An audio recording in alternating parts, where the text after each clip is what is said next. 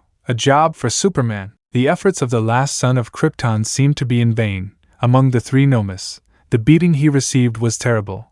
No matter what he fought with from his arsenal, he was outnumbered. Bakugo, nerd, being held by Aizawa. Kirishima, Baku bro. Aizawa, stop it Bakugo. Bakugo, he needs real help sensei. I can't lose him, he's my best friend. Even with each blow, Izuku stood up and with renewed strength from defending his friends he continued fighting. Shigaraki, Oi, what's wrong with that boy? Kurojiri, he seems to have more than one quirk, that's not normal, maybe the sensei is interested. Shigaraki, let the Nomas defeat him, and we'll take him with us. Smiling. Izuku was seen by everyone in the USJ. Despite being a 16-year-old teenager, the young Kryptonian gave everything for them.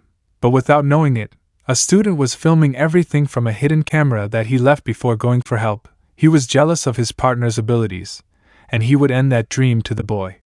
That's when they saw him. At the end of several minutes of enduring the fierce beating of three Nomas, he fell to the ground. His suit was in pieces, his right arm broken, and his face had cuts and bruises all over. Kaminari, Izaburo is running out of strength. Momo, Midoriya. Kyoka, Midoriya covering his mouth. Ojiro, Midoriya. Izuku got on his knees trying to stand up. Izuku, I did it, I bought them time. I hope you're proud of me, Uncle Toshi. No, Dad. A Noma was about to deliver the final blow when, from the doors, a blur shot out to catch the Noma's blow. Imagine it's All Might ********. All Might, and I am, son, smiling at him, then paying attention to the Noma. You were on the verge of taking my son away from me. I will not forgive you. All Might would hit the Noma, after which Izuku would join the fight. Izuku, I've heard stories of bad guys running events like that, but now never again. Both godson and godfather, as if they were father and son, would strike with all their might, taking advantage of the tiredness of the remaining Noma. Shigaraki, cheating. They cheated. Kurojiri, Tamura Shigaraki, it's time to go. Shigaraki, no, not until that duo is dead, throwing himself. A pair of bullets incapacitated Shigaraki's hand and leg as the cavalry arrived on the scene. Nizu, you should not be afraid, young people. Ida, Tenya of UA, have arrived. Nizu, because we're already here. The UE professors proceeded to help while Izuku was overjoyed to see All Might, blurting out the words that All Might never expected to hear from him, from the boy he raised, from his godson. Izuku, Dad. After those words Izuku would fall unconscious and be taken by All Might. All Might, I'm so proud, son. You kept things safe until we arrived, you deserve to rest now. Wounds and a little big problem. Getting back up. We're at the USJ, after the recent attack by the League of Villains on the Hero Academy facilities, in the middle of rescue class. All Might, you did well, son, recharging the unconscious green-haired boy. Cements, All Might, it's okay. All Might, exhausted, now separate us from the rest. Cement would make a wall preventing Kirishima, Todoroki and Bakugo from getting close. Nizu, young people, I know you are worried about your friend's condition, but right now we need you to go with the rest. Reluctantly, the aforementioned left, while Nizu entered the area thanks to Cementos. Nizu, how are you? All Might, he's too exhausted. I'd like to know what he faced to end up like this, clenching his fists if he had been here. Nizu, take him to Recovery Girl, she'll heal him. All Might would carry him in his arms, while Class 1A was attended to. Elsewhere, you can see a blue-haired man with glasses picking something up. Ida, I hope you understood something.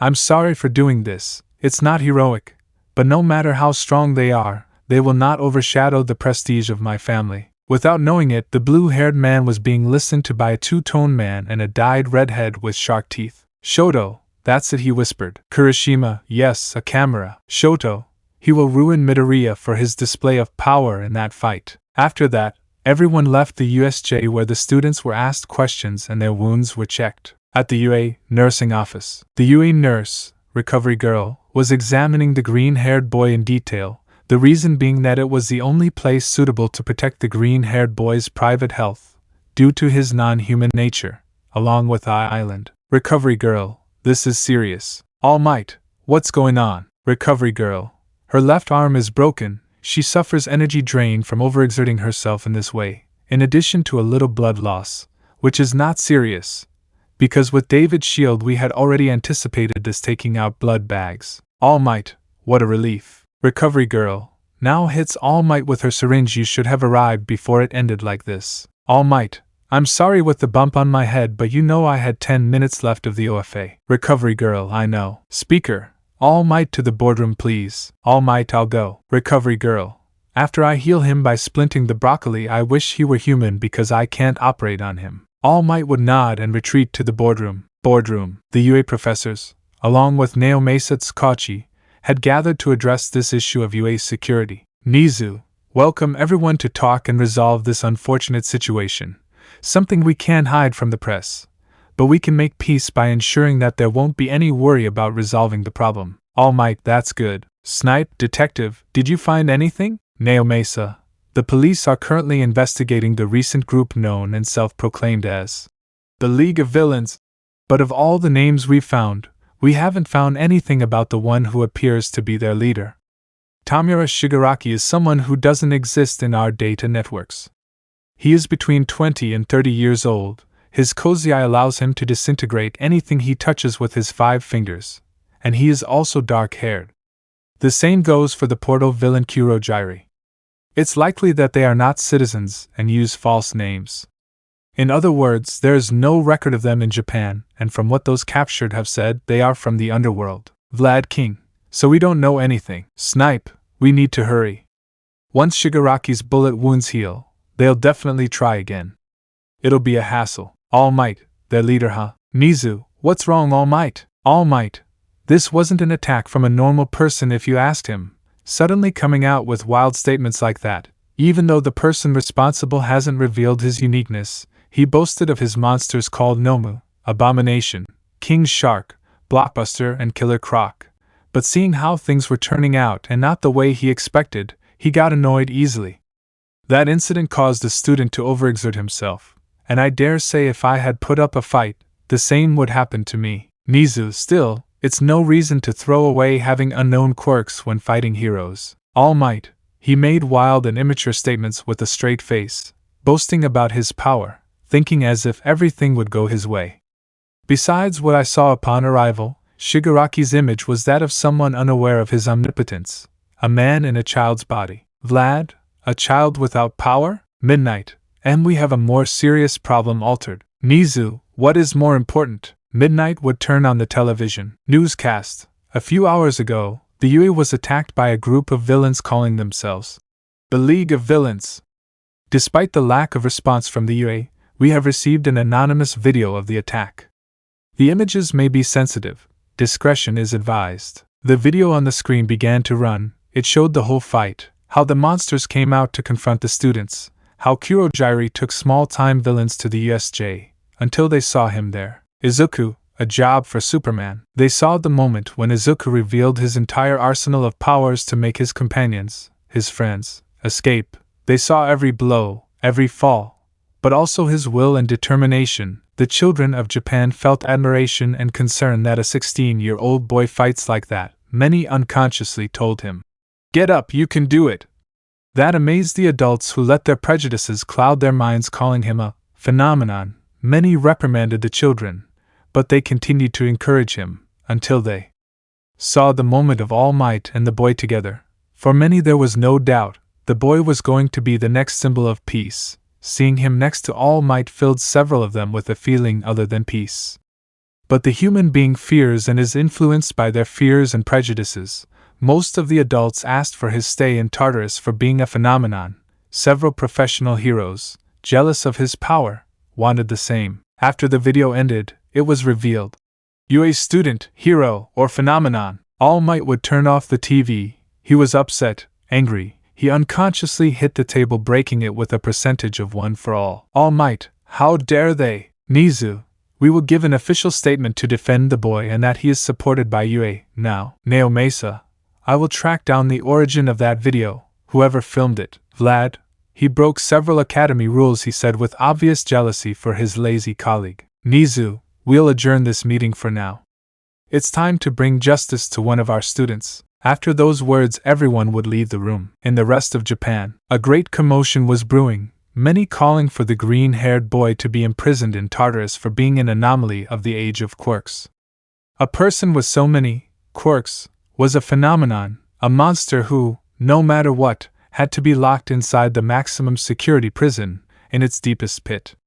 The children, teenagers, and several adults who, upon seeing that the boy was in UA, came to his defense, as did several of the majority of Room 1A, with the exception of Ada, Hagakure, Ahoyama, and Mineta. The League of Villains, with their attack, saw the commotion that the boy who caused the most problems to Shigaraki and the Nomus, smiled internally. They wanted to corrupt and test the will of the green-haired man, how far he could go, while AFOs saw how to steal that power. With the government, what can I say? They were eager to remove the boy from Yue, make him the perfect weapon to be able to keep everyone in Japan in line. They wanted to arm someone much more capable than what they did with the former heroine Lady Nagant, before they sold her as disposable and locked her up in Tartaros, for murders that the Hero Commission itself commissioned, making her look like the villain. The commission knew that they could not act with impunity, so they contacted someone Shigaraki, the doctor associated with All for One, the creator of the Nomus, so that if necessary, he would design a weapon capable of killing him, and carry out a cloning process and obtain an army of clones of the green-haired man, each and every one under his control, thus ending the heroic society, and maintaining order and peace the way the Commission truly wants. In Yue, nursing room, All Might had arrived at the room where the green-haired man was resting. Inside, he saw him. He was sitting on the stretcher, his head down, his tears visible. All Might, son, Izuku, am I really a phenomenon? Broken. All Might, you're not, son. I know you're not human, but that never made you different from us. You're more human than anyone. Izuku, I shouldn't have survived. All Might, Izuku, repeat it please. Recovery Girl was shocked by what she heard, how much harm the press had done to him being a simple child, and All Might, despite the situation, the thought of Aizawa's phrases about the press radiated in his mind. The same thing happened with the aforementioned in the bed next to him. Aizawa Shota, despite being relatively conscious, clenched his fists in fury. He listened to all the sobbing of his most heroic student. He would talk to Nisa later because Izuku was so depressed and sad that if he could commit suicide he would. That's what society saved for a simple video. Izuku, I wish I'd died in battle. The news is selling me as a freak, a monster. And all just to buy my comrades time to survive. All Might felt more anger, so he would hug Izuku to calm him down. So after he soaked his shirt with tears he spoke. All Might, I'll tell you something you already know. The world ain't a rainbow with pink clouds. It's a mean, wild world that doesn't care how tough you are, because it will bring you to your knees and leave you if you permanently let it. Either you, nor I, nor anyone will hit as hard as life. But no matter how hard it does, it matters how hard you resist. Get up and keep moving forward. How much you will resist and keep moving forward. That's how you win, he said, raising his voice. And if you know your worth, go out and get what you deserve, but you must be willing to get hit. And not blame others and say, I'm not what I want to be because of him, because of her, or anyone. Cowards do it and you're not. You are a better son. I screamed with tears in my eyes. You're going to be the best hero that has ever walked the earth. Even if you're not human, even if you don't have powers, you'll be the best damn hero that exists, even better than me. You know how humans are, they only see what their prejudices let them see. Now prove them wrong. Izuku, I will do it. Wiping his tears, I will do it. Dad smiling. All Might, always remember. Those who always smile are the strongest. Izuku would stand up, put on his muscle shirt, a sleeve to avoid straining his already fixed fractured arm, and look at those in the room determinedly. Izuku, I will be the best symbol that exists, not the one they should have for peace, but the one that brings them hope. All Might would smile. Aizawa would do it behind his curtains and Recovery Girl would nod happily. All Might, you will be Superman. It's time, let's show what we're made of. UA Festival. After the motivational talk with his father on everything but blood, Izuku knew he should go with All Might, as well as change his hair look to a shorter one. However it was, he would change that later. Arriving at his apartment accompanied by a muscular All Might, being seen by everyone, even the adults and heroes who thought he would be arrested, when his surprise came from the blonde's mouth. All Might, you will be a great hero, boy. Don't forget, your ACT of valor was the best. You have a good future. Those words were shouted out loud, and they began to stir up a lot of people. The civilians, to a greater or lesser extent, believed in All Might, so they began to accept the boy, something that made All Might look like hypocrites. As for the heroes, they began a campaign from that day on to erase All Might from the top and as a hero, because if he defended a potential villain, as they called the green-haired boy, how he deserved to be the symbol of peace. Upon arriving he was greeted by Crypto, who welcomed him with great joy, so that after that All Might brought trusted people and made the change of style in the green-haired. They decided to dye his hair, lighten it, and put extensions due to his short hair. Furthermore, with the help of All Might, he would begin to plan the replacement of his costume, already damaged by the fight, being a good change, removing black from his color palette and leaving room for a cape, since All Might remembered the wise words of a hero designer. All Might, no cape, he said, remembering the designer's tone of voice and how she made you doubt with her examples. Of course All Might thought that, because unless the turbine of a plane was made of kryptonite, it wouldn't affect Izuku much. Izuku decided to lie down and said, accompanied by Crypto, Izuku, everything will get better soon. Closing his eyes to sleep. Time skip, 3 days later. UA. 3 days were the days of rest given by the UA to its students, so after that break, we can see everyone in room 1A, talking about what happened at the USJ, because the situation would reach the media. Hagakure. We were on all the televisions excited. Mina, yes. Ojiro. But you're invisible, Toru. You can't be seen with the rest. Hagakure, yes, depressed. Momo. Also, they saw what happened to Midoriya-san. Shoto. We must support him. Whether you like it or not, he said stoically. He will be an ally as a hero. Mineta. But he is AF Fen phenomenon. Kirishima. Not supporting him would be unmanly. Bakugo.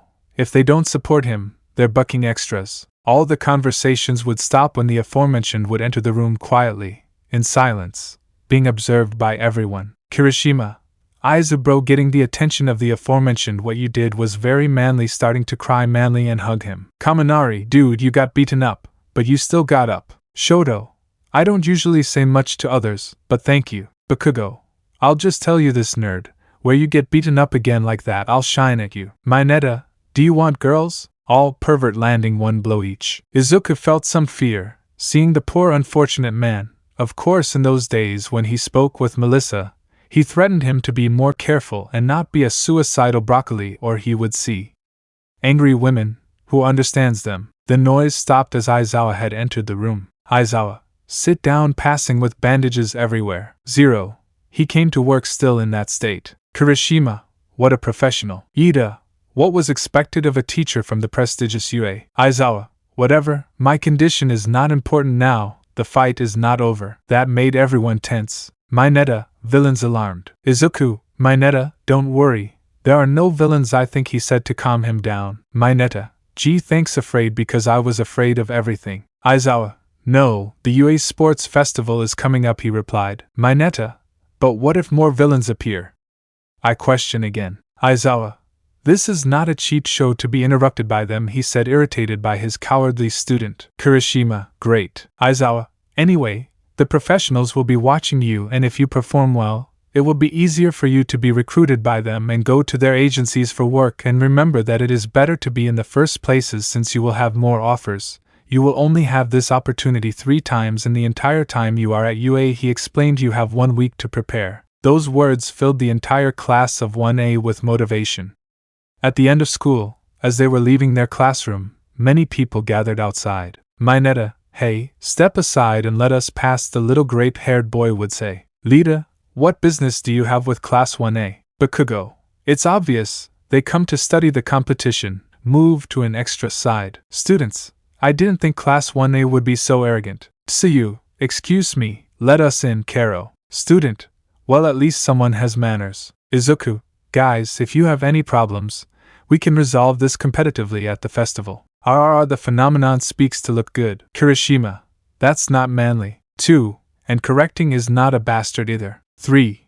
At least you don't insult like the arrogant ones. I'm Hisoshi Shinzo, from General Courses, and I came to make a declaration of war for this festival. Izuku, I know you must hate my class because of the exam, and believe me when I tell you that you are good hero material. Shinzo, whatever, don't be like the others, or I'll make you no fear. After that, the purple-haired man would leave.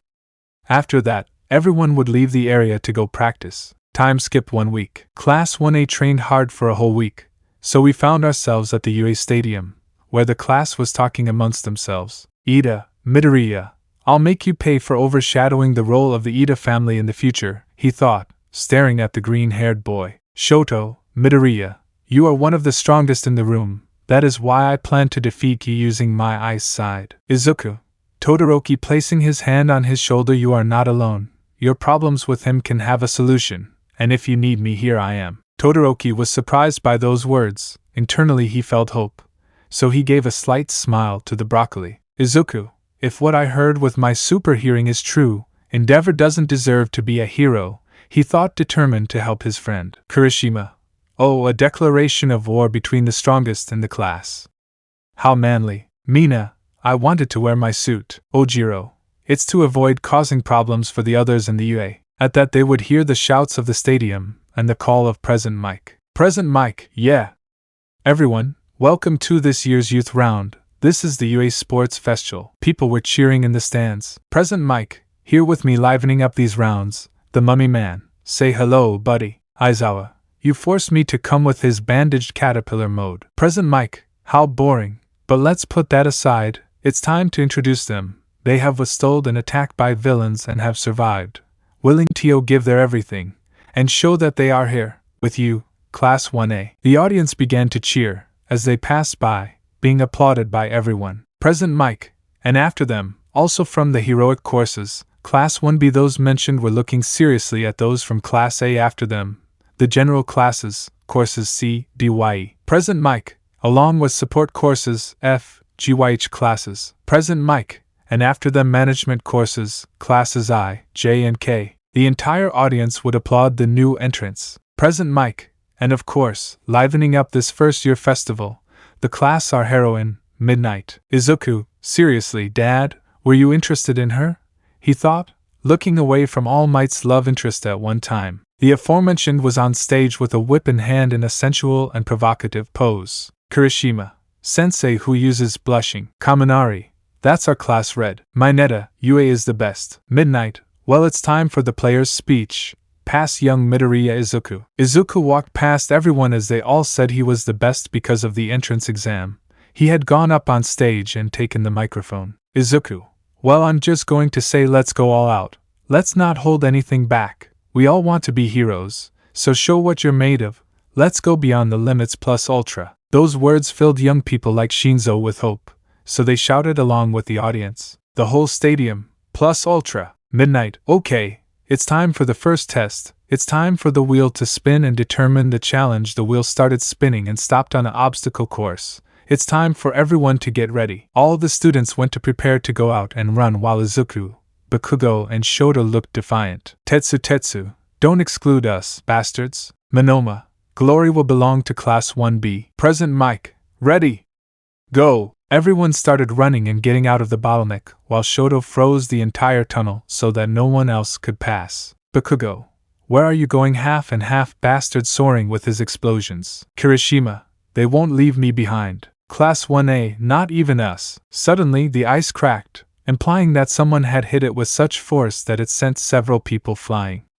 For the audience, it was like seeing someone similar to All Might in strength when, after the dust cause revealed itself, a green-haired man began jumping around, dodging the others, and shot out past the leaders, who were Bakugo and Todoroki, who looked surprised. Izuku in his run, and slight levitation without realizing it, would arrive with the robots crossing everyone, while lifting as 0 points, throwing it out of the way, to jump until reaching a test with a cliff and platforms, jumping over it with a single jump. Everyone looked at him incredulously, while Bakugo recited something in his mind that he coined for him as children, while Present Mike said it in front of everyone. Present Mike, faster than a speeding bullet, stronger than a locomotive, able to leap over buildings in a single leap. The audience cheered the feat and abilities, forgetting about the videos that had been played all over Japan. Without wasting time, everyone gave their best effort, overcoming the obstacles more easily, while Izuku, followed by Bakugo and Todoroki, who recovered from a bad landing, arrived at the minefield, the third test. Bakugo, nerd bastard, half you're not going to go in front of me. Izuku, sorry, Kaken, freezing the road with his breath and running without difficulty. At the finish line, the first to arrive while everyone waits expectantly for the situation. Present Mike, and the winner of this round is Midoriya Izuku. In second place was Shoto Todoroki, who was looking at his father receiving a frown, something that Izuku noticed. Looking at the fire hero with red eyes, if it weren't for Bakugo arriving in third place and getting his attention, he would have shot him with his heat vision. One by one the remaining 42 contestants managed to reach the finish line, the last being Ahoyama Yuga. Present Mike, OHYAHHHH. This year has been really exciting. It's time for a 30-minute break and we will continue with. The roulette wheel started to spin and stopped at a point. Present Mike, cavalry battle. This is how the half hour would pass, with several deciding to go with their families and teachers. After eating a little and resting to regain their strength, they set out to continue the competition, where Midnight would explain the purpose of the cavalry battle. After the explanation, they were given 15 minutes to choose their teams. Izuku decided to team up with Tokoemi, Uraraka, and a pink-haired girl named Mei Hatsum, who offered her babies, her inventions, to the team. Present Mike, time out. Bakugo, ours. Shoto, target. Monoma, it is 1. Shinzo, the green-haired boy's points. Present Mike, 3-2-1 Gyo. Everyone would throw themselves at Izuku, who with his breath would avoid attacks from the other groups and break Todoroki's ice pillars using his strength, while Mei defended everything with her babies and Tokoemi with Dark Shadow. Many teams, seeing this, gave up on going and went after other unfortunate players. The only ones who dared to go were Bakugo, Shoto, Shinzo, and Monoma, who luckily stole Bakugo's points until he recovered them just in time. Ida wanted to use his trump card, but didn't count on Izuku being faster and dodging the two-colored player's arm. Present mic. Time over. The teams that will move on to the next round have already been chosen. In first place we have the Midoriya team, demonstrating the superiority of defense and attack. In second place we have the Todoroki team. In third place the Bakugo team, and in fourth place the Shinzo team. After that, Ojiro and a boy from Class 1B would retire for their honor, with Tetsu and Ibara being their replacements for the 1 vs 1 fighting round. 1 vs 1 fights. Shoto's discovery. After those who made it to the 1 vs 1 round left the platform, there would be an hour break for lunch, while Shoto took Izuku away to talk. Shoto, I was overwhelmed getting the green-haired boy's attention. I promised never to use my father's fire gift, but when Ida moved and you dodged him I lit my arm, breaking my promise and oath. Izuku, how much pain do you have to keep, friend? As I told you before, count on me. There's Shoto, despite being stoic, felt that he could trust him, so he let everything out. He cried like he never could before. The green-haired man could see his pain, so he would hug him to comfort him. Izuku, or your alone friend, you have me. You never had friends. I will be your first friend. Shoto, thanks friend. Izuku, besides, you could use your fire, not your father's. And before you say don't use it, it's not his. Yours has a better purpose than his. Your fire can give peace instead of fear, warmth instead of hate.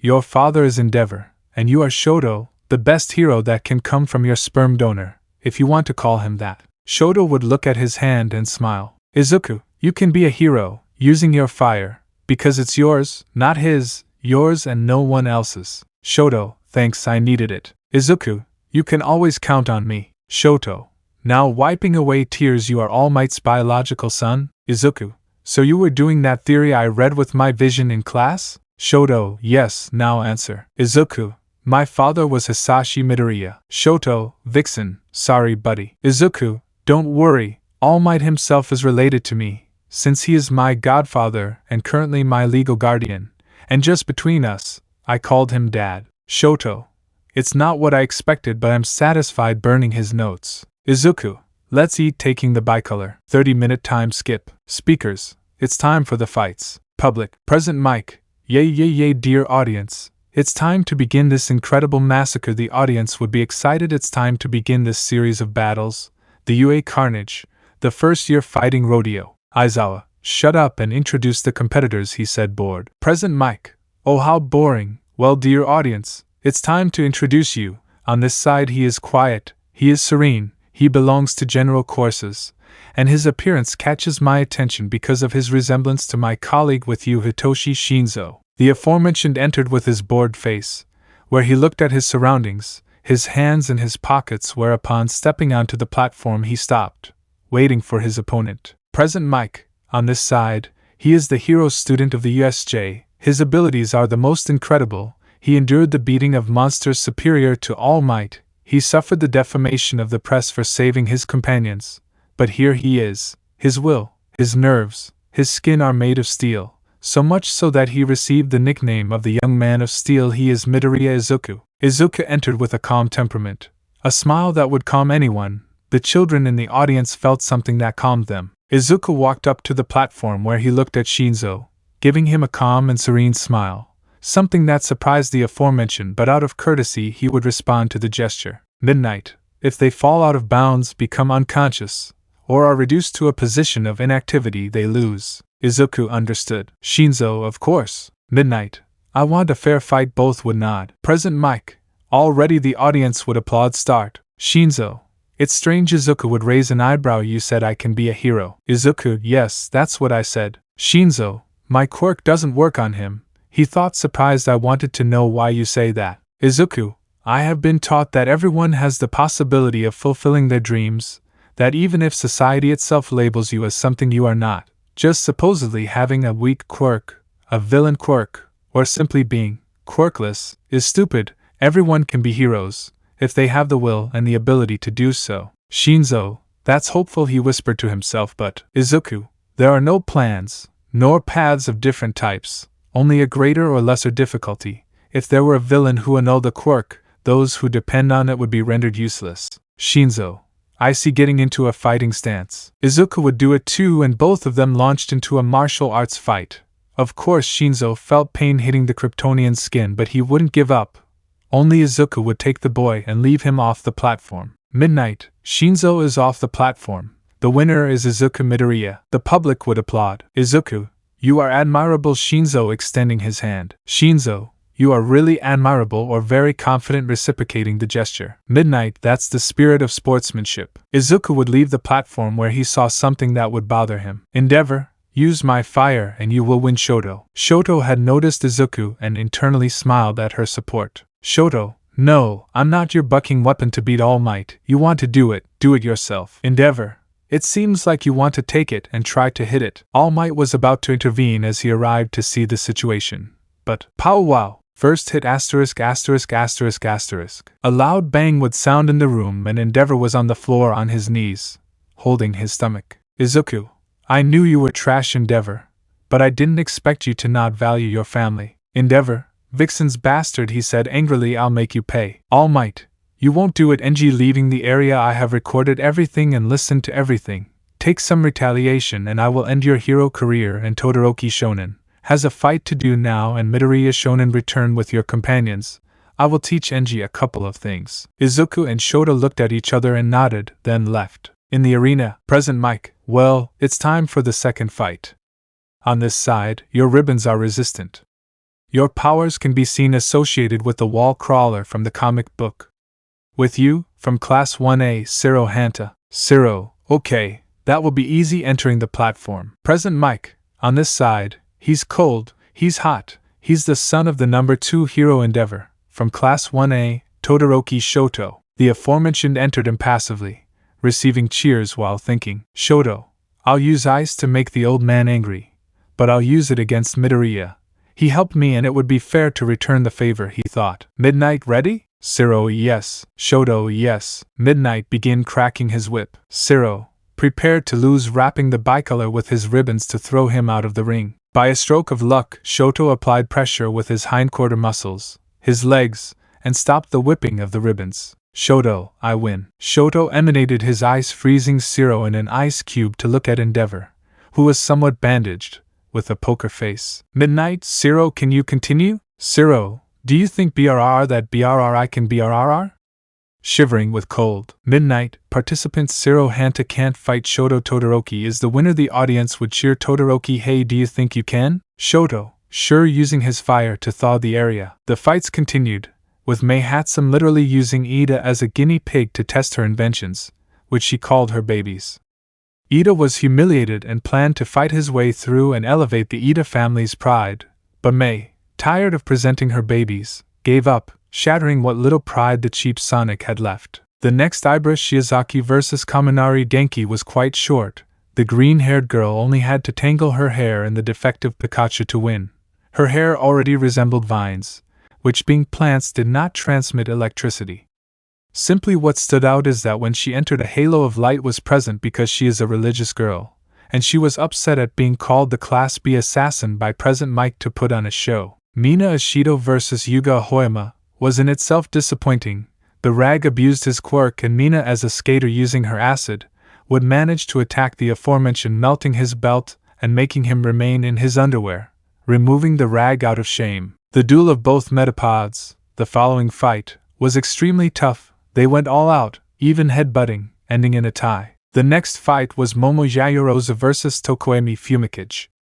The fight was quite quick, as the creation user had a hard time coming up with a strategy, as Tokoemi made Dark Shadow attack without letting the brunette think, ending in her defeat. The following fight, Uraraka Ochiko vs Katsuki Bakugo, was quite explosive and serious, as the Machi showed her mind in action, launching a meteor shower with debris that was blocked by a small Muslim shrine.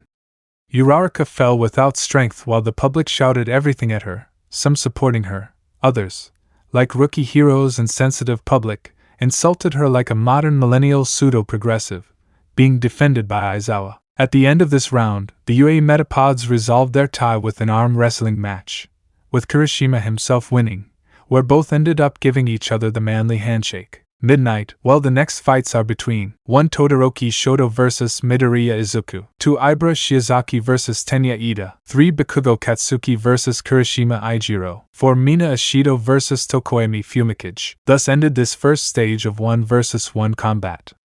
No one knew it, but events were approaching that would shake the world. Elsewhere, a seal was breaking, a vessel of some kind shattering. Soon, the first danger greater than all for one would be faced. The festival continues. Fights Part 2 then. After the first round of the sports festival, the spectators were ecstatic, especially for 2 of those who were going to face each other. The young man of steel, the one that many see as a monster and a phenomenon, against the bicolor son of the number 2 hero.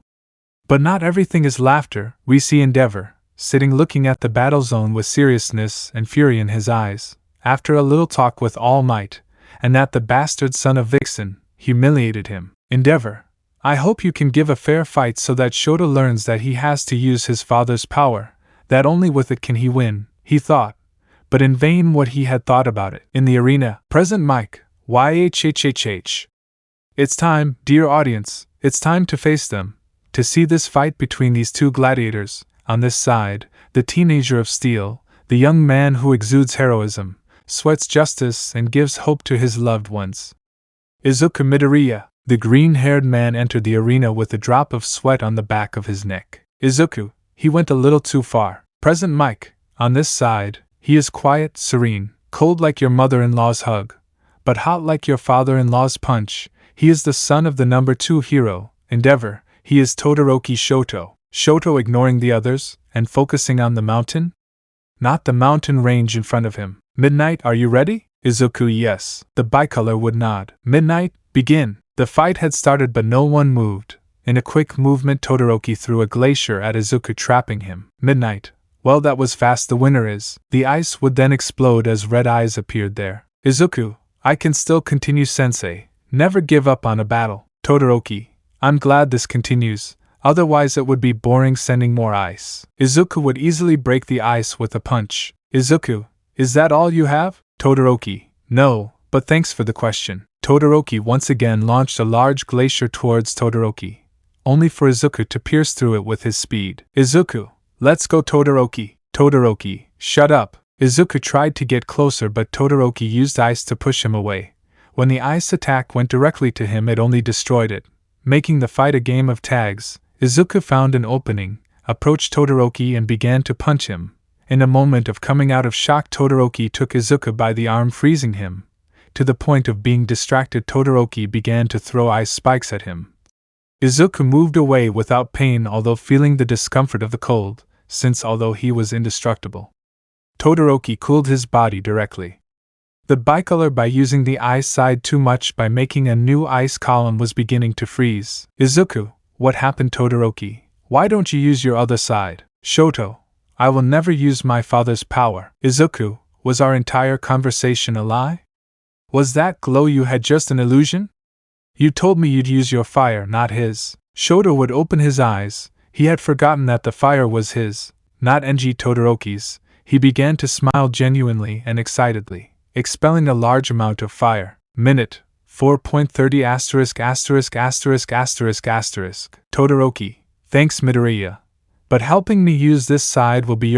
**********************************************************************************************************************************************************************************************************************************************************************************************************� Helping your enemy is crazy. Izuku would smile. His smile was calm. Despite the emotion, he helped a friend overcome his past, or well, begin to overcome it. Izuku, come with everything, I'll receive it head on. Shoto, that's how you talk, that's how an opponent should be. Midnight, oh no, cement, this is problematic. Shoto would use the fire to thaw himself and propel himself forward with his ice as a track, until he prepared a flare of fire towards the green-haired man that would strike. Their collision caused several to be on the verge of being thrown off. The platform would break. Midnight, cough cough, does anyone see anything? Coughing through the smoke screen. Cements, kids, just because something is powerful doesn't mean it's right. As the dust cleared, Todoroki was seen on a wall of the stadium, his clothes destroyed except for the lower part, and he was smiling happily while unconscious. Upon seeing the platform, they noticed it was destroyed while the green-haired man was levitating above the area, surprising everyone. In the stands, Bakugo was watching this and looked at his hand. It was shaking, but there was no fear. There was excitement. Excitement for a worthy opponent in a legendary battle. All Might Shonen. Bakugo. All Might. All Might, I need your help. Bakugo. Is it about him? All Might, yes, since the USJ he started showing signs of flying. I want you to tell me what you see in him. Bakugo. Who is confident? Who feels he will achieve it? He feels powerful without an inferiority complex. All Might. Thank you. Shonen disappearing. In the arena. Present mic. The winner of this round is Midoriya Izuku. The audience would start to cheer, shouting and clapping like crazy. Midnight. We'll take a break. Time skipped 20 minutes. After the field was repaired, Ibara Shiozaki and Ida Tenya faced each other, where the blue-haired man would kick the green-haired girl with 2 strong kicks, leaving her with a smile of superiority, which gained him a bit of a bad reputation. The next fight, Bakugo vs Kirishima, was long. Bakugo spent it exploding left and right, exhausting the fusion of Metapod with the rock, making the redhead fall tired of using his quirks so much. The last fight was Ishido against Tokoyami, with the Bat Chicken winning thanks to Dark Shadow, leaving the alien out. Present mic. That was quick. Time to shuffle the next fights. 1. Bakugo Katsuki vs Tokoyami Fumikage. 2. Ida Tenya vs Izuku Midoriya. After that was revealed, the first fight would begin, where Bakugo would use all his explosions to weaken Dark Shadow due to his weakness to light, leaving the Bat Chicken defeated with a Shadow crying a lot, leaving the Muslim as the winner. In the teacher's lounge. Nizu, it's time to reveal this. All Might, yes. End of the sports festival. After Bakugo's victory over the Bat Croaker, he looked at Izuku with a face that spoke of excitement. He wanted to face him. Only the green-haired man would give him a legendary battle. Present mic. Why, dear audience? It's time to continue with these youth-filled confrontations. The audience would begin to burst into cheers. Aizawa, okay, just say what follows. I want to sleep. Present mic. How boring, whatever. On this side he is the brother of the turbo hero Ingenium. He is the youngest son of the Ida family. His following of the rules is his devotion to being a hero, with you. Tenya Ida, the aforementioned, entered the arena seriously. He wanted to see what he was capable of and planned contingencies. In his eyes the green-haired man was a threat. His morals, his bending of the rules to be able to save more people, his positive attitude that gives hope to others, his power that he considers unnatural. Present mic. On this side, he is the most promising first-year student. He is the one who, despite everything, bought time for his classmates at USJ. According to my sources, he is All Might's successor. With his direct words, he is the student of steel. He is Midoriya Izuku. The aforementioned entered the arena with a look of tranquility, serene, waiting for the fight, with a face imbued with determination. Midnight, you know the rules. Are you both ready? Both nod. Begin. Ida, he is fast but tough. His strength is not normal, so I must take out Engine Boss. Ida would shoot out in a brief burst of speed to try to push the green-haired boy off the platform, but Izuku would be faster at dodging him, angering Ida, who would launch himself to hit him with a kick. Ida, Recipro burst. His exhaust pipes launched fire to increase the speed of the blow, but upon contact with Izuku's skin Archangel, Ida felt himself colliding with a wall of pure steel upon contact with the kick, beginning to calculate his future moves.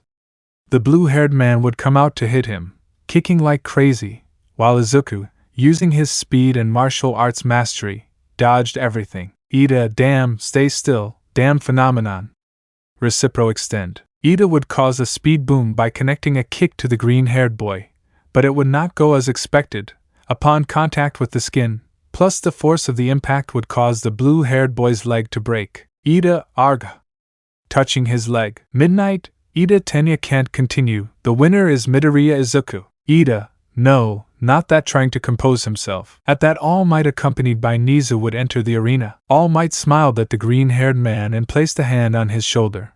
While in the stands, spectators asked what had happened, causing the director to come down to the fighting stage. Nizu, well, everyone is welcome to this festival. Midnight, so it's time to reveal that bastard. Nizu, well, to the point, surely everyone has seen this video, right? On the screens everything that had happened at the USJ was revealed. The adult audience was going to start yelling at him, while the children went much further. Kids, he's a hero. Adults, phenomenon. Nizu, don't even dare insult my student, he said in a serious and intimidating manner. The entire audience fell silent at this as the little mutant mouse had scared them. Nizu. As you can see in the video, you can see the young Midoriya face several creatures designed specifically to beat Almight. These creatures made the young man willing to save his companions, risk his life, in addition to revealing his arsenal caused by his quirk, a rare quirk since it allows him to obtain several abilities in one. The video never showed everything that happened, only what its author wanted to demonstrate, placing new videos. These are the security recordings of the USJ. See how the young man knew the value of self-sacrifice and risked himself for others. The video, the people froze since no one had asked that question. Not even one person. Before that reaction, Nizu only shook his head to press the control button again. All Might clenched his fists. The citizens had heroes that they do not even deserve. The video played showed the entire public and all of Japan how from the beginning the green-haired man fought with the Nomus to protect his injured companions and teachers. The scene where Izuku shouted, "A job for Superman," was shown. People no longer knew how to react. The boy was seen how despite being injured he continued fighting to protect his classmates. Several in Class A upon seeing that video only clenched their fists, remembering how it was true that the green-haired boy fought to protect them despite being able to die. Nizu, now, of all those creatures, we only recovered one, which we have examined in detail, coming to the conclusion that those creatures were not human, therefore nothing should be done to the young man, due to performing a heroic act. Likewise all press channels, by orders of Resolution number 25852, must compensate the young man for damages and prejudices due to tarnishing the image of a promising aspiring hero. The media was angry but complied. The journalists brought the truth to the people, but like any member of the press, they didn't consider the consequences of their actions. Nizu, on behalf of all of UA, I apologize for putting you in the situation you were in after the video posted on social media, he said, bowing, replaying every blow, every fall, even the moment he was almost killed if it weren't for All Might. The adults, still reluctant, wanted to maintain their position, although several had the decency to lower their heads in repentance. Nizu would climb onto All Might's shoulder and pass by Ida. Nizu, I'll be waiting for you in my office with your parents, young Ida, because there are many things I must discuss with you. After that, the mouse, bear, and dog left the arena, while some robots took Ida away, who looked at the green-haired man with death. Present Mike, well dear audience, it's time to continue with the fight. One of them is on the field and needs no introduction. It's the teenager of steel, Midoriya Izuku. The children in the stand shouted wildly in support of the green-haired boy, which brought a smile to his face. Present Mike, on this side, he is the Lord of Explosions, Supreme Ruler of Explosives. He is Katsuki Bakugo. The ash-haired boy would enter the ring with a face that reflected pure emotion. Bakugo, finally, a worthy opponent. Our battle will be legendary. Midnight ready? Both would nod. Start. Bakugo, shine. Bakugo would begin the assault on the explosions that did nothing to the green-haired boy. Izuku, I can still see you using his supervision. Bakugo, I know, but I'll tell you this, in the USJ you flew. Izuku, what are you talking about? Bakugo, you may not have noticed, nerd, but you're going to fly and I'm going to beat the shit out of you. Izuku, Kaken, you know that you barely damage me. If you say I can fly, in that case I will try it after this. Bakugo, and shit nerd, I'll make you fly, you'll thank me later. Bakugo started throwing explosions like crazy while Izuku gave martial arts blows, tiring and angering the ash-haired boy. Bakugo, you know what, I'm fed up, I'll beat you using my last move. Izuku, stop, you know what you're going to do, starting to blow, making the audience almost fly away. Bakugo, I forgot his super breath. Izuku, you're going to continue. Bakugo, nerd generating explosions, I didn't think you'd be such a tall mountain. But I'll beat you, starting to spin howitzer impact. Izuku, you know I'll tolerate it, waiting for the impact. Cements, Midnight creating walls. The heroine would begin to release her gas, while the green-haired man received the full impact. When Cementos lowered the walls and Midnight entered the curtain of dust, Izuku using his super breath would clear the smoke, while keeping Bakugo reduced, with a key. Imagine it the other way around. Midnight, the winner of the festival, is Midoriya Izuku. The children and some adults would begin to shout with euphoria. After that, the teachers would give them half an hour to prepare for the awards ceremony. The podium was set up, Tokoyami in third place, Bakugo in second, and Izuku in first. Midnight, and to present the medals, here he is. All Might, ha ha ha ha ha. The audience, It's All Might. All Might, don't be afraid of the medals, you know why. Because I have them here, pointing to a box with 3 medals. Izuku, oh Dad, he thought with a drop of sweat. All Might, young Tokoemi, you shouldn't feel less for this position, you gave your best, but it leaves room for improvement, so for that reason, I leave this to you as a sign that you can still do it, placing the medal on him and hugging him, placing the beak of the bat chicken in his armpit. Tokoemi. His armpits smell like heroism, he thought. All Might, young Bakugo, the one mentioned sees him, you shouldn't feel sad about this, you can still improve. Bakugo, whatever, give it to me. All Might would do the same with Bakugo, while the aforementioned had a serious face. He liked receiving that attention from All Might, but he hated not giving the green-haired man a fight. Then All Might turned towards a green-haired man. His smile was unmatched. All Might, young Midoriya, you did it. You left everyone speechless despite the adversity. You didn't show that you gave up.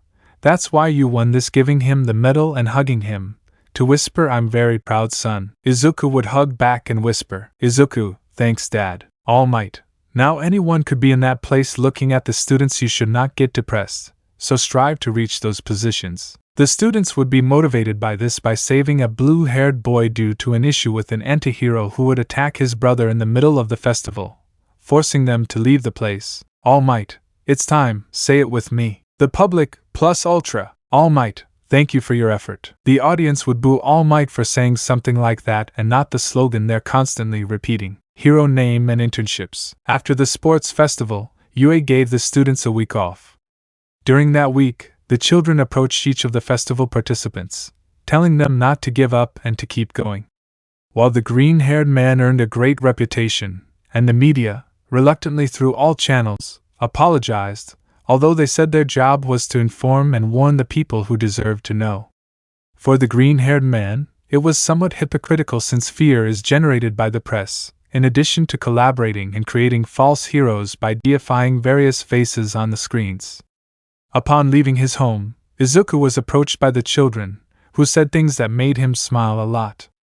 It made him maintain that hope and that conviction of wanting to protect them. The innocence of a child is the essence of people who don't know the world and its cruelty, something Izuku wanted to protect above all else.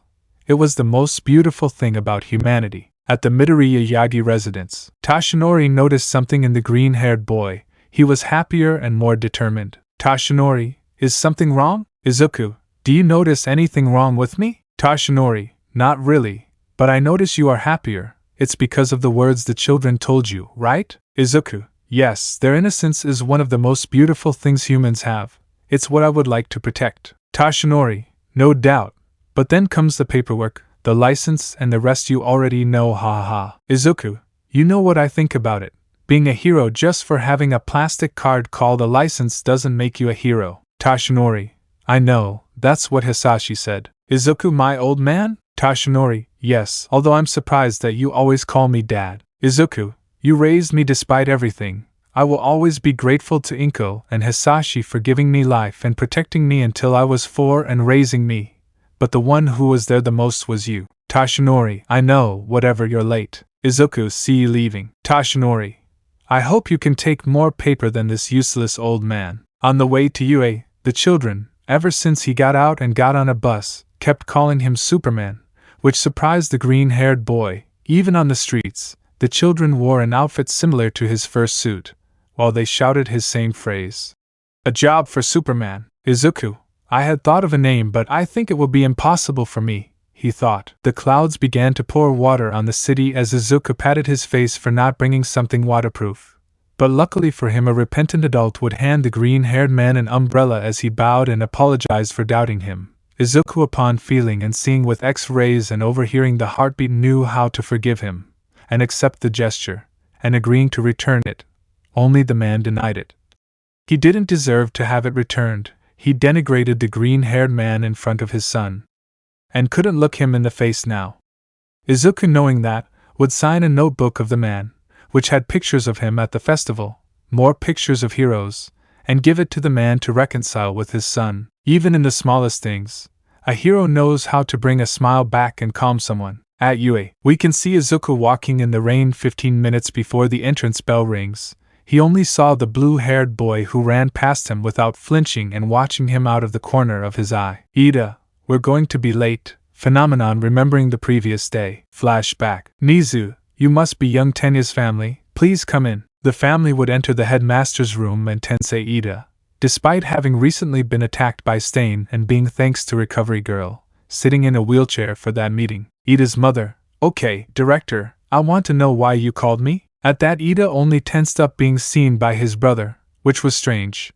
But what surprised him the most was seeing how the adorable director changed his expression to a serious one, so he would begin to connect points. Tensei, Tenya, I hope it wasn't you in the video, he thought, getting an idea. Nizu, Mr. Ida, you know before I became director of UA I was an experiment on animals to help them develop quirks. I suffered hell on earth because of the people who made me who I am. But what hurt me the most was seeing how people criticized and attacked me for being different. Ida's father, I'm sorry to hear that. Ida's mother, but why tell us that? Nizu, you'll understand in a moment. What I want you to know is that when I see someone suffering from the same thing I can't help but get angry, he said, clenching his fists. Before I start with what I have to say, do you want to say something before young Tenya? Ida clenched his fists. Tensei frowned, confirmed his suspicions and could only show disappointment. Nizu, so nothing, huh? Fine, then I'll start talking. He looks at the woman Mr. and Mrs. Ida. I'd like to know, did you see the broadcast of the sports festival? Ida's mother, a little, due to Tensei's attack. Nizu, well, I would like you to see something. Ida's father, what a thing. Nizu, a video involving his son. The director would put the complete USJ videos, while next to them he placed a video uploaded to the networks with all the cuts and additions. Tensei looked with sadness and disappointment. He thought of bequeathing him the mantle of Ingenium, but the blue-haired man did not deserve it. Nizu would stop both videos and pronounce, Nizu, as you can see, both videos are of your son. Ida's father, what does that mean, director? Ida's mother, I had seen the video of the attack but not that part, and what does that fight at the festival mean? Nizu, the first video was the real video of what really happened in USJ during the attack on the villains, and the second is what his son did in revenge and jealousy against that young man. Ida's mother, but what does that have to do with Tenya? Tensei, because he surely had to edit it, right? Looking at Ida, brother, tell me you didn't do it. Lie to me even if it's just. Ida, I don't have to say anything. I made that video. He was showing more power and overshadowing me, so I made him look like what he is, a phenomenon, a wall that hinders the Ida family from being heroes. Tensei just looked at his father, who kept a neutral expression and with some pride. This was a brainwashing, and Tensei knew what happened. Nizu, so those are your words, huh? Very well then, it's my turn to speak. For what you've done, the most appropriate thing would be expulsion and denial of membership in any hero academy in the country. Ida's father, he can't do that. Nizu, I can do it, but I won't. Tensei, and if he does it, I'll support him. This isn't about heroes. His mother looks at him, telling him to shut up. Seeing his father and brother's looks, it's about villains, and I won't shut up knowing that. I thought about bequeathing you that mantle, Ida, but I see that it's too big for you. You're not worthy. Ida remained silent. Nizu, this brings me to my decision, which was discussed with the affected party, who did not agree with this, so he asked me to keep it here and make another decision. You will not be expelled from UA, Tenya Ida. You will be suspended from activities until after the internships, so you will not participate in them. End of flashback. We can see Ida, Ingenium and their parents in front of Principal Nizu's desk. Izuku, puzzled. Room 1A. Mina, oh, what a day. I couldn't even finish arriving because I was receiving compliments from everyone. Siro, can you blame them? We've excited them. Izuku, they called me Superman. Kaminari, dude, your mastery of your quirk is amazing. That's why they give it to you. Aizawa, well, kids entering the classroom today, we will have a special class of your heroism activities. On the board a name was seen that made everyone scream, well, most of them. Code names, everyone but Bitter and Grumpy. That is an exciting class. Aizawa, silence. Quirk active, the name is something they must choose, well, otherwise. Midnight, they will suffer eternally entering. Aizawa, since I'm not good with names, Midnight will help them out by activating caterpillar mode and proceeding to sleep on the desktop. Midnight, well, that's time. Mina, I'll go. I'll be the heroine alien queen. Midnight, not for its pop culture references. Mina, I wanted that name throwing a tantrum. Kirishima, I'll be Red Riot. Midnight, a tribute to Crimson Riot, approved. Katsuki, I am the king of killer explosion. Midnight, no, not even a joke. Katsuki, shine. Tsuyu, I will be the heroine of the rainy season Fruppy. Midnight, how cute and adorable, approved. The whole room, Fruppy. Kaminari, I will be the hero Charge Bolt. Midnight, walking charger, I like it. Izuku, good name, although I thought of static for you. Kaminari, I'll try mine first, and then that one smiling. Uraraka, I will be Uravity. Midnight, adorable, approved. Zero, I'll be Cellophane. Ahoyama,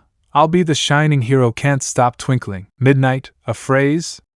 With a drop of sweat. Ahoyama, we. Midnight, why I can't twinkling. Ahoyama, mercy. Mina, I'll be the pink heroine Pinky. Midnight, approved. Ida would come forward and say his name with annoyance. Midnight, are you sure? The younger Ida would nod, looking furiously at the green-haired boy. Koda would pass by and in sign language say, Trainer hero, Anima. Midnight, cute. Everyone was going to the front. Earphone jack would be used by Jiro, Tentacle by Shoji, Sugar Man by Sato, and so on until reaching Bakugo again. Midnight, for the last time Bakugo, you are not going to call yourself King Explosion Shine. Bakugo, shine. Midnight, okay Izuku, come in and show us. Izuku would pass by and reveal his hero name. All Superman. Midnight, I like Superman. Kirishima, that's what you said in USJ. Aizawa, so they called you that on the streets. Izuku, if the children gave it to me when I came to UA, it would be bad of me not to use it when they, in their innocence and joy, call me that, and play repeating the video they showed of the USJ. Shoto, a job for Superman? Midnight, so you already got that one. Midnight, approved, your next Todoroki-kun. Shoto, I will be holding up the sign with his name. Midnight, good. Aizawa, well, this will help them enter the draft in their second year.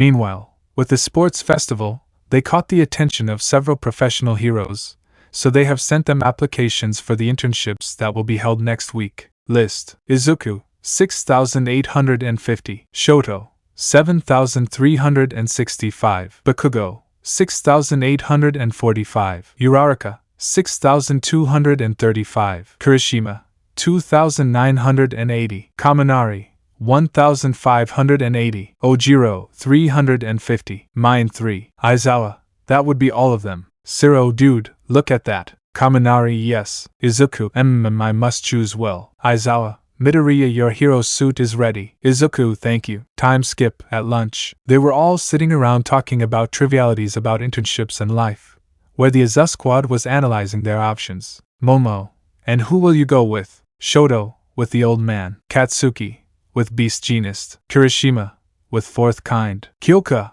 I don't know, what about Yamamomo? Momo, with Iwabami. Tsuyu, with Selkie Karo. Momo, and you Izuku? Izuku, I'll be doing my internships with All Might and the retired hero Gran Torino. Shoto, okay, it's amazing. Kirishima, a retired manly hero. Kyoka, I hope it helps. Izuku, of course, plus it will help improve my control over my powers, and restrain myself from doing something I'll regret. After that, the classes continued until the end. Time skip on Monday. We meet at the train station. Aizawa, do you all have your outfits? All yes. Aizawa, well, don't let UA down. Obey your teachers during these internships and above all don't slack off. All yes. So everyone would board the train heading to their destinations, while Izuku went next to a trembling All Might in a skinny state. Izuku, are you okay? All Might, I'm scared. Izuku, I don't think it's that bad. All Might, SHHH, he hears you, he said with trauma. First flight. Their train ride was turbulent, as All Might was trembling with fear. Gran Torino wasn't someone you should misjudge, and he learned that the hard way. Izuku, is it that bad? All Might, he was a teacher at UA for a year. It was horrible. It was horrible. Izuku, don't worry, I'll be by your side giving you strength. All Might would calm down as they both got off the train at the station of the city they were supposed to head to. They walked in silence, trying to calm down until they reached their destination. Izuku could hear and see how the nerves were present again. They had arrived at a particular house. It was not an office or a building, but there it was. They knocked but nobody answered. Instead, the door opened by itself while All Might seriously entered with Izuku, who checked everything with his X-ray vision, without detecting anything out of the ordinary. When they arrived at the living room, they saw an old man lying down covered in something red. Almight, Torino-sensei running when he saw his teacher lying down. Izuku, oh no, at that moment, he thought, wait dad, I'll use my X-rays, see if there's any damage. Izuku would use it, noticing everything in order without damage of any kind, saving a plate under the old one. Almight, what did you find? Izuku, Mr. Torino, can you hear me? Grand Torino, I'm alive. Almight, KYAAA.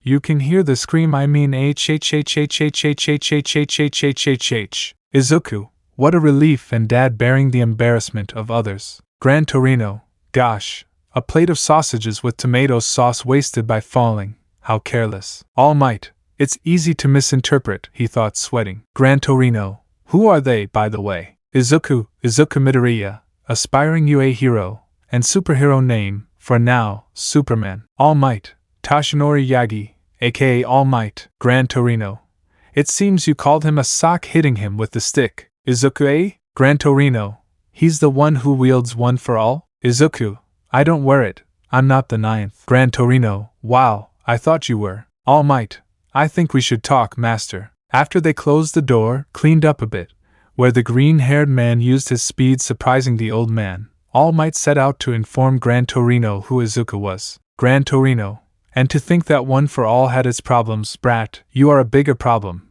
and according to what Toshinori told me, your problem is the flight. Izuku, yes, I was able to float a little without realizing it. Almight, well, we have to go to a special area. David and Melissa will give us a hand.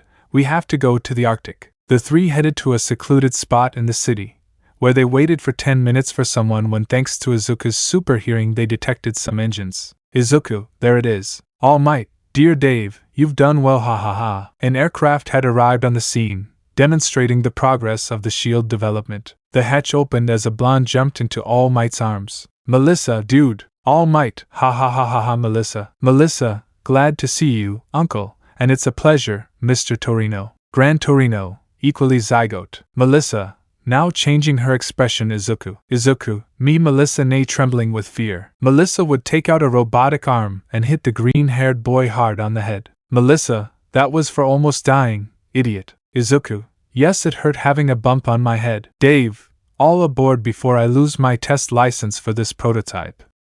I tested it on Island and it works, but I need to test it over long distances. There's Arctic equipment inside. Everyone would go inside as the hatch closed, and Melissa admired the green-haired man's outfit. Melissa, it's a good acquisition. Izuku, but I don't feel like it's my style. Melissa, nonsense. Besides taking out a cape, I did this to you. All Might, an O cape.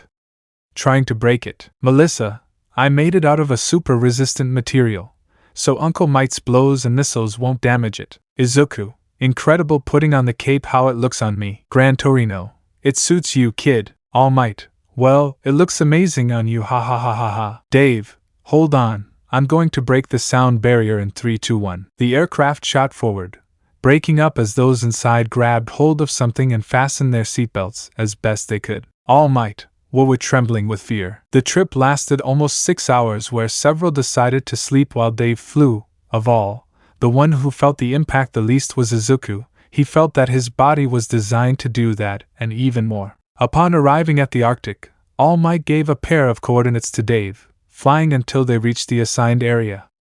Upon landing, everyone put on suits to go out and began to explore the place. Upon leaving the aircraft, they discovered a structure. It was made of ice and stood up. Dave, wow, it's over 300 meters long, and the ice in this place looks like it's over 15,000 years old. Grand Torino, there's something there. Izuku started walking, feeling something calling him. Melissa, Izuku? All Might's son? Dave, something attracts him. The four began to follow him, surprised to see a gate, or what appeared to be an ice door, open, allowing them to pass.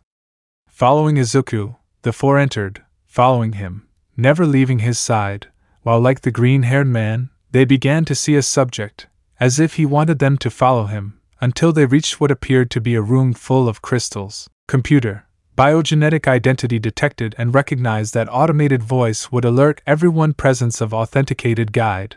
all operational systems online. A gate would open as a subject wearing the same colors as the green-haired man appeared before them. Man, seeing you standing there turned into a teenager makes me very happy. Izuku, who are you? Man, my name is Kal-El, or at least a reflection of what he was, his consciousness, the Superman of my world. And seeing you standing there gives me a great satisfaction. Izuku, Izu, that's my name. Kal-El, Izuel, that's right. Izuku, I have so many questions. Why was I born human? Why, despite being born to humans, am I Kryptonian? Kal-El, your powers originate in my world. Both of us, despite our origins, we have roots in Krypton, a world with a more hostile environment than Earth's. For millennia, our species traveled to the stars, many ships went out into space, and made our civilization flourish for 100,000 years, achieving wonders. Izuku, what happened? Kal-El, several things. Outposts and space exploration were abandoned, artificial population control was imposed, natural resources were depleted, making the planet's core too unstable. As a result, the planet began to consume itself from within. My parents, knowing that I was the first natural birth in centuries, ensured my survival by sending me to my Earth. I was raised as a human, with its values, its feelings, and its ways of life, and despite the fact that I could use my power and subdue them, I did not, and I preferred to defend them with all their mistakes and all their successes.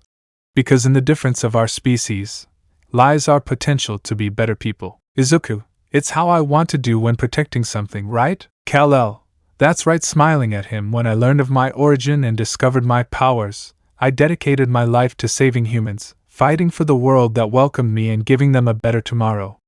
But despite being powerful, I couldn't do this alone, and with the attack of an invader from outside the planet, the other 6 heroes that existed gathered and formed a team, which grew over time. We assumed we had control for a long time, but the villain who gave us origin as a team returned, defeated us by killing most of us, and invaded the Earth. In just under 2 years, chaos took over, cities were destroyed, and the world collapsed, but we did not give up. Izuku, so they fought, right? Kal-El, that's right. We fought, but the cost was great. Many more died, and the Earth lost 30% of its molten core, disrupting its rotation. As a result, we had to reset the timeline. Melissa, but how did they do it? Kal-El, that's a story for another day. Izuku, but how do you explain my origin? Kal-El, a Kryptonian boy existed, one of my villains. He had stolen my DNA and managed to clone me. But by saving him from that world and directing him, he became my younger brother. That boy would be forgotten in a new line, and someone did not want that power to be lost. You represent the power that our Earth could not retain. You are the first Kryptonian born in your universe. Almight, son, taking him by the shoulder for his load. Kal-El, you're probably wondering what abilities you have, but you'll have to find that out for yourself.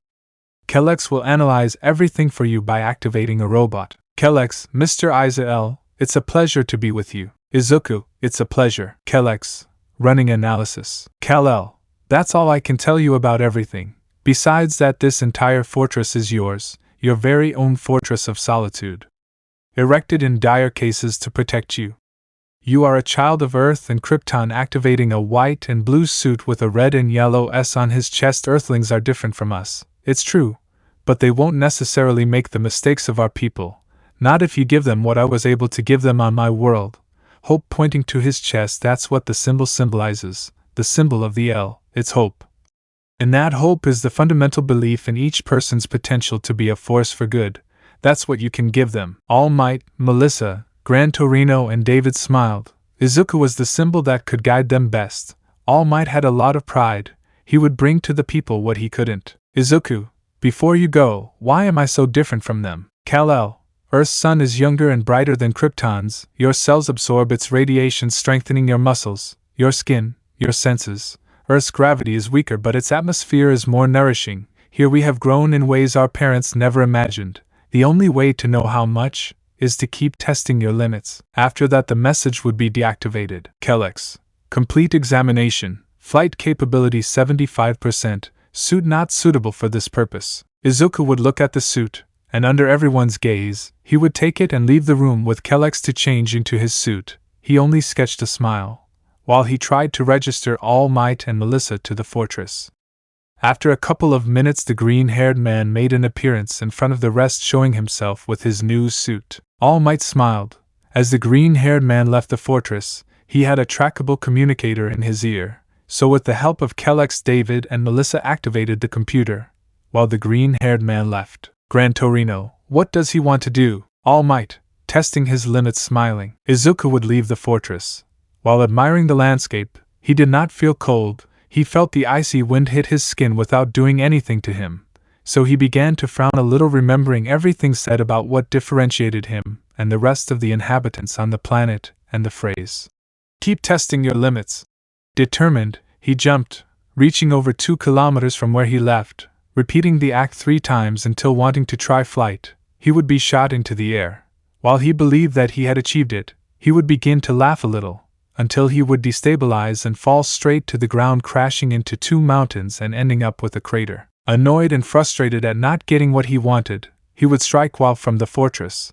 All Might managed to give him a few words of encouragement. All Might, Kal-El said you could give people something to aspire to, son, just as you managed to do slightly in the USJ. You had confidence in yourself, you trusted in yourself to be able to give hope to your companions. You must believe, trust in yourself. If you don't trust yourself, people won't do it. I trust you, Melissa does, your Uncle Dave does too, and Gran Torino believes you can do it, so stumble, fall. Look at the sun, that star that gives you power. Very soon we will join you in it. Son, together we can achieve wonders. After those words of motivation, Izuku looked at the sun, closed his eyes as he relaxed a little, knelt down, and determined and full of confidence, jumped, rose into the air, beginning to fly, and 3 seconds later, broke the sound barrier. Brimming with confidence, he smiled and broke the sound barrier again. In the fortress, Quirks, the test suit tracker indicates where it is. Dave, it's in Gran Torino.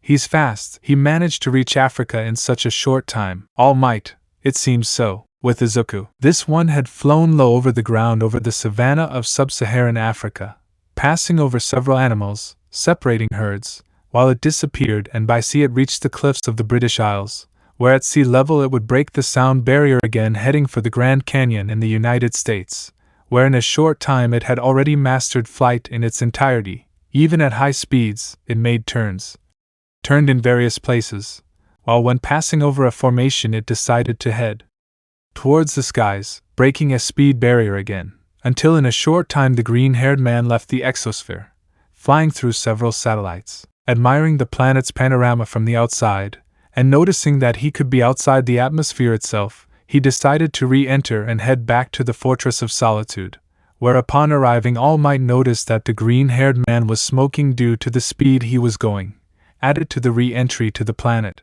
which caused commotion in several places.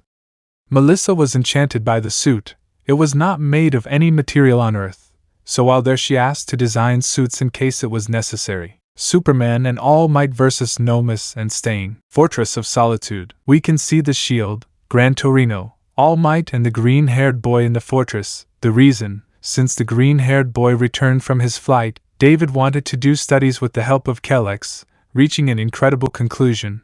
By constantly being his cells charged with solar radiation, the green-haired boy developed self-sufficiency, which allows him not to need to eat, drink, sleep and breathe, which facilitates the analysis of various ecosystems, being able to withstand oceanic pressures without any equipment, in addition to entering and leaving a planet. All Might, it's amazing. Izuku, yes, but seeing Melissa wanting to draw blood while the Eradicator held her, I feel like a guinea pig. Eradicator, for safety I recommend that she stay away from her, or that someone block that desire to meet her kind. All Might, well, there are several days left. About 4 of internships left, and we must be helping the civilians. Izuku, yes. David, I'll prepare the ship. Eradicator, I suggest caution in what you are going to do, Master. Izuku, of course. At that point the Eradicator would be deactivated while Gran Torino and the others head towards the aircraft, while the green-haired man decided to fly. Meanwhile in Japan, Hosu, we can see a city on a completely quiet night, while a being with a sword watched everything from a building. Society must be corrected. The word hero has lost its value. Fame, money, women, all those heroes are nothing but fake. boundless arrogance, hedonism, narcissism, all evils that make the wrong people become heroes. At that, behind him a purple mist would form while a sky blue-haired man appeared behind him. Shigaraki, so here you were, hero killer Stain. Stain, so here you are, Tamura Shigaraki. If you're looking for my answer, you're wasting your time. The last time we talked, I said no. Shigaraki, I know, I just wanted to come see Hosu. Stain, you have a twisted mind, but you want to destroy the heroes for what they do, and I for their falsehood. Our paths converge at one point, but diverge at another. I'll only let Almight kill me, since along with Vixen, they were the only true heroes. Shigaraki, what if I told you that Vixen's son is still alive? Smiling, Stain, that kid? Where? Shigaraki, he studies at UA. He's a pain in the ass since he has thwarted several of my plans. He's so identical to All Might that it makes me sick. Stain, so you decided on that path? I'll have to test you to see if you're like your father. He thought if that's all I have to work. Stain would run into alleys following a Native American-looking hero. Shigaraki, he's so focused, I hate him, sensei. AFO, tell me, Shigaraki Tamura speaking through a communicator. Shigaraki, you said you could destroy anything you wanted. Can you give me the Nomus? AFO, I said it, but right now I can't give you more than 3 Nomus. Shigaraki, worse is nothing. AFO, but I also have a project, a robot based on the ones UA uses in its income, and with a gift from a friend in the army. I want you to try it. Shigaraki, yes sensei. Kurogyri, bring them. Kurogyri would do as requested while several Nomus would emerge from the mist. Shigaraki, Nomus attack the city, kill everyone. The Nomus following the orders went out through the city starting chaos, activating the heroes in the area, while Kurogyri took out Tamura's new toy. Robot, T-Unit 89.852.639 online, awaiting instructions. Shigaraki, I want you to attack heroes coming from outside and take out a couple of buildings. Robot, order received. The robot would begin its journey as it fell into the streets from the building, beginning its attack. Thousands of civilians began to be massacred while nearby buildings were demolished by missiles launched by the machine. Robot threat detected launching missiles. Insurcanias. On the aircraft, David would receive calls from civilians and heroes telling them the situation. All Might, what the hell is going on? Gran Torino, Hosu is on fire. From outside. Izuku, careful. Using the communicator, but the sound of 3 impacts at speed would impact the green-haired man. All Might, Shonen, Izuku, I'm fine coming out of the smoke, I wasn't scratched. David, amazing you tolerated missiles. All Might, the city is under attack. Izuku, I'll go ahead. All Might, take care, we'll be there soon. Izuku would nod and break the sound barrier, alerting many people and villains. Out of nowhere, the robot that several civilians were terrified would start to open fire with machine guns, but a red cape, white and blue suit with a red S on the chest would get in front, receiving each and every one of the bullets. Izuku, bad move, walking towards the robot. In a stroke of luck, the robot would hit 2 missiles at short range on him, while the heroes jumped to help but in shock of believing him dead. But, Izuku, that didn't even tickle me, so Tin, I'm afraid I'll have to take you out. Robot, error. Unremovable threat, mistake. Izuku would jump under the robot, and using his strength and flight he would take it out of the area. While from the roof Shigaraki saw this, annoyed, his new toy rendered useless by the same boy, and fear, the military technology of the robot, cutting edge, was nothing against him. Stain, who had stopped when he saw the robot, was amazed. He recognized that green hair, and with what he saw he was very surprised. The boy was tough, but seeing him fly, be fast, and lift a robot of at least 5 tons made him smile slightly. Little by little he earned his respect. Izuku would reach the entrance to the atmosphere with the robot, while he launched it into space with his strength, at the same time that All Might arrived and faced the Nomus. All Might, do not be afraid. Do you know why? Because we are here. Izuku, at his speed, would arrive, standing next to All Might. The children watched with excitement, All Might and Superman working side by side, elbow to elbow. The Nomus immediately abandoned the other heroes present, including Endeavor, and threw themselves at the newcomers. Using his strength and knowledge of martial arts, he hit 2 of the Nomus, leaving All Might with the remaining 1. Each blow was to contain. He had buried one in the neck, using the metal bars of the building destroyed by the robot, to leave it immobile, while the remaining one threw itself against him, ending in the same situation. Endeavor, you know I can arrest you, brat coming. Izuku, the hero I'm interning with authorized me NG-san. I don't have to obey you. Endeavor, damn brat. Shout, Midoriya. A scream would sound. Izuku, Todoroki-kun taking off. Moments before in an alley, Stain had managed to reduce Native, you're going to fall Stain. Stain may fall, but with me all false heroes will, readying his sword, die for a better society. At that moment a burst of fire was launched towards the murderer, while a bicolor covered the area with ice and escaped with Native. Stain, Endeavor's son, analyzing who he was in his mind. Despite his blood he is a true hero. Smiling son of Endeavor, where are you going with my prey? Shoto, keeping him away from you. I won't let you kill someone, even if it gets me in trouble. Stain, you're a real hero, kid. I'll let you live, but not him.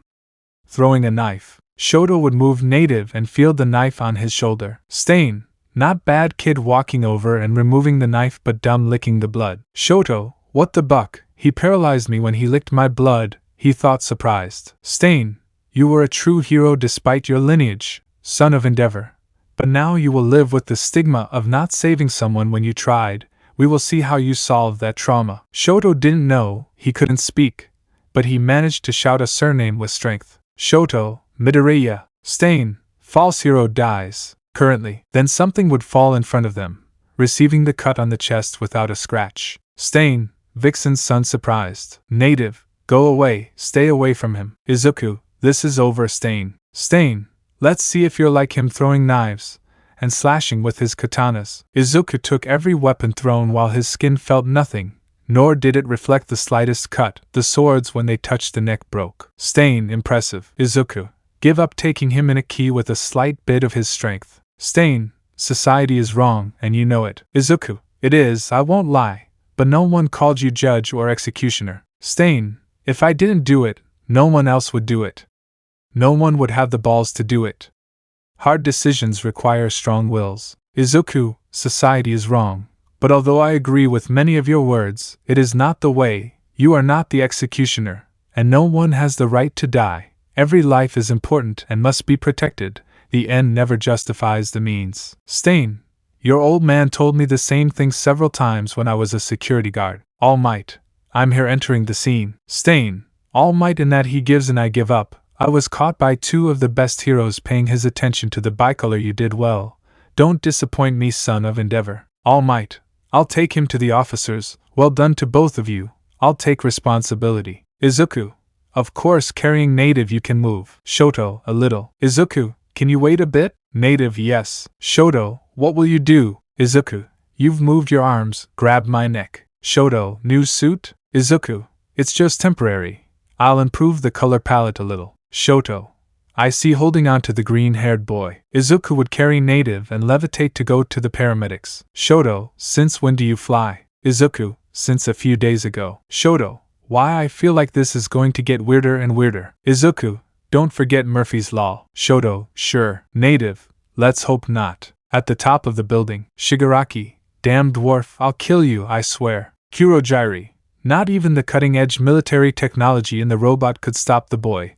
That's extremely interesting. AFO, maybe we should see how to deal with it. Maybe I can help you, said a blue-haired man with glasses. Kurojiri, Ingenium's brother. Ida, I have accounts with him, so we have a common goal, to get rid of him. Shigaraki, I'll take the help, but you'll have to be our agent within the UA. Ida, as long as my family is at the top of the era you want to make, there will be no problem. So they would both shake hands, agreeing on something, without knowing that things would get difficult. On another planet, a lot of screams were heard while a city was being destroyed. Go to the rocket. 2. I don't want to leave them. 3. We don't want you to leave us either, daughter. But seeing 3 figures in cryogenesis, the 4 will be safe. The closest inhabited planet is what your people know as Earth. Megan, you must go with them. Our worlds have already fallen. Don't let Earth do it. The girl would board the ship while the other 2 would activate the ignition, while the city fell after takeoff. Mars fell. Don't let Earth be next. I hope they can stop it. 2. Let's hope the Earthlings can stop Steve Wolf. Back to school. Yue narrowly escapes. Hosu. We can see a green-haired and a bicolor, while the latter was lying on a hospital stretcher while the green-haired kept him company. Shoto, you don't have to stay, you know. Izuku, you're my friend. What kind of friend would I be if I didn't support you through thick and thin? Shoto, my best friend. Izuku, besides, it's better than sitting outside listening to the heated argument between my father, yours, and the police chief. Shoto, you have super hearing, so you can hear it anyway. Izuku, yes, literally you have a good point. They would both start laughing as they stayed in a comfortable silence. Shoto, so now you fly. Izuku, yes, there was something I had to do it, and I just recently had the motivation to do it. In that Gran Torino, accompanied by Almight, Endeavor and a dog. Gran Torino, hail, young people. Endeavor, meet Hosa Police Chief Kenji Tsurigami. Kenji, greetings young people, wow. Izuku, it's a pleasure bowing. Kenji, that won't be necessary, and in your case you dodged a pretty big bullet given the reputation you've built up. Izuku, what are you talking about? Kenji, the fact that you saved so many civilians from the robot, and that you fought alongside All Might. For the Commission you should be imprisoned for using your quirk without a license. But for us, since it was an internship, we used it to save your skin. Izuku, I understand, averting his face. Kenji, even so, for us smiling you were one of the greatest heroes. If you hadn't acted we could have lost many civilians. That's why I thank you. The police department despite the orders will do nothing. All Might. Besides the fact that they wanted to remove me from Symbol of Peace for protecting them both, they leaked the story about the hero killer. Shoto and Izuku, what? Endeavor. The Commission is being more serious in its actions. They will no longer tolerate the freedom we heroes give each other during internships. However, the police, All Might, and several agencies in conjunction with each other do not agree with this measure. Kenji, in your case, young bicolor, your actions saved a life. Your father stated that it was his order for you to act, and we have understood it that way. Unfortunately, the Commission wants us to arrest you for it. Even so, we will not do it. Personally, both of you have the will and determination to be good heroes. For my part, we will not arrest you. No one in the police will, except those who are corrupt. Gran Torino, still, given the degree of civilian support they both have, they won't risk stopping them. So we fear something worse. Izuku, in my case I can resist everything but Shoto can't. They can send hitmen, right? Kenji, that is what we fear, so we humbly ask that you not act rashly. Izuku, that's what we'll do, boss. Kenji, Shoto, yes. So after that, both would be discharged. While they proceeded to finish their internships peacefully, either would risk the boys against the soulless henchmen of the Commission. Although they no longer had Nagant in their power, it was still a mystery as to who he might have. 3-day time skip, UA Academy, Room 1A. Mina, how did the internship go? Kaminari, it went well for me. Mineta, I was Mount Lady's personal servant. I didn't even train. Momo, Iwabami made me and Kendo model. He was horrible at everything. Uraraka, I learned martial arts movements. That's where Shoto and Izuku come in. Kirishima, but if we talk about men, there are them. Kaminari, dude, that was great. You held up to 50 caliber like a champ. Kyoka, you scared me. Broccoli. Izuku, hee sorry about that. Uraraka, I didn't know you flew. Izuku-san. Ida, he probably did it to show off. Ahoyama, shines brighter than me. Siro, come on, stop being so outrageous. That was a miracle. Then All Might and Aizawa would enter, causing the room to fall silent. Aizawa, well, because of the training they have done in their internships. All Might, I'm waiting for you all at Field Gamma, ha ha ha. Aizawa, you choose whether to wear your suits now. Go putting yourself in your sleeping bag. Ida, come on class, we have to go to the locker room. So the class would be empty, but then the green-haired boy would be pulled by Aizawa. Aizawa, try to keep a low profile, problem boy. Let's just avoid them putting a price on your head. Izuku, yes, sensei. In Campo Gamma, All Might, well, young people, seeing everyone gathered there, it's time to see how much we have advanced. We will make groups of 4, and as a competition your job will be to rescue me, he said, smiling. The groups formed would be armed, leaving the green-haired boy with Tsuyu, Mina and Siro. But something was happening. The green-haired boy had heard something in the distance. He was distracted. All Might, something's wrong with him, he thought. Shonen. Izuku, yes, I'm going. All Might, on your marks, get ready. Everyone ready? Mayday, we lost an engine. We are falling, would sound in the green-haired man's ear. Izuku would lift off a bit and shoot into the air, heading in one direction. He had heard something.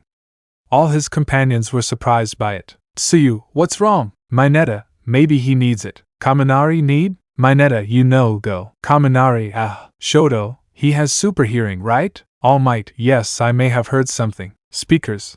All students and teachers at the UA are ordered to evacuate immediately. This is not a drill. An aircraft is approaching a collision.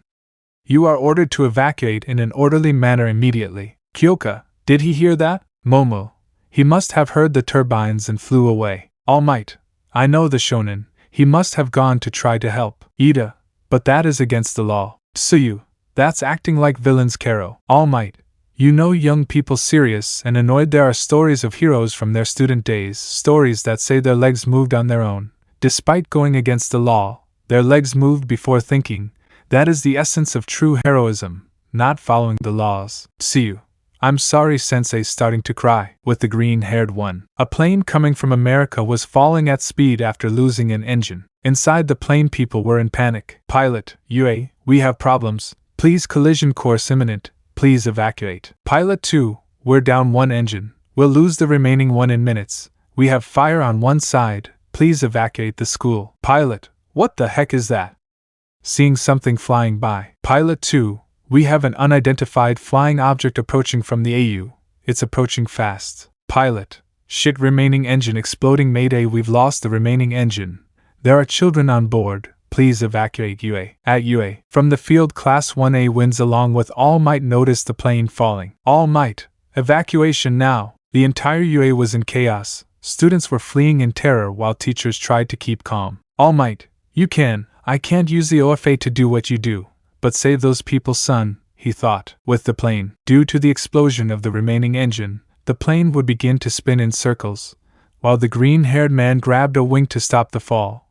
But it would be useless given the fragility with which it was left when the engine exploded, while the young aspirant tried to send the wing heading towards the sea, avoiding all collateral damage, to fly again towards the aircraft, noticing that the remaining wing was detached, causing him to cross it. Izuku, I can do it. Flying at maximum speed. The green-haired man would fly past the plane, standing in front of its nose, while the families inside hugged each other, crying. Izuku would take the nose in his hands as he diverted the aircraft toward the less populated UA training ground. The plane would stop turning while Izuku, using the strength of a Kryptonian, managed to stop the plane from falling, while the students who were nearby calmed down and went out to see the situation. The teachers were heading to the area to help, as was Class 1A. Given the force exerted by the green-haired man, the plane suffered a small tremor in the metal, while with effort, after being 2 meters from touching the ground, he managed to make the structure place itself horizontally, while with great care he allowed the aircraft to touch down. Rubio, did you see that?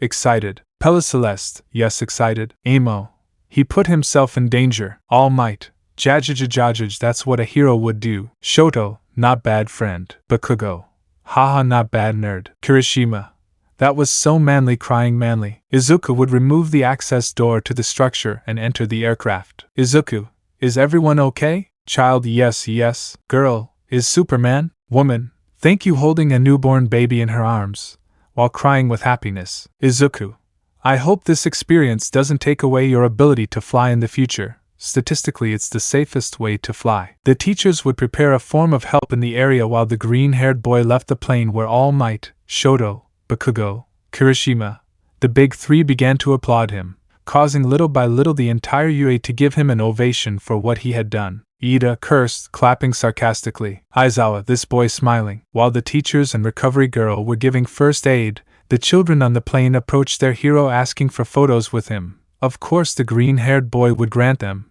becoming known throughout the world, causing a worldwide stir. Star and Stripe, the #1 heroine in the United States, published on social networks all her support, and in a matter of time, the green-haired boy's actions became known. Along with the name he used as an aspirant, Superman was beginning to be seen everywhere. Those who saw the feat were surprised, where All Might, as a greeting, despite being very proud, extended his hand to the green-haired boy, which was reciprocated.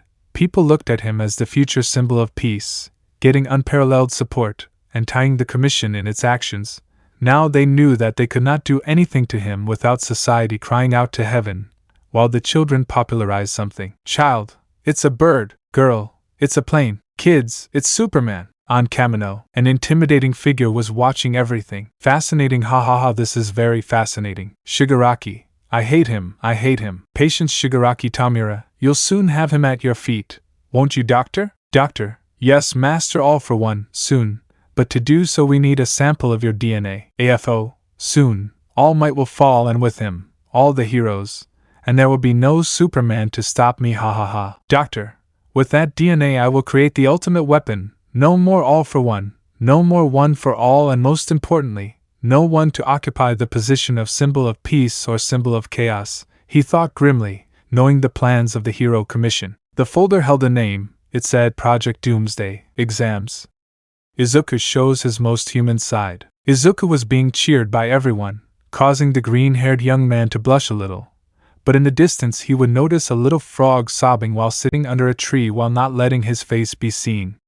Ignoring everything that was happening, Izuku would approach. Izuku, Tsuyu, can I sit? Tsuyu, do what you want. Izuku, okay, I'll sit here next to you. Tsuyu, why? Izuku, Tsuyu, why do you sit next to me?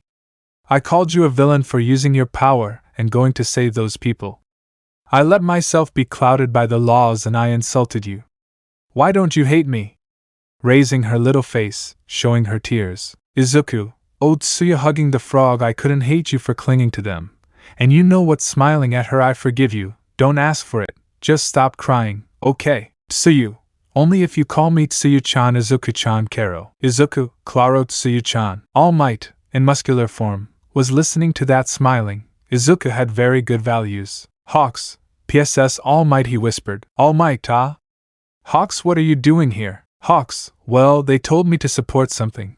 But I saw you here, so who are we spying on? All Might, nobody, haha. Izuku, daddy? All Might, son, hee. Hawks, oh, looking at the frog, I see, hee. Izuku, it's not what you think, Hawks. All Might, well, I think we should go back to the classroom, huh? After that, the teachers decided it was best to return to the classrooms. It was too much excitement for one day. Room 1A. Kaminari, dude, that was intense. Kirishima, that was so manly, hugging the green-haired boy. Ida, damn conceited, he thought, annoyed. Izuku, calm down, Kiri bro, just don't cry. Kirishima, it's just that once I start, I can't stop. Shoto, not bad. Bakugo, happy nerdy day. At that moment Aizawa would enter the class while Class 1A, while they were silent. Aizawa, well, the time for the end of semester exams is approaching, which is why I must inform you that the end of semester exams are about to begin. Kaminari,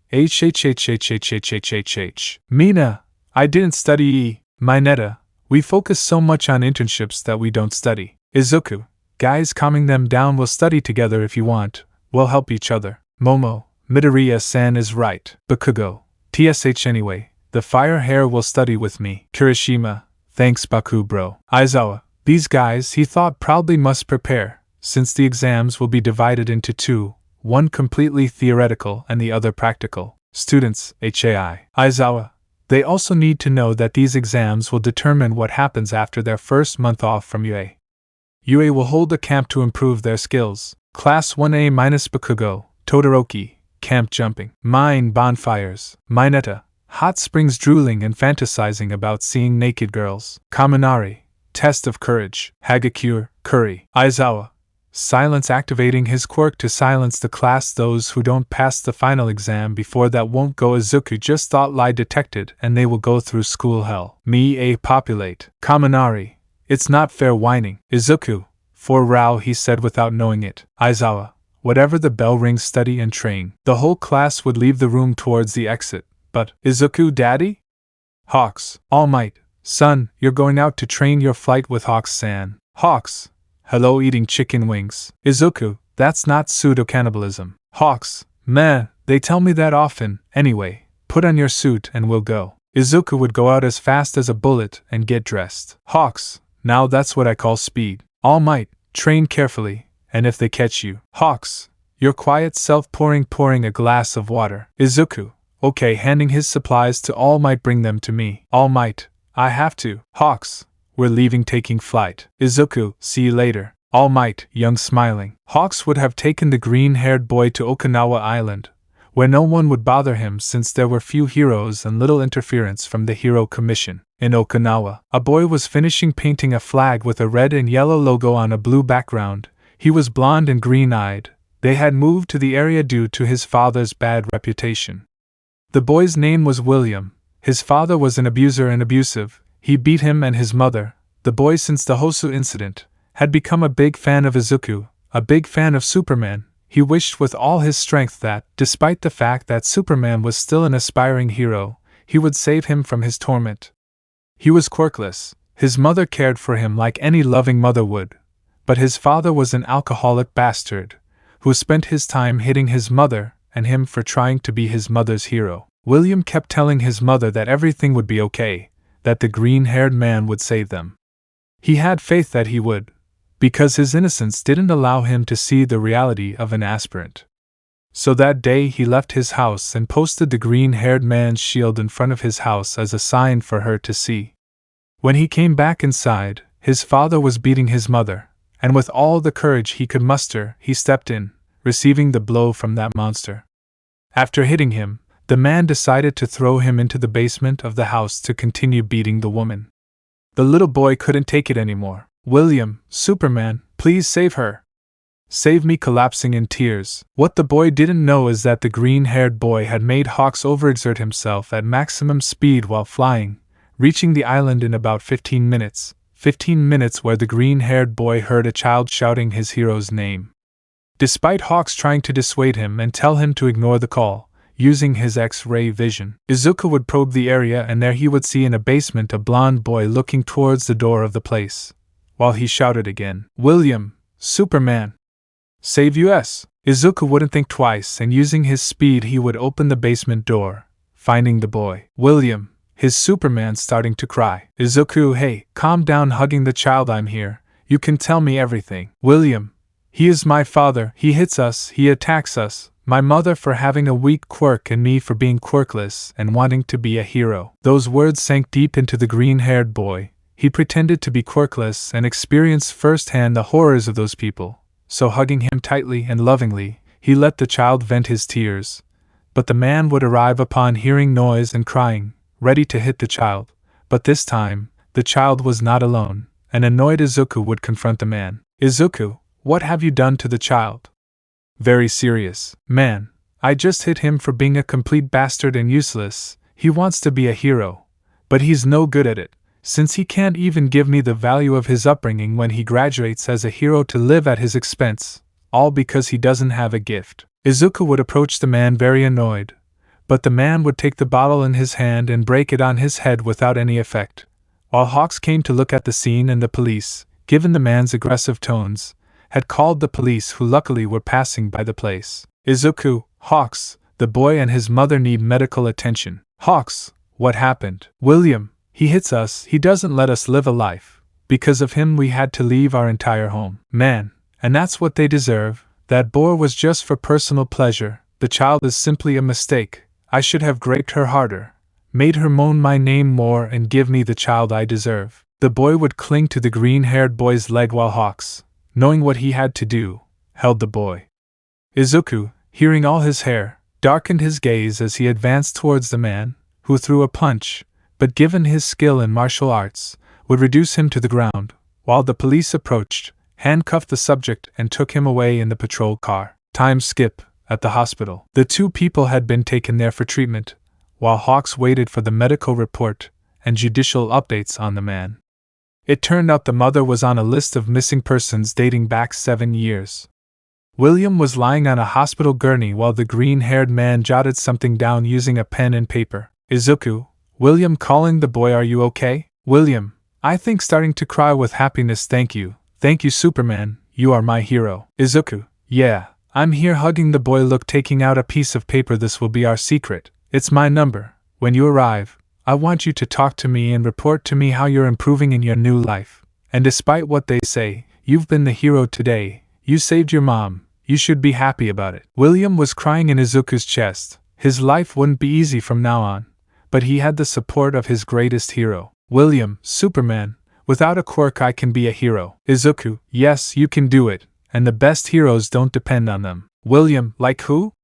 excited. Izuku, you've seen the heroine Mirko. She defeats villains thanks to her fighting style and her strength, not because of her quirk. You also have Eraserhead. He uses his capture tapes. William, incredible. Izuku, shall I tell you a secret between us? William, what is it? Izuku, I am a student of Eraserhead. William, incredibly. Hawks, Superman, it's time to go. Izuku would take flight. William, I'll be calling you whenever I can. Izuku, I understand. William, when I become a hero, I'll be as great as you. Izuku, I hope I can see it. Both of them would fly away, leaving the blonde boy with a happy smile. They set off towards Muzurifu.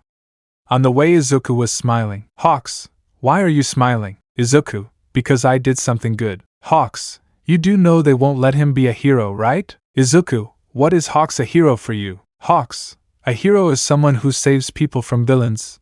That's how I was taught. Izuku, I see. Disappointed. We both have very different values. Hawks, I asked the same question you asked me. Izuku, a hero is someone who does something good, even things as insignificant as giving a coat to a street child. That is the way I was raised, and I tried to carry out as an apprentice of heroism. As long as I can help, no matter how small, give a little bread to someone in need, help a grandmother cross the street, get a girl's cat down from the tree, and bring a smile to a child's face, that is for me the essence of a hero. You don't need to fight villains to be a hero. You must be prepared, but you must also learn to accept that you are more human than a hero. Those words would sink in deeply, leaving the cannibal hero thinking. That day, he decided not to go get fried chicken at KFC. The green-haired man left him thinking very seriously. Was the word hero so distorted? So the rest of the days they left the green-haired boy studying. He met up with his friends, including Shoto. They studied and spent time as it should be done, living like humans, not like weapons, not like servants, like humans. Exam day. All the students were taking their exams while Aizawa was asleep. Any idiot could cheat, copy, or cheat. How could they not have thought of it? No one knows, or are they too responsible not to? The exams lasted 3 full days, and every subject was covered. They were 3 days of hard suffering, a lot of thinking, and sore hands, because with all the exams in that one day, there was little anyone could do. Izuku was the first to finish, followed by Momo Yayorozu, Ida Tenya, who looked at the green-haired boy with hatred, while he did not notice the look on him. So each and every one of the students would leave the room, leaving Mineta as the last one, who would hand it in. Aizawa was grading the exams from the end of the exam until after lunch the next day, and needless to say, he was surprised. Until 3 days later the practical exam arrived, where Aizawa looked at Class 1A seriously. But he was not alone, but also accompanied by the remaining UA teachers. Aizawa, the practical exam will now begin. It is possible to fail this exam. If you want to go to camp, don't make any mistakes. Kyoka, there are many teachers. Koda, I'm scared, he would whisper nervously. Aizawa, I hope you gathered information ahead of time and imagined what we're going to do. Kaminari, we'll fight robots, the kid would say with confidence, right? Mina, rockets, test of courage, Curry. Nizu, no leaving Aizawa's ropes for several reasons. The exam will be different this time. Siro, Ojiro, Shoji, the director? Momo, different. Nizu, hey, are you Midoriya's boy? Izuku, what? Aizawa, did you hear something using your super hearing? Izuku, no, sensei. I don't know, less bad. Izuku, about the exam either, in case you asked me. But if we don't fight against robots, it has to do with them being present. If so, it's because we'll be fighting against you, right? Nizu, that's right, young Midoriya. From now on, we'll focus on hero work, combat, and the stress of a real fight. So, with that in mind, you'll form teams of 2, and together you'll fight a teacher. Everyone would be surprised. Uraraka, against the teachers? Aizawa, the fights have already been defined, and their groups have already been assembled. I chose them based on certain factors: fighting styles, grades, and relationships. So these are the teams. Momo Yayorozu and Todoroki Shoto will team up against me. Aizawa smiled with some amusement, while Momo got nervous and while the bicolor was with his emo face trying to figure out how to pass. Momo, how nervous? Aizawa, Midoriya, Izuku, and Bakugo Katsuki both smiled at each other. It was their first time working together, and their opponent will be Almight. A Jajajajajaj falling from the sky. It will be me doing JoJo pose. Izuku and Bakugo, Almight.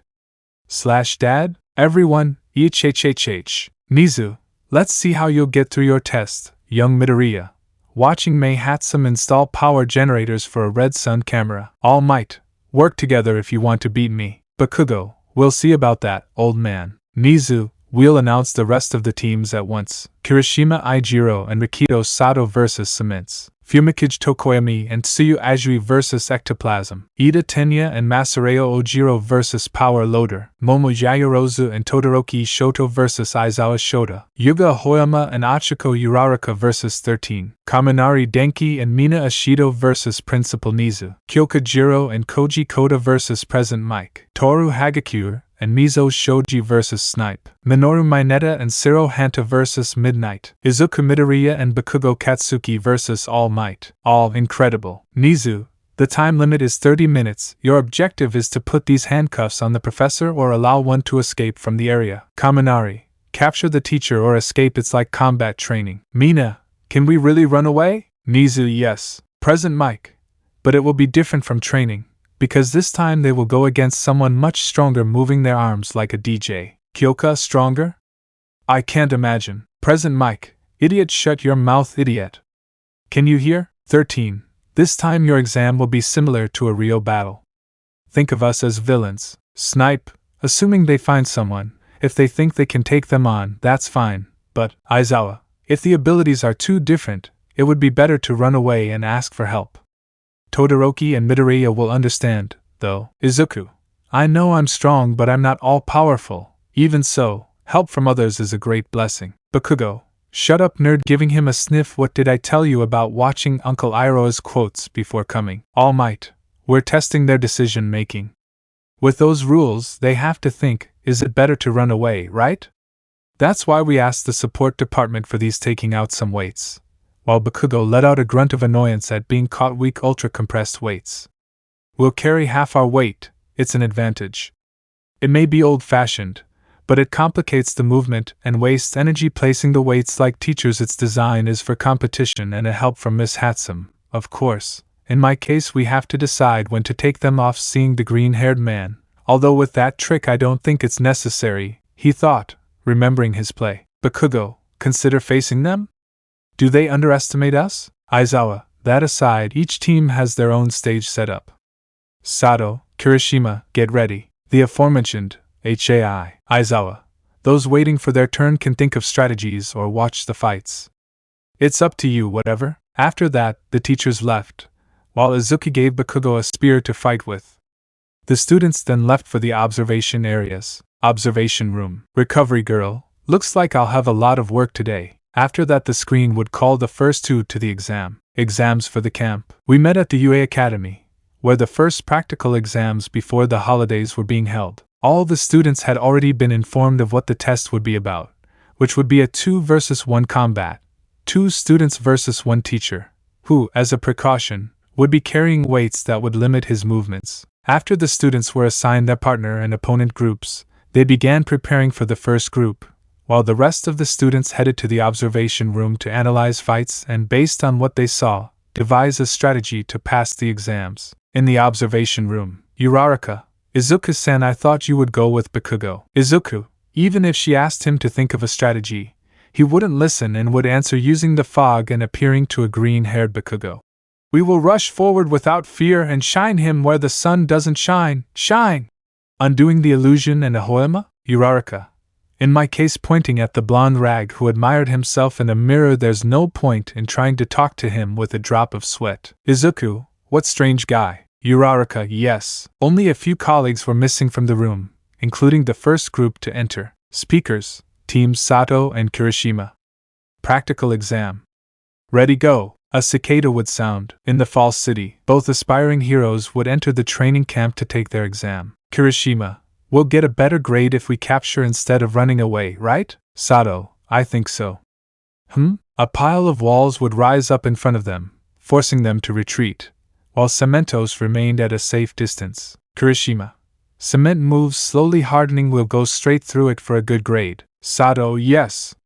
Eating sugar, to become strong. Both would start running against Cementos while the latter waited for them calmly. Cement, so they will attack head-on, creating pillars and walls of cement. Kirishima, come on Sato. Sato, yes. The two would start hitting everything in front of them. Kirishima/Sato.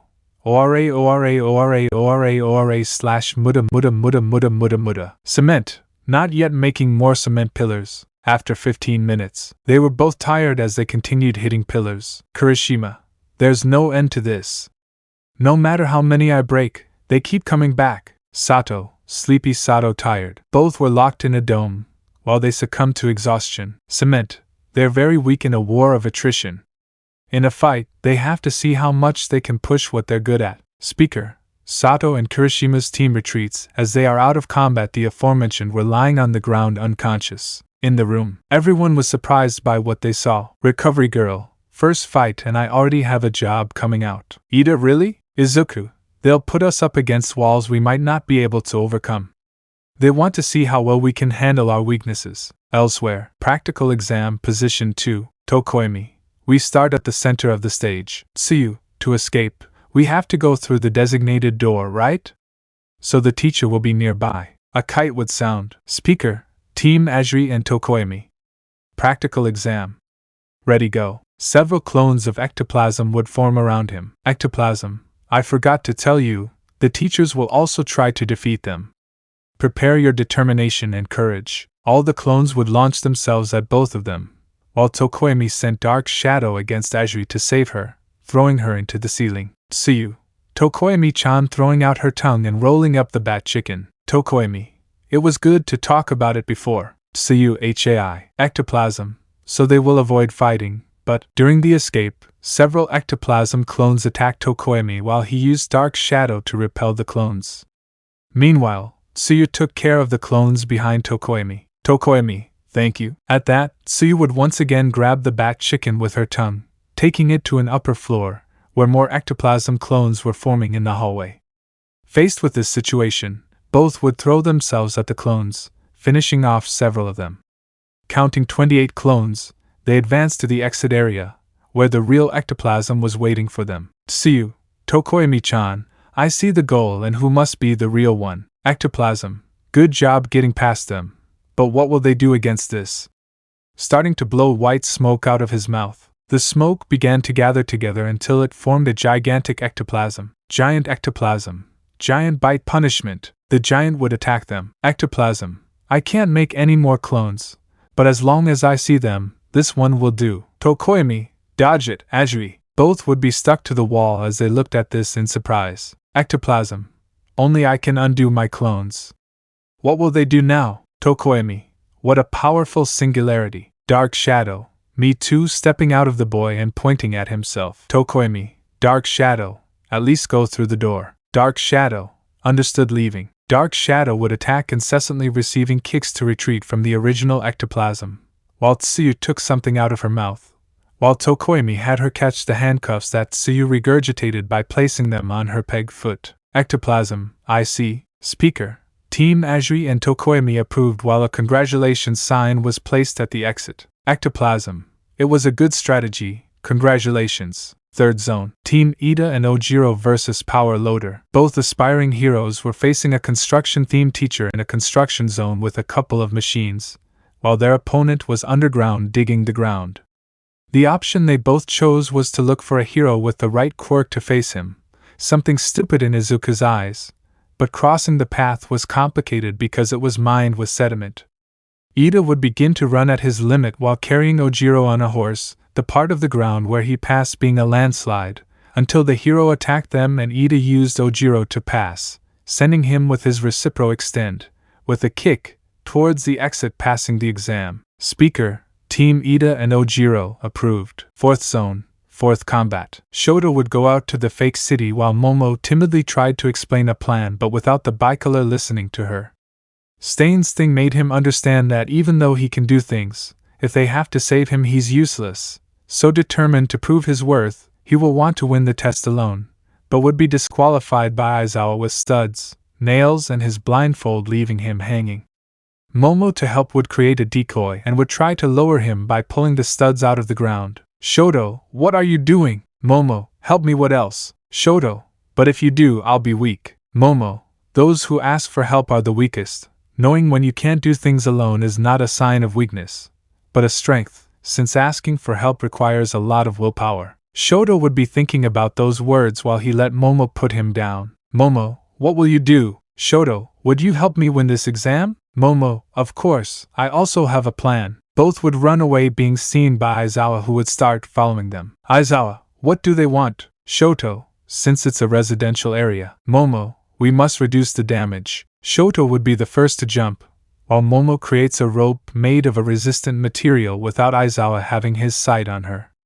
Aizawa dodged everything but didn't notice some mamuskas thrown by the bicolor that blinded the teacher, while the haired girl took advantage to place the ropes around him, while Todoroki left the teacher knocked out to make sure. Speakers, Team Jayorozu and Todoroki approved. Shoto, not bad Momo, and I should learn hand-to-hand defense. Momo, thank you. Fifth zone. After half of the 1A students had taken their exams, many were waiting for the new ones, while in a relatively closed area, the exam of Uraraka Ochiko and Yuga Ahoyama's group against the professional heroine 13 was taking place. Due to the heroine's black hole quirk, the gravity user and the naval laser user had problems from the beginning, which to some extent increased the previous difficulty, due to the French rag's narcissism. Currently, both were subject to the heroine's quirk, where they held on to something with everything. Uraraka, we were so close. 13, no. They won't escape. Uraraka, this is wrong, what would Izuku-san do now? With a pink tint. Ahoyama, hey. Uraraka, wait, I'm thinking. Ahoyama, you were thinking about a partner, weren't you? Do you like him? Uraraka would blush and let go, until she realized that she was absorbed, making 13 stop using his quirk on her a few centimeters away, while the Machi remembered the advice from her residents, deciding to use her body and hit until reducing 13 in a key, while the Frenchman put the handcuffs on. Speakers, Team Uraraka and Ahoyama approved. In the observation room, Izuku, well done guys. Momo, now the sixth fight begins, Mina-san and Kaminari-san. Izuku, this will be a fight that both adapt to. Shoto, the director is not strong, but Izuku, strength does not determine battles. In the field full of pipes. Speaker, Buzzer Team Ishido and Kaminari. Practical exam. Ready, go. The couple would start running inside the field. Mina, Kaminari, what shall we do? Kaminari, run. Even if he finds us, he's small, and I can use my electricity on him. You shouldn't use your uniqueness. We can't melt the director. Mina, true. They stop there, hearing a sound. Mina, what is that? Kaminari, he's not the director, right? At that point a pipe would break loose and fall on Kaminari. Kaminari, huh? Turning blue with fear, run. Both of them would start running as the place began to collapse. Mina, Kaminari, what's wrong? Kaminari, I don't know, but the director must be behind this. Elsewhere, on a machine with a wrecking ball, a certain bear, dog, mouse, was drinking tea, while having one hand or paw on a lever. Nizu, that's right. Happy, in the observation room. Everyone wondered how he attacked, but Izuku, of course, he has specific points to use. He knows the terrain and knows where to attack from a distance. From the beginning his test was to be smarter than him. In the field, Nizu, what chain reaction will there be if I break this? The crane would break a wall with its ball, causing a large chain of collapses. Nizu, those calculations are as simple as serving tea. While showing how things were destroyed and Kaminari and Mina ran for their lives, and without noticing, the paths to the exit end up sealed one after another, showing specific areas collapsed. Intellectual villains should just sit there. Ha ha ha ha ha ha ha ha ha, laughing like a maniac drinking the tea. The test participants were frantic, desperate to pass, while the director, like a maniac, manipulated the crane controls, throwing everything at his students. But even taking cover in the buildings didn't work. In the end, either of them made it to the exit door in time. Speakers, Team Kaminari and Ishido retreat after being exhausted in combat. Kaminari, no! Mina, damn! Nizu, for his part, drank a cup of tea in a polite manner. Nizu, and I left them a way out. It's a shame. Ha ha ha ha ha ha ha. In the observation room, everyone was worried about how the recently failed students must feel, while the rest of those who passed or failed entered. 7th zone. A buzzer would sound again. Speaker, Team Koda and Jiro. Practice exam. Start now. The exam site was a sort of artificial forest, where both students entered, hoping to face President Mike, who, unbeknownst to them, was at the exit door. In the observation room, Izuku, the practical exam puts students at a disadvantage. Momo, that's true, put them with teachers they'll have problems with. At the training camp, President Mike was getting bored of waiting. President Mike, come on, hurry up. I don't like working with ardor and fervor only to then shout YEHHHHHHHHHHHHH. The students, birds in the place, were all affected by the powerful scream, causing the birds to fly away and students to cover their ears.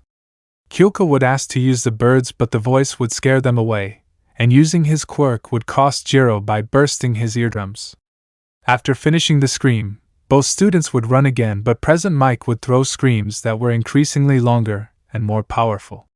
Jiro would give the idea of using the insects, but Koda fears them, so she would be forced to use her quirk, starting to bleed from her ears. So Koda had no choice. Unfortunately for President Mike, a large army of bugs began to climb up his leg, making him scream in fear and terror. President Mike, KYAAAA. In the observation room, Recovery Girl loses to some bugs, angry how pathetic. Izuku, good thing it blocks my ears a little. Uraraka, it's true. Speakers, Team Koda and Jiro approved. 8th Combat Area, Shoji Mizo and Hagakure Toru. The aforementioned were hiding from Snipe, who was shooting rubber bullets at them. Painful rubber bullets. At one point, Shoji realized the distraction, but he didn't count on a smoke grenade thrown by the professor to blind them. The area where they were hiding would be destroyed by each bullet impact, forcing them both to flee. Shoji, are you okay, Hagakure? Without receiving an answer, Hagakure, Shoji saw the discarded gloves and shoes of his invisible companion, who, despite being naked, decided to act. Shoji interpreted this as an idea and went out to meet Snipe, taking advantage of the distraction this would create for Hagakure. While the teacher pointed his weapons at Shoji in a sign of surrender. Hagakure, I got you using the handcuffs on your wrist. Snipe, huh? When? Touching the girl's breast with his elbow, something bounced. Hagakure, Professor Snipe. Annoyed. Snipe, it's a misunderstanding, it wasn't on purpose. He would quickly excuse himself. The buzzer would sound. Speakers, Hagakure and Shoji team, approved. In the observation room, Momo, Hagakure is the best at hiding. Izuku, but if the villain sees them it would be difficult for them to achieve it.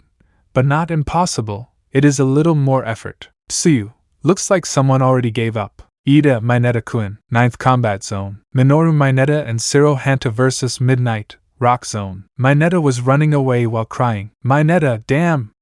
How can I take this exam? It's ridiculous. So unfair.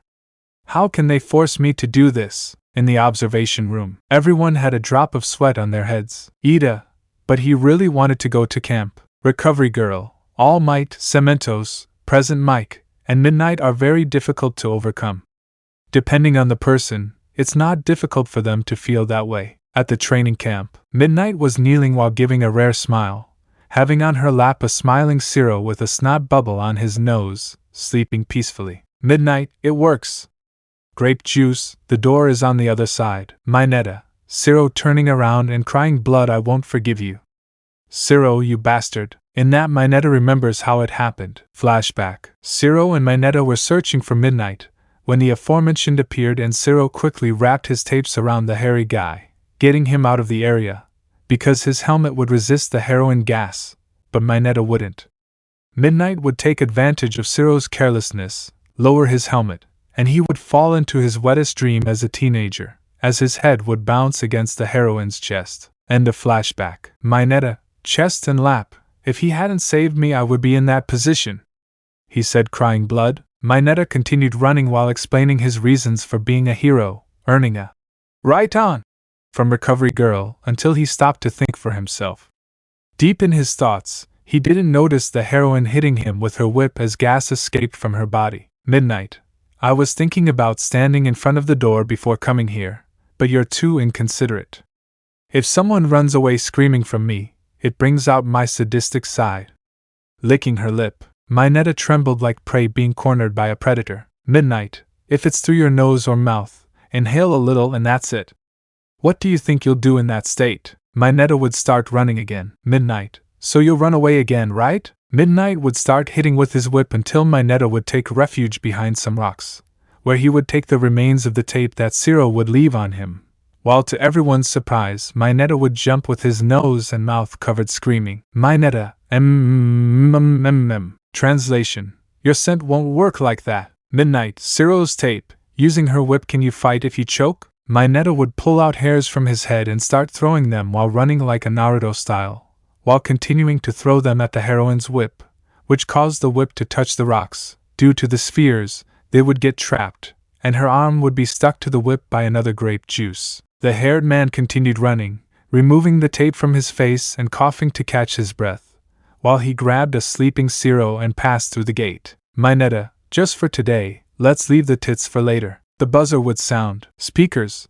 The Mañana and Zero team passed. In the observation room. Ida, they passed well. Momo, Mañana's plan worked. Elsewhere, Izuku was running to a fake city, where Bakugo was looking at him as if to say, "Don't make me wait." Izuku ready? Bakugo, if only you didn't get in the way, nerd. They both entered the battle zone as the city was sealed off as a red light was activated around the place. Speakers. Buzzer team Bakugo and Midoriya. Practice exam. Ready go. Bakugo, come on nerd. Izuku would try to fly but Izuku no. Bakugo, what's wrong with you, nerd? Looking at the green-haired boy. Izuku, no more, I no longer have my powers. Ship. People, we have a problem. In clarifications, I uploaded a poll to determine the ship and 11 people voted. Unfortunately, there are 2 girls who can be with the green-haired boy, but for this story, there will be no love triangle or harem, so I want to appeal to your choice. Previously, Kyokujiro and Fuyumi Todoroki were tied with 4 votes each, true votes, not answers or comments that it's not her. That's why I'm opening the elections.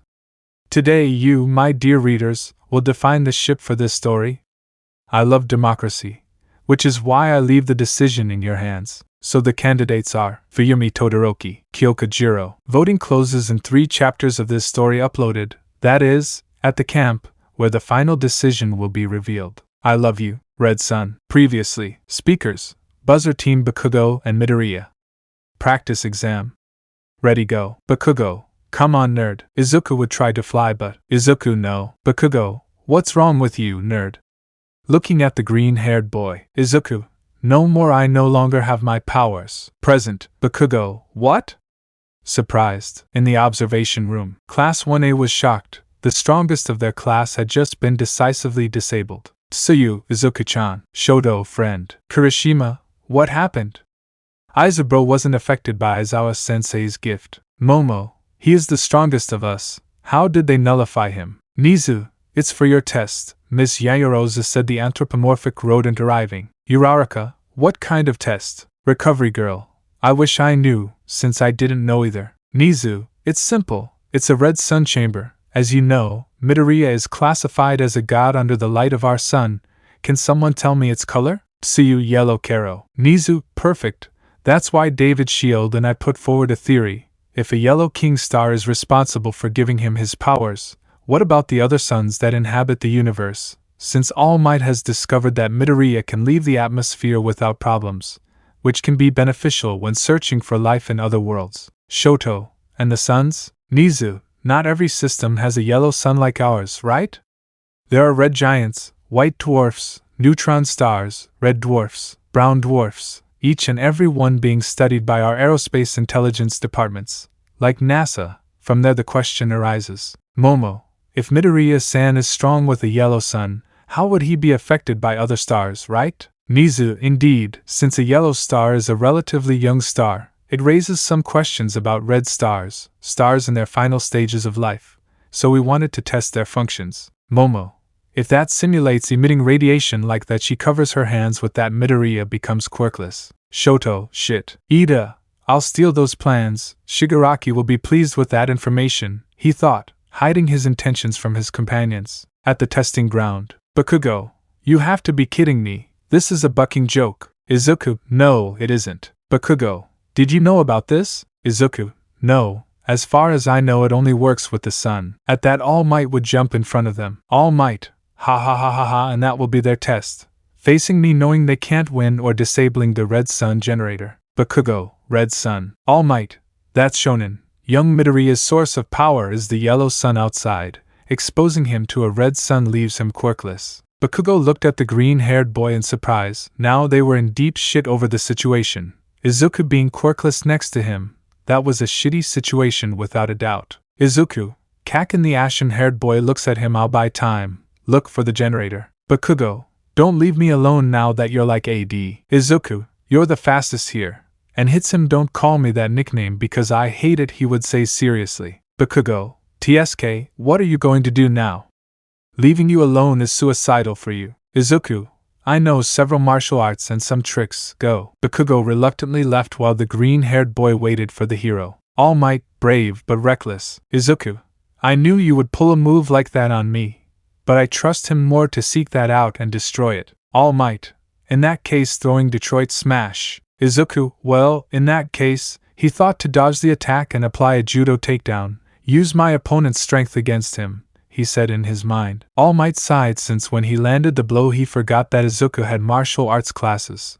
So he recovered after being knocked down and began to land random blows, while the green-haired man distracted the hero with his martial arts movements. All Might, Texas Smash. Izuku, using his capoeira skills, would narrowly dodge the blow and deliver several punches and kicks using kickboxing, while delaying the hero who was taking damage, as they were strong hits, and several on his wound. All Might, I should be angry about this betrayal of his, but information is power, he would say smiling, enduring his pain. With Bakugo, the Muslim was jumping and floating with his explosions. Bakugo, where the hell is the central system? While walking, he would hear a noise of something active, so following the trail, he would manage to reach an area full of robots. Bakugo would stand in a building while watching at least 20 robots armed with Seiya weapons waiting for an intruder. Bakugo, and I wanted your nerd, you will owe me one. With its explosions it would rise while the robots spotted it. Bakugo, AP shot. Several shots with his quirk went directly to the robots,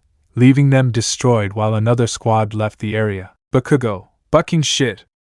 Shine. In the observation room, everyone looked attentively at the test. Momo, but that's suicidal in your state, she would say alarmed. Shoto, but that doesn't stop him. Yayorozu, you should stop underestimating him. Uraraka, but being a quirkless in that condition, I shouldn't. Tsuyu, but it does a lot of damage to All Might. Kero, Kirishima, they are good hits, so manly. Ojiro, there are several martial arts that I detect: judo, boxing, kickboxing, capoeira, aikido. Midoriya despite being quirkless. Tokoimi, still formidable and fearsome. Shoji, most people rely on their quirk and attack brutally without thinking. Kyoka, that's Midoriya's advantage, he knows how to use that to his advantage. Ojiro, by relying on your quirk, you become arrogant, attack without thinking, and get angry easily. Everyone was amazed by it.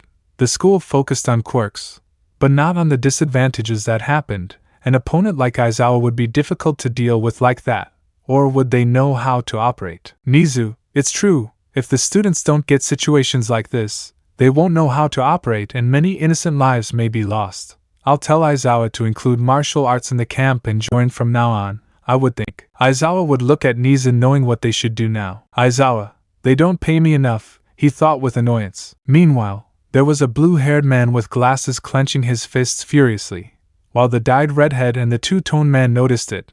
That was fury and jealousy, they wouldn't lie. Midoriya's quirk and his determination made them a little jealous, but they knew how to keep it at bay. He was a friend, a partner. Shoto, what are you up to, Tenya? He would think, looking at the bicolor out of the corner of his eye. In the field, Bakugo would finish destroying the robots, and would head to the central system of the Red Sun Chamber. Bakugo, this is the system. He sees several robots go up a nearby elevator. This is not the time for subtleties. Bakugo would give an explosion to the system, destroying it completely, causing the mobile sky of the fake city to open, while the light of the red sun went out and the sun of the earth entered there. Before the robots reached him, Bakugo rose into the air, and would leave towards the green-haired area with All Might. With the green-haired one, All Might had managed to hit the green-haired boy several times, getting him to his knees, but he always got up, making him spit blood, and even though it hurt him to do it, he had to do it. Villains wouldn't hit with cotton gloves and white roses.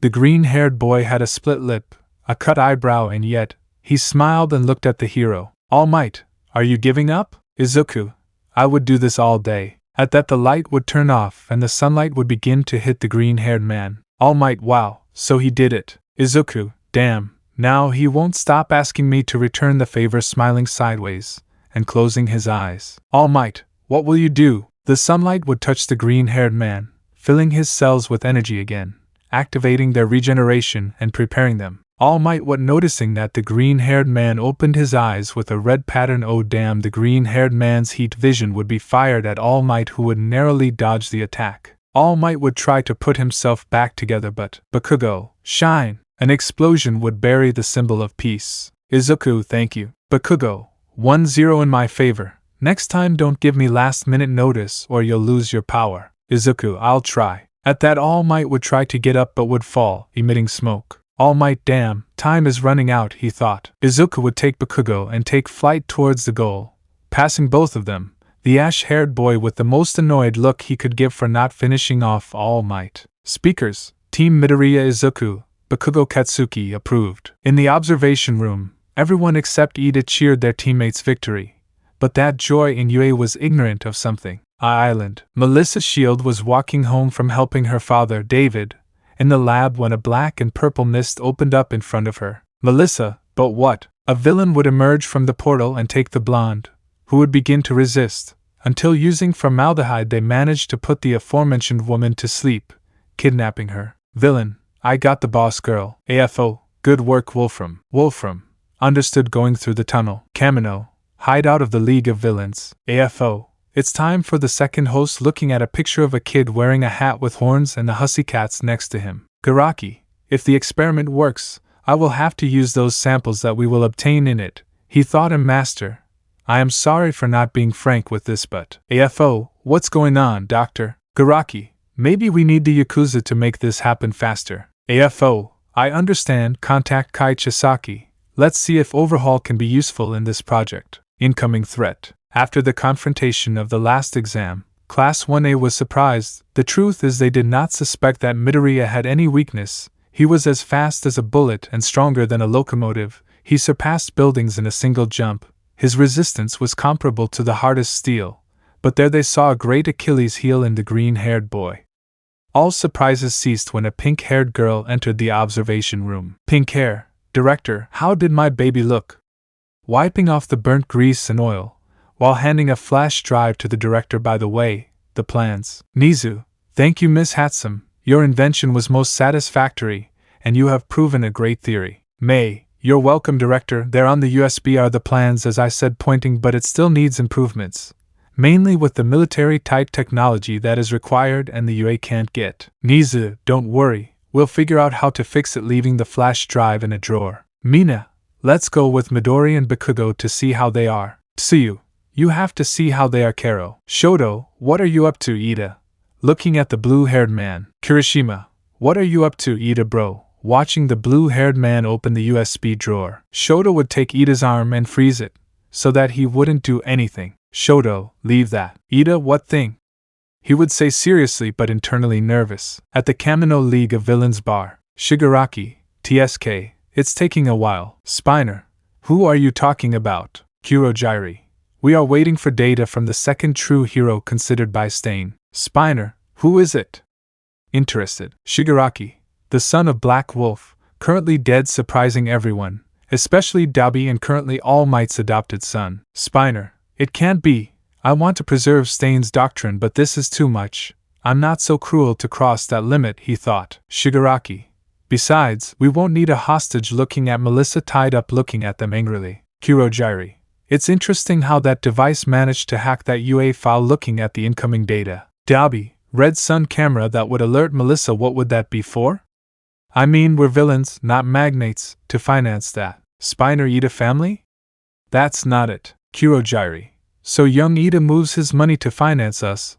That family is powerful economically, and he even does it behind Ingenium's back. How disappointed must that hero be? AFO, we will build that chamber. It will help us take that boy's power. His power goes beyond All Might's. Shigaraki, so, Hussycat's forest camp, smiling madly. UA classes were dismissing, while Mineta and Kaminari wanted to organize something. They had been asked not to leave the city given the attack of the League of Villains. One attack was a coincidence, two are not.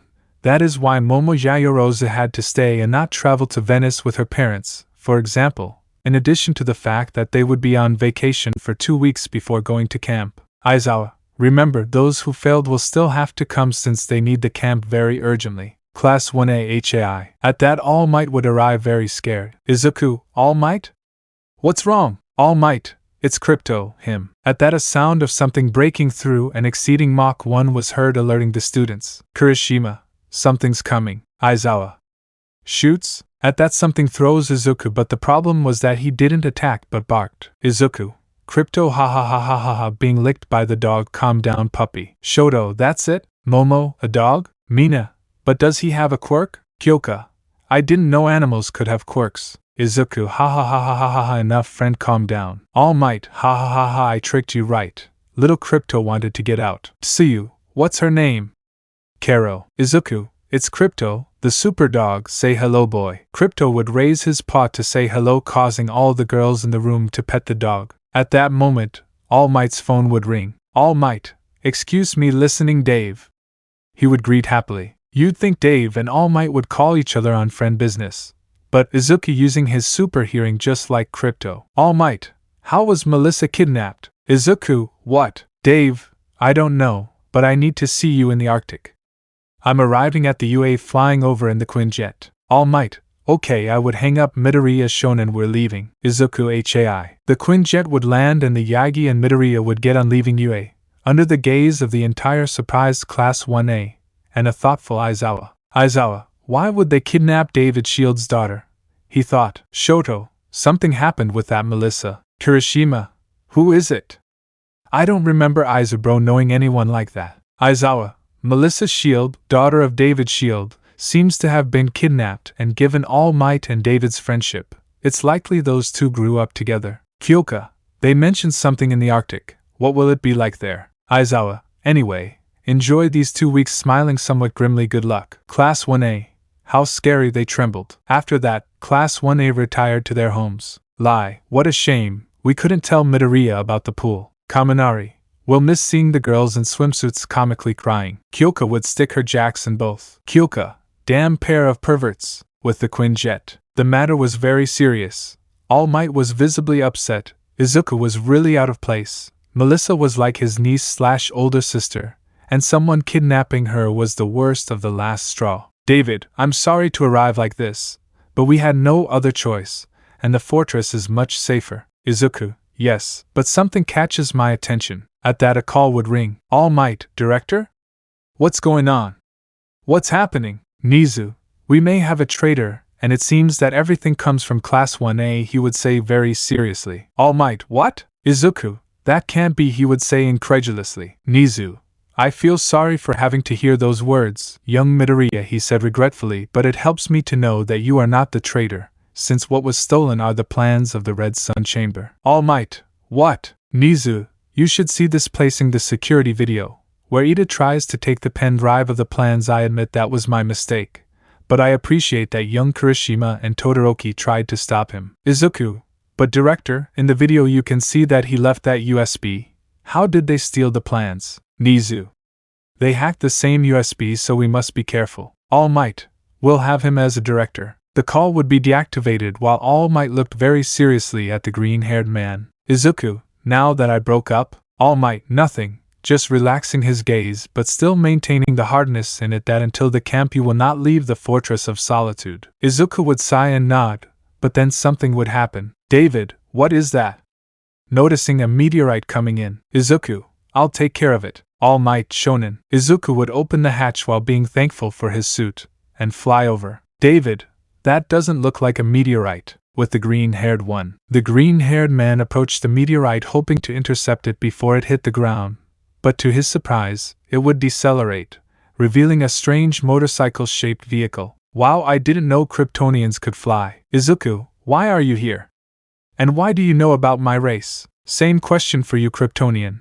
But the truth doesn't matter. Taking out a chain and attacking the green-haired man. Izuku would grab the chain and start to spin and then crash it into the ground, while the green-haired man approaches, so the guy would whistle, pulling his motorcycle towards him. I guess we'll do this the fun way, speeding up, while pulling out a gun, shooting the green-haired guy. Izuku would dodge about 2 shots and the third would hit him. Izuku arged. The subject would continue attacking him while the recomposed green-haired man would dodge the shots. But when he saw that the weapon was useless, he would fire another one, throwing several leeches that, when they touched the green-haired man, would release a shock, paralyzing him. Ha ha ha ha ha, if you keep moving they'll get angrier. Izuku would use heat vision to get away, while the subject aimed at him, but Izuku would hit hard while removing the last leech. Fortunately, he would crash the subject into the ground and there was no one around, saving a Quinjet flying overhead and All Might coming out to attack the aforementioned. Izuku, this planet has its alien protector. Have you looked in the mirror? He would say mockingly, as far as I know we are the 2 aliens on this Kryptonian planet, and nothing more. Taking a cigarette from the motorcycle, the only Kryptonian, the last one in the universe, there is a huge reward on your head. Izuku, I guess you have to take me alive, bounty hunter. My name is Wolf, and taking out a bomb, throwing it at him. The bomb would explode. Wolf, ha ha ha, if you mess with me, you just have to. Turning around, seeing the green-haired boy without a scratch. Well, I really didn't expect this. Taking out a bigger gun and throwing the cigarette butt at him, and pulling the trigger. Ha ha ha ha ha ha ha. Izuku would throw himself at him without feeling anything on his skin, until he took the weapon from him. Wolf, are you sure you're from Krypton? Surprised. Izuku, I'm from Japan, and I'm also of Kryptonian descent. Wolf, well, something about this place makes you strong. Jumping against the green-haired man, too strong. Wolf would hit the green-haired man several times, until he threw him against a nearby mountain. Wolf, I like this. Izuku would see Lobo approaching with a chain, so he would jump and hit so hard, sending him against another nearby mountain. But the green-haired man would give several blows using his martial styles. But Lobo would entangle his hands with the chain, and using the motorcycle he would send him flying. Izuku, using his strength in the air, would break the chains, and would receive the subject with his heat vision. Lobo would hit the green-haired man, but he would slam him against the wall of the mountain, dragging the subject's body against it, until throwing him back to the ground, impacting the heat vision again. All Might, it seems he doesn't need help, he said as he arrived at the battlefield, while the Eradicator left the fortress in his direction. Izuku would start kicking Lobo in the face with his knee, making him draw blood from his nose, until he hit him, sending him flying.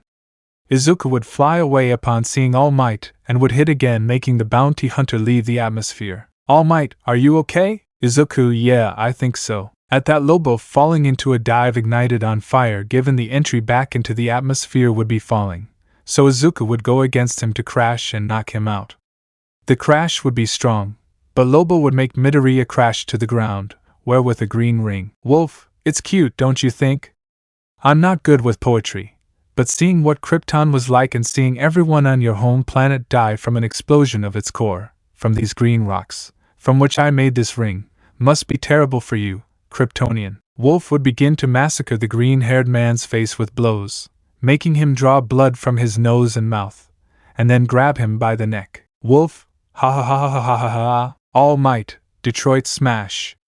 Punching him in the face, stay away from my son. Wolf, ha ha ha, I can't believe it, the strongest hero on this planet himself hitting me, taking out guns and shooting. All Might, damn bastard.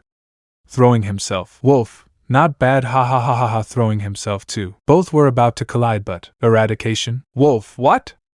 Taking a hit. All Might, Eradicator. Eradicator, I am programmed to protect all life forms of Kryptonian character. Wolf, this was fun, but it ended. All Might, what do you mean? Wolf, I'm sorry about this, but I had to introduce myself to him, in a ha ha ha ha way, and I did it in the funniest way. Whistling again, I'm telling you this legend so you know. Every damn rat I hunt is always the last of its kind.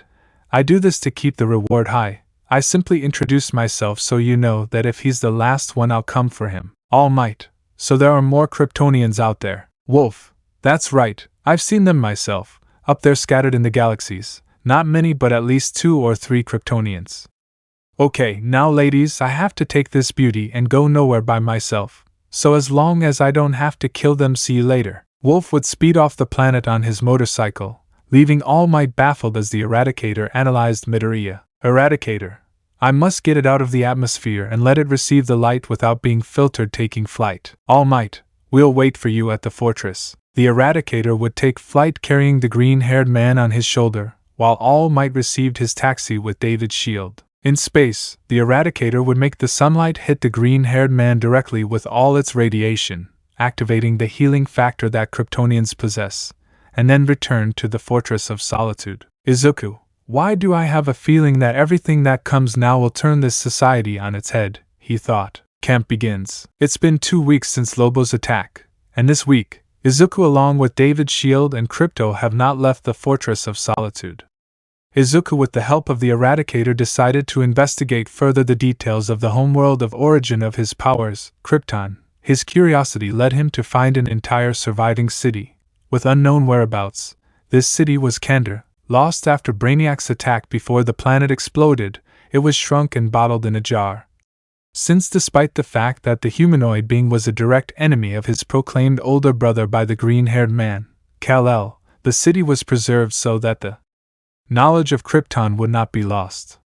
Along with David, they witnessed the wonders of the creations of the Kryptonian civilization, as well as the numerous races that were kept in the fortress's archives: Tanagarians, Tamaranians, Martians, Zarnians, Kaluans, among many others, added to the knowledge of the Guardians of the Universe and the Green Lanterns Corp., which also exist in that world. In addition, Eradicator helped the green-haired man learn the fighting styles of the Kryptonians, Torquasm Rao and Torquasm Vo. The first prepares and adapts his body for combat, and the second prepares his mind, making him very resistant to mind control and various psychic attacks. The confrontation against Wolf, All Might had to discuss it with Aizawa and Nizu. In addition to the discovery of the guy's race, the Charnian could return, so he had to be contained somehow. Aizawa was worried when he saw his offspring, since David managed to capture parts of the fight with the ship, while he was beaten with a green stone.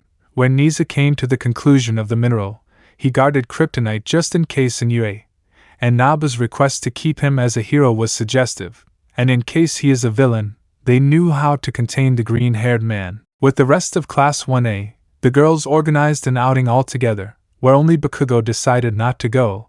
He had more important things to do. Shoto was going to refuse but decided to go, not to be locked up in his house putting up with Endeavor with his unbearable character, and his attempts to make him his successor to the dream of surpassing All Might. Everything was going well, and he was with Uraraka when the members of the class separated 2 by 2, but while she was distracted, a hand caught him, this being Shigaraki, where the villain wanted to know several things: how despite having a super advanced robot and several nomas, they were overshadowed by Stain and Midoriya, something that was simple to be answered by Winter.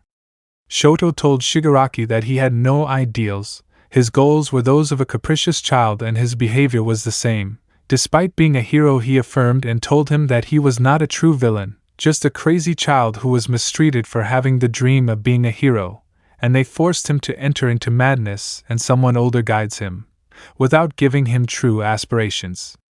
Without a doubt Shigaraki was upset, but thanks to Kurojiri seeing the brunette he left the place, and the students giving notice of it. Todoroki had a defect of wanting to know more. This led him to suspect and investigate, developing the detective's hobby. His hunches led him to investigate even further. He learned of Midoriya as All Might's son, not biologically but legally, being relatively happy with it. This, added to the conversations he heard from the blonde and the green-haired man, led him to investigate pillars considered symbols of peace, among them, All Might's predecessor, Nana Shimura. He was able to find and sadly found a connection based on Shigaraki Tamura, or as he wanted to say it but avoided doing so, Tenko Shimura. As for Melissa, the situation was relatively comfortable. After all, Spiner and Kurojiri were too kind and considerate. The lizard on his side was learning not to blindly follow the Stain doctrine and to conduct an investigation before killing. And Kurojiri, well, don't ask him to stop being a chivalrous man. He may be a villain, but manners make the man. Regarding the search for David Shield's daughter, All Might asked for support from several hero groups. Beast Genist, Gang Orca, Ryukyu, Manuel and Selkie were deployed searching for her by water and land. The blonde's whereabouts were unknown. It was as if the earth had swallowed her. At first they took it as a normal kidnapping in well-known personalities, waiting for a call demanding a ransom. It was not. Secondly, Searches associated with the League of Villains were mobilized everywhere, since the only viable option was the use of Kurogiri, since even the Yakuza was investigated and they were clean. This is how the 2 most serious weeks of the green-haired boy and his friend's life passed. We are currently at UA, where the entire Class 1A was waiting for Aizawa's arrival, and the buses were waiting for the arrival at the camp. The wait was calm until the group from Class 1B arrived, whereas if waiting bored were less bad, a blonde boy had to appear on the scene, drawing the attention of everyone in 1A, but not as if he were someone normal, but as if he were a little crazy. Monoma, yar. It seems that the great Class A has many failures, Class 1B only had one. That makes us superior to you, lololololol. Kendo would punch him, knocking out the idiot blonde-haired guy. Kendo, sorry, taking the aforementioned and loading him onto the bus. Mina, that was weird. Izuku, too strange at that he realizes something. Are you okay, friend? Shoto, yes I am, it's just that I can't get Shigaraki out of my head. Izuku, the USJ's Manolo? Shoto, yes, there is something that worries me. Bakugo, don't be so paranoid. Half bastard. Aizawa, fine, whatever. You can store your bags in the bus's luggage racks. Don't worry, they'll fit without any problem, he said, putting his hands in his pockets. The trip to the forest was peaceful, saving Mañana from blows when he tried to grope several of the girls, earning blows in what makes him a man. Bakugo decided to sleep. Izuku was petting Crypto, because since the principal knows about the dog, he wants to keep him close and study his abilities. Besides that, he would serve as support to the class since he would motivate them more. It's not like a Kryptonian super dog isn't more broken than an entire UA class. The bus would stop on a cliff while Aizawa made his students get off. Only Class 1A was the only one to arrive. Aizawa, okay, everyone, go down. Uraraka, where are we? Mañana, I want to go to the bathroom. Aizawa, there's no point in stopping for no reason. Mañana, and the bathroom? In a black limousine were 3 people, 2 cat heroines and a boy with a red cap and little horns. Boy. Is he? He asked, pointing at the green-haired boy. Heroine 1, yes, Koda, the one mentioned above, sees it. He went through the same thing as you with muscular, and saw it. Koda was thoughtful, he was just like him. But he looked so emotionally strong. How could he be a hero? How could he stand and smile? How did he see him? Without a doubt he should ask him. He let himself be covered in darkness, and maybe the green-haired man would help him see the light again. The group would get out of the car, while they silently observed the little piece they would leave for the students. Hello, Eraser, said a female voice, getting out of a car and getting his attention. Aizawa, how long? 2 in the sights with shining glances, 1 sharply cute and cat-like. 1 and? 1, wild hussycats. Kaminari, it's the hussycats. While a child next to him looked at them strangely. Kirishima, they are rescue heroes. Izuku, they have been in the rescue business for several years. They are some of the most experienced heroines, he would say excitedly. Bakugo, it seems he still has that geeky attitude, he thought, smiling sideways. Blonde, I have one heart, grabbing the green-haired boy by the face with her claw. Aizawa, meet Mandalay, leader of the Hussycats group, pointing to the brown-haired girl, and from the same group but no less important Pixie Bob, pointing to the blonde. Mandalay, all this land is ours, they will stay at the foot of the mountain. Uraraka, and why did we stop here? Kaminari, everyone on the bus. Kirishima, run. Mandalay, it's 9:30, if you hurry you'll arrive at 12, kittens that don't arrive at 12 won't eat. Mina, run. Siro, get on the bus now. Aizawa, sorry guys. While in front of the Class 1A raid, minus the green-haired one, Pixie Bob appeared, but the camp has already started. The cat heroine would make the aforementioned fall to the forest floor, causing a landslide with her quirk. Aizawa, well, seeing the green-haired boy floating, are you going to go with them? Izuku, am I have what? You know it will take me 3 seconds to get there. Aizawa, sometimes I curse you for having so many skills. Problem boy sighing, just stay out of it. I doubt anyone with green stones would bother you. Izuku, I'll keep that in mind. Izuku would fly away while his companions waited for help, because since they fell they were facing dangers. Moments before, on the ground, they had all fallen, while they were in pain, letting out moans of pain. Shoto, are you okay? Momo, HAI. Uraraka, also good. Kirishima, that hurt. Kaminari, am I dead? Tsuyu, why do you say that? Kaminari, because I see a monster coming, so I know I must be in hell for being a pervert seeing an earth monster approaching. Ida, oh shit. Momo, Class 1A, we can do this. Mañana, bath, running to the forest. Beast, Groarr taking Mañana, but Mañana, oh, I don't need it anymore, urinating in the beast's hand. The annoying beast would throw the pervert into the sky, but Izuku, I've got you, grabbing the pervert's arm. Kirishima would hit him with a sledgehammer to the head, making him shit, while the others prepared. Izuku, Class 1A, seeing with his telescopic vision more are coming.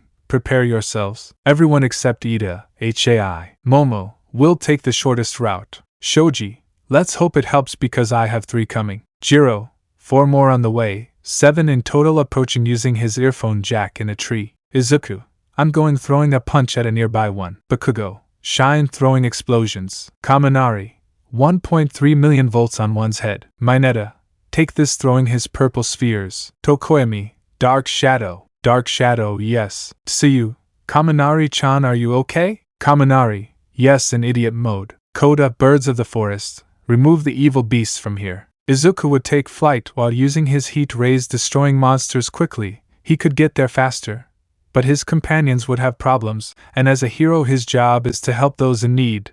They will not always be civilians, but also companions and colleagues. Time jump to sunset. In the break area, Aizawa, the hussy cats were waiting to see who would appear from the students, when the group headed by Midoriya arrived, saving the green-haired man who did not even denote sweat, since Kryptonians do not tan and do not sweat either. Given the yellow star of the earth, it is rare for a Kryptonian to get tired, need water, oxygen, or ingest food.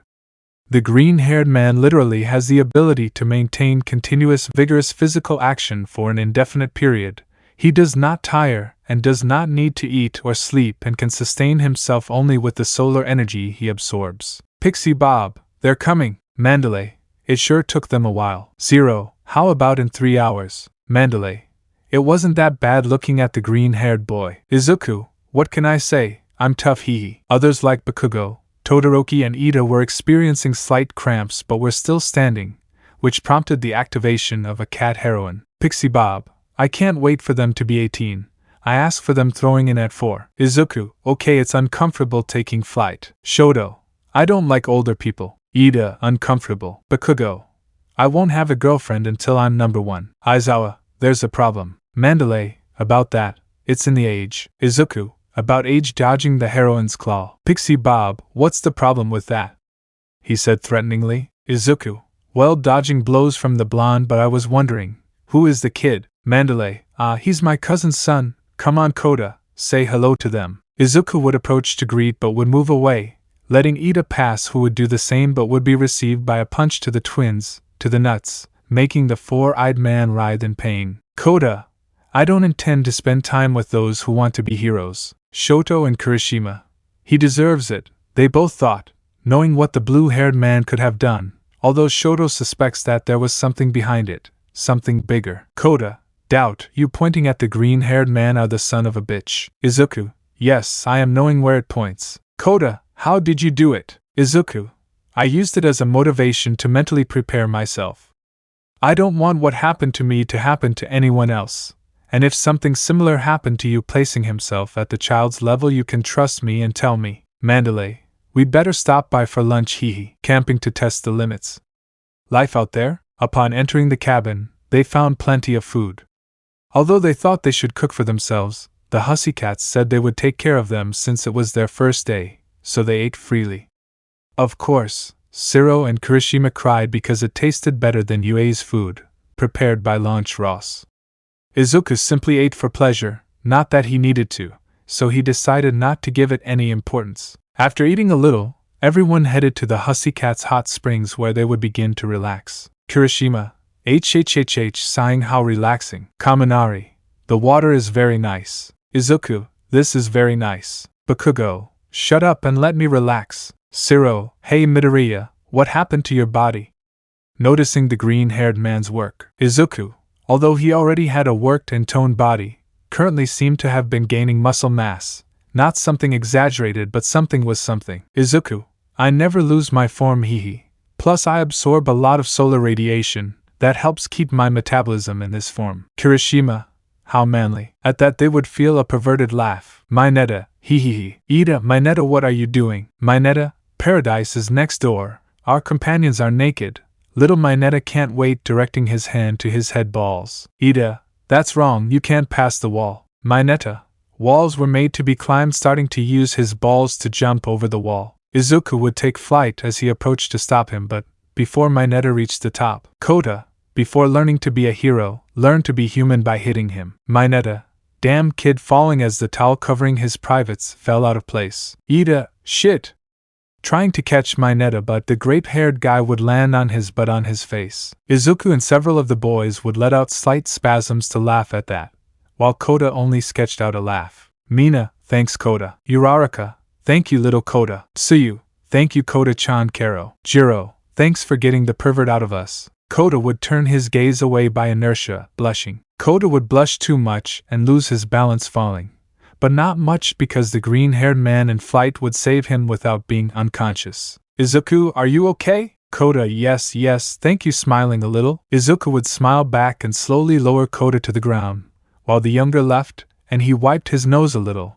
Having X-rays was sometimes useful, but it's not that he's perverted. Just getting used to deactivating your powers when you're a walking solar battery isn't difficult. After that, everyone decided to go to sleep because no one knew what training torture awaited them in the morning. Time skip. The next morning, Aizawa had gotten everyone up at 5:30 in the morning, where several had faces that wanted to keep sleeping. Tsuyu, where are we going? Sensei Karo. Uraraka, it's early. Kaminari, zzz, he was sleepwalking. Tokoemi, it's quite dark and unwise to get up at this hour. Jiro, wow, what a dream I have. Sato needs sweet Sato dream. Aizawa, well, we didn't come just for vacation. We came to help you improve your quirks. Bakugo, throw the ball. Bakugo, again. Aizawa, do it or I'll expel you. Bakugo, shine. Doing the same thing as last time. Everyone expected a great result, but the only difference was 5 meters more distance. Aizawa, we have focused a lot on experience, body training and studies that we have forgotten the part of training their quirks to the maximum. So from now on they will train to amplify their capabilities with their quirks. Mandalay, well, it's time for the kittens to start. Tiger, the only one we won't be able to train like that is Midoriya. Everyone would murmur about why. Aizawa, Midoriya has a very hidden ability, and under calculations by Nizu and Professor David Shield, he is capable of taking a planet out of orbit if he sets his mind to it with all his strength. That surprised everyone. How strong is Midoriya? That he surpasses them so much, that filled the blue-haired boy with jealousy more than before. He should be the one who stands out. He was the pride of the Ida family. He was not a nobody, son of the dead black sheep of the heroes, and current son of Almight. Tiger, in that case, you'll train your body for now. Aizawa, then you will put on your suit. You will have to do an experiment. Izuku, what kind? Aizawa, you will leave the atmosphere. With the help of Meihatsum and David Shield, we have added a tracker to your suit. You can reach the lunar altitude at most. We want to see how long you resist outside the atmosphere. Izuku, of course. Mandalay, well, it's time to start training. So everyone would begin their training. Momo had to eat and produce things to save lipids, so she decided to create small objects of various kinds, such as mamushkas and matryoshka dolls, through her gift. Sato had to eat sugar without tiring himself out, to increase his tolerance, and tried to keep his consciousness and intelligence from fading as he grew stronger. Ahoyama was firing his stomach raised to avoid vomiting in the process. Uraraka was in a gravity sphere, calming the feeling of dizziness and enduring the weightlessness.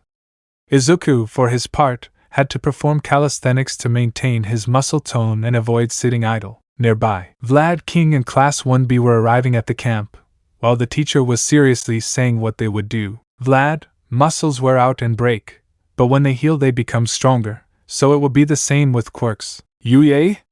Seeing the panorama, Bakugo was launching explosions while soaking his hands in water to enlarge his sweat pores. Todoroki emanated fire and ice to regulate his temperature. Ojiro was lashing out at Kirishima with active hardening. Tsuyu was climbing a wall with a rock wrapped around her tongue. Mina was launching her acid to try to pierce a rock directly and not cause it to collapse. Jiro was trying to use his jacks to expand his hardness and strength against the rock. Koda was screaming to expand his vocal cords. Kaminari had several cables around him while producing electricity, filling several batteries. Ida was running around the area to get used to the fatigue of his quirk. Mineta was taking his balls out of his head to increase the amount despite his scalp bleeding. Monoma, we're going to die. He sees the green-haired boy. That bastard. He'll steal the glory from Class B. Tetsu, this looks exhausting. Green-haired, exactly, the four of us are one. Mandalay, always shining and in the spotlight. Green-haired, we're here to lend a hand. Effeminate subject, making his appearance striking JoJo poses out of nowhere. Pixie Bob, sharply cute and cat-like. The four, wild hussy cats. Aizawa, it seems they have already arrived with your class. Vlad, Class B, camp has started. The hussy cats would take Class 1B to their respective training sessions, while the green-haired boy came out in his suit. Currently it was a new color, blue, red and yellow in its entirety, in accordance with the base of Kal-El's suit. Izuku, sensei, I'm ready. Then, thanks to Mandalay and, surprisingly, Koda, who was fascinated by the green-haired man's suit, they would see the tracking and communication equipment facilities. Aizawa, you must be outside the exosphere at more than 9,600 kilometers, but not further than the Lina orbit zone. Izuku would nod and take flight, heading off into space. Vlad, do you think I can hold out? Aizawa, he will. It's not the first time he's gone out. With Izuku, he was floating along peacefully when he received a call. David, you can do it at supersonic speed if you want, it will tolerate it. Don't worry, he spoke by radio from UA. Izuku, do you know that my maximum speed is the speed of thought? David, yes, but use supersonic, any other speed will not tolerate until adjusted. Izuku, of course. Izuku would break the sound barrier, reaching the Earth's farthest layer from the surface, the exosphere, in several seconds. Determined, he would leave there, approaching lunar orbit while enjoying the stellar panorama. It was dark, the stars were white dots in the distance, with the exception of the sun, a large mass of yellow and orange fire observed from Earth. Izuku would close his eyes, feeling how the radiation recharged his cells while he felt relaxed. Aizawa, what do you see, Midoriya? He would speak through the communicator with all of 1A and 1B around him. Izuku, it's beautiful to see the Earth from so high up, and you can see many more stars from here than on Earth. Aizawa, enjoy the view, they might not let you go any further. Izuku would look towards a place because he felt something calling him, noticing something, a kind of capsule, a damaged ship being attracted by the Earth's gravity. Izuku, sensei. Aizawa, what's going on? Izuku, something's coming. That mention alerted everyone. Aizawa, what do you see with your supervision? Izuku, it's like a capsule, it looks damaged, it's about to enter the radius of the lunar orbit. Aizawa, can you verify its trajectory? Izuku, given the speed and what appears to be destroyed engines, the weight that the atmosphere exerts on that body, its final impact route is the Hussy Cat's forest more or less. Aizawa, I see, what will you do? Izuku, I'm using my X-ray vision, I detect at least 4 apparent life forms. Those words surprised everyone in the camp. Aliens? Is that serious? Will they eat brains? Will they be peaceful? Izuku, I can try to slow the impact if you want. Aizawa, no, we will evacuate the area. You must maintain your exercise. Izuku, with all due respect, no, I'll stop that thing. At the speed it's traveling plus entering the atmosphere, that thing will cause great devastation. I can't calculate the damage, but it won't give you time to evacuate the forest. Aizawa, we can evacuate, and we don't know what material it's made of. Izuku, even so, given the boy's training, you won't be fast enough to get out. I'm sorry if I disobey, but I won't stand idly by when I can do something. Aizawa, you would be breaking the law trying to make him understand. Izuku, the essence of being a hero is to get involved where it is not called. Also, many heroes tell stories of when they were students and given situations their legs moved before their mind thought about the implications. Those words motivated several students. Aizawa could only smile at it. He wasn't really angry, just proud. Vlad simply cursed for not having a student like that, while Kirishima and Tetsu cried at such manly words. Ida, for his part, along with several others, were upset by such disobeying orders, as was Monoma, since it made Class 1B look bad. Izuku, well, this won't be easy, he told himself in order to hold on to that ship. As the ship passed the lunar orbit, it was yielding to the pressure of the Earth's atmosphere, which attracts an object at a speed of 9 meters per second squared, causing it to begin to suffer the alterations of the catastrophic entry into the planet before it entered the exosphere. Izuku was in front of the ship, slowing down as much as possible to avoid damage wherever it fell. If a body less than 30 centimeters in size, when falling and disintegrating due to atmospheric pressure, can have a 10-meter impact radius, a ship of several meters in size will undoubtedly be disastrous. From the Hussycats forest, the body could be seen falling towards them, but everyone saw how it slowly slowed down its fall, until they noticed Izuku slowing down the ship engulfed in flames while his foot and forearm exerted weight against it.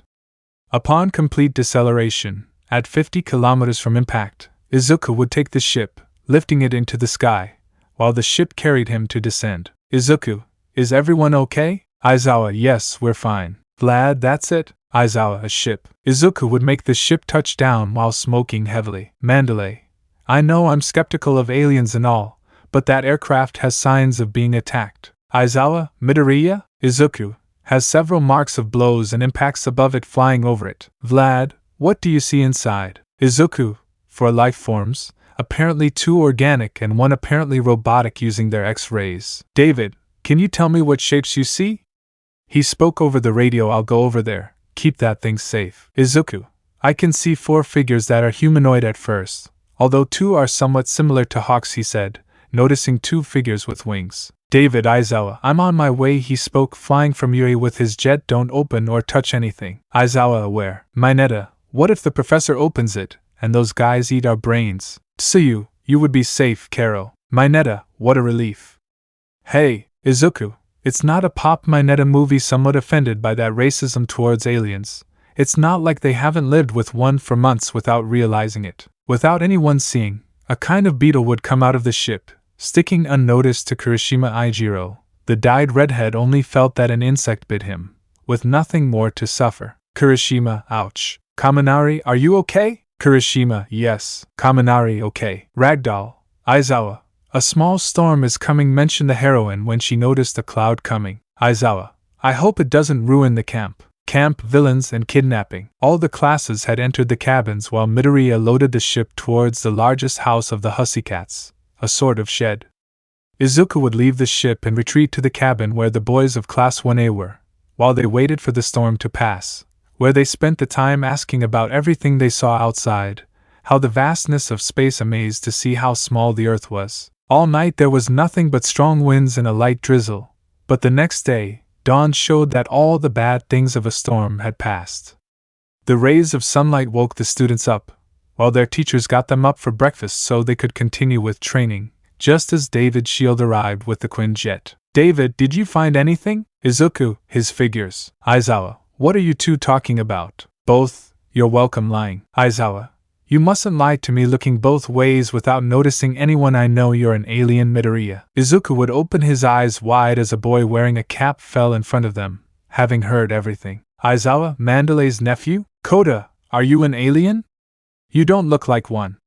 You're not green. Izuku, that's pure stereotype, no offense, but I am an alien, a relative term since it's a big universe. Kota, Sug, do you have a ship? Izuku, no, at least I think so. David, I didn't see a ship in the Arctic. So. Aizawa, whatever, what did you find in their forms? Izuku, it seems that there are 2 winged humanoids using his X-ray vision. Tanagarians, perhaps. David, we won't know until we open it. Can you try? Izuku, yes. Aizawa, I would say to open it at UA, for more security. Kota, it's not fair. Aizawa, why don't you take Kota, Midoriya, for a fly ride back to camp? Izuku would nod as he put Kota on his back and took him for a flight around the camp, under the gaze of the students. From Class B they only envied him, because in their words, he simply lazed around and did not train his quirk. That caused a lot of fury in Monoma, who every time he looked at the green-haired boy was filled with envy, jealousy, and anger, according to him.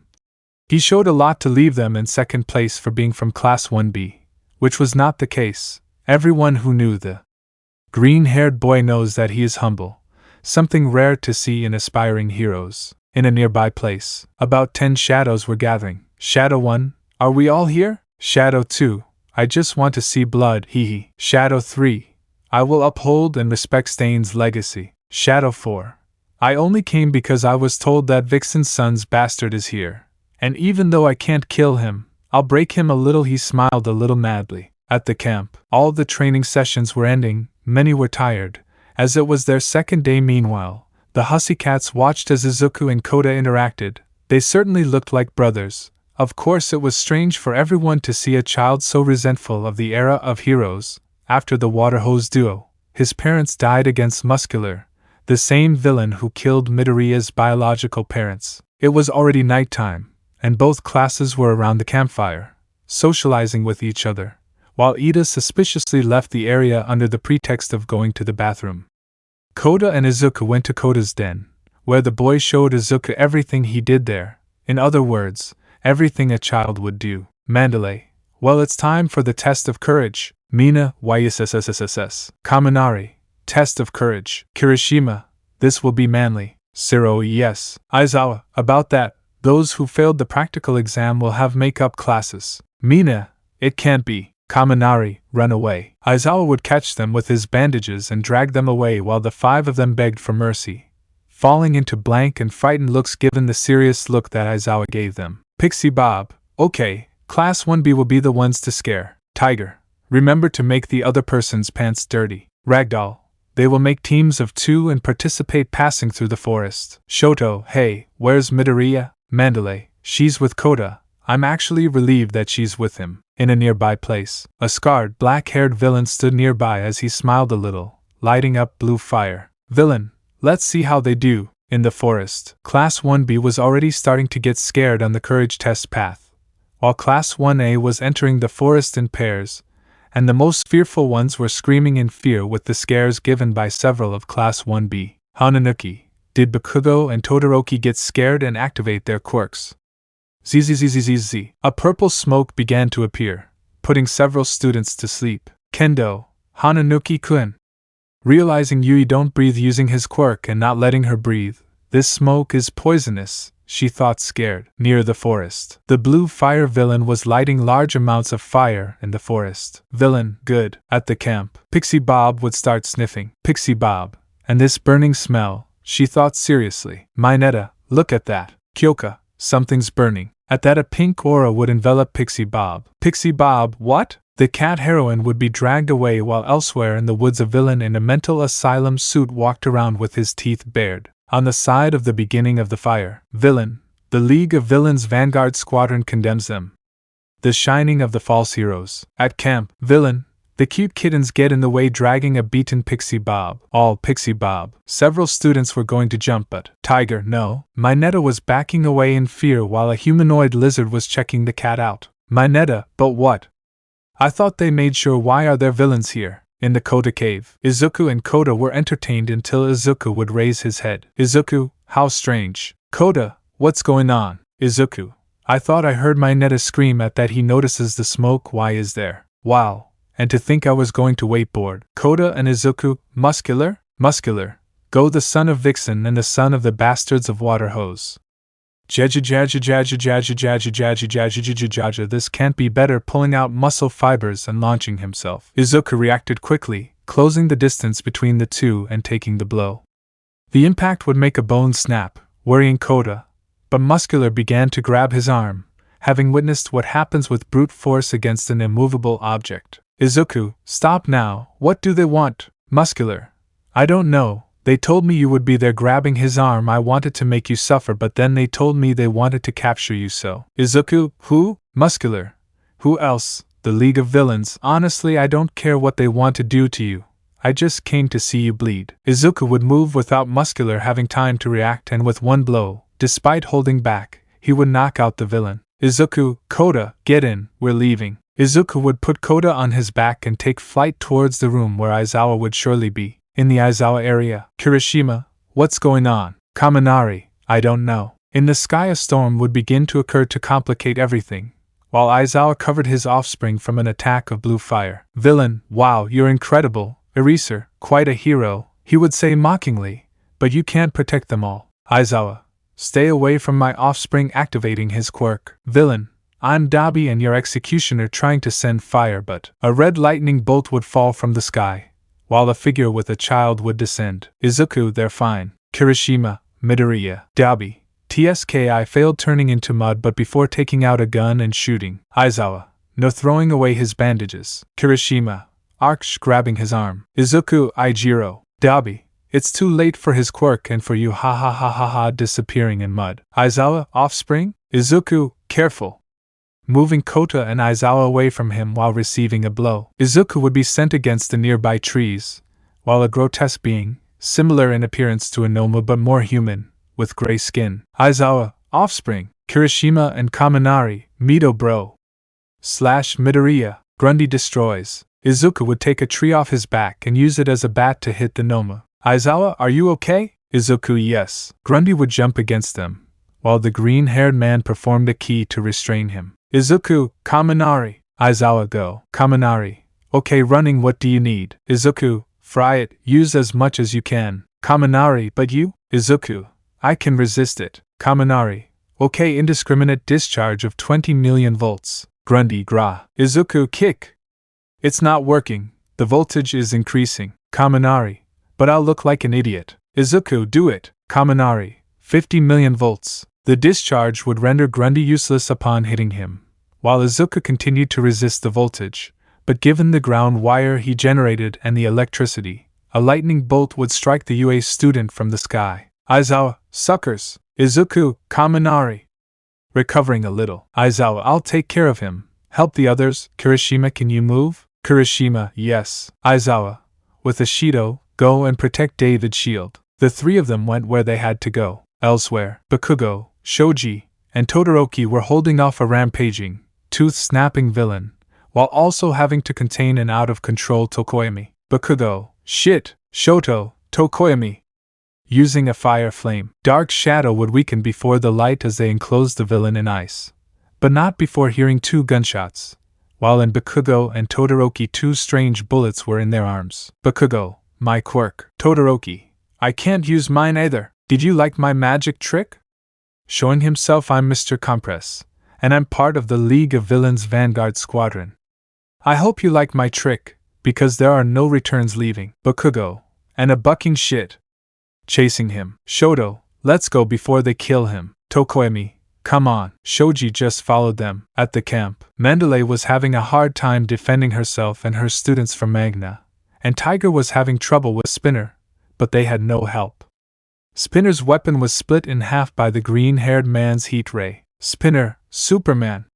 Looking at the boy, he according to Stain was a true hero. If he says so, I won't attack. Magna would try to attack while several Nomas would come out, but Izuku would take a Noma and throw it at the villain, leaving him trapped. Izuku, give up, we don't want to hurt you. Dabi, I wouldn't talk if I were you, bringing 2 unconscious people. Class 1A, Aizawa-sensei. Aizawa, run away, he would say weakly. Dabi, how noble. Mandalay, Kota. Izuku, leave the child. Dabi, nah, I'll let them go if you give up and come with us. Uraraka, don't do it. Tsuyu, Izuku-chan. Izuku, it's okay, just leave them. Dabi would leave Aizawa while Izuku went towards them. Dabi, Kurojiri now. Izuku, leaves Kota throwing himself after Dabi entered the portal. Spinner, let's go. Magna, yes. They both entered the portal and it closed. Elsewhere, Momo would place a tracker on a Noma with chainsaws, after making Tetsu have a respirator and helping Kendo with a villain named Mustard. Kendo, Momo watching the brunette faint. Yui,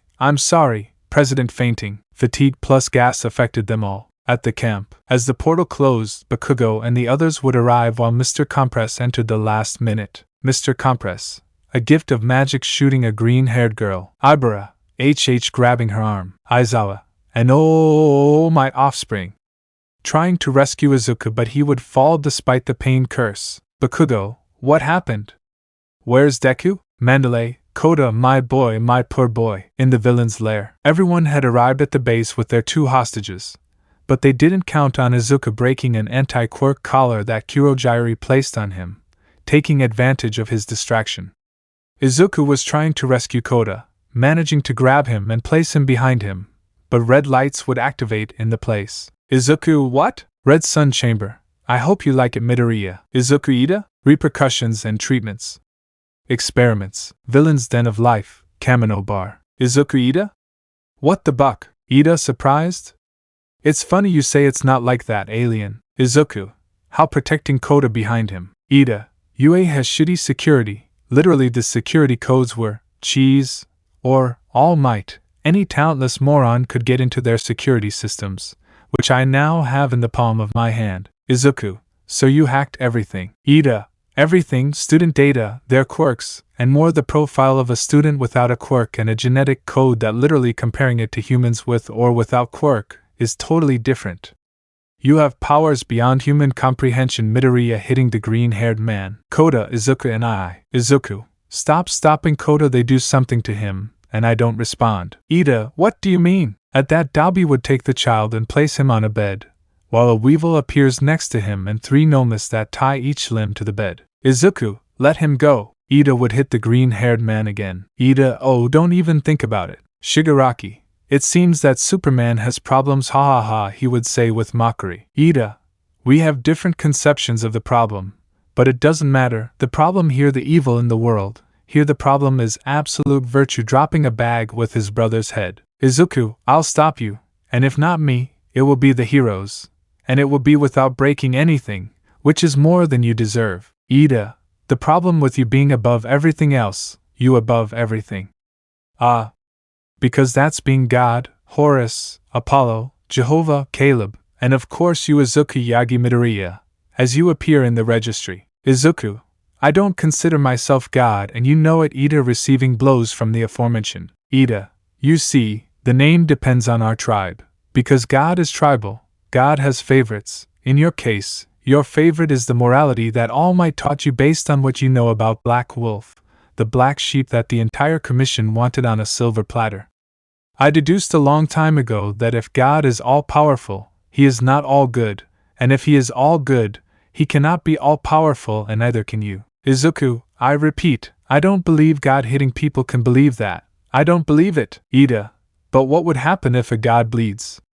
Proceeding to hit him while Kota watched everything with Dabi forcing him to look. Ida would leave the green-haired boy unconscious, while nodding to Dabi to be placed next to Melissa. Melissa, Izuku? Dabi, doctor, what are we going to do? Shigaraki, we need his blood, he is a rare species, and since he is an alien we can investigate more about him. AFO, do you think you can synthesize their powers? Shigaraki, without investigating his DNA I can't, since he's not human. The risk of those powers not being able to be synthesized into a human is 95% failure and 5% success. AFO, I see, in that case, why not use a gnome to test smiling behind the mask? Ida, if that's all, I'll leave disappearing from the place. Shigaraki simultaneously extracted blood from the green-haired man, now weakened by the red sun cameras at the base, while approaching Kota with a syringe. Melissa, what are you going to do to him?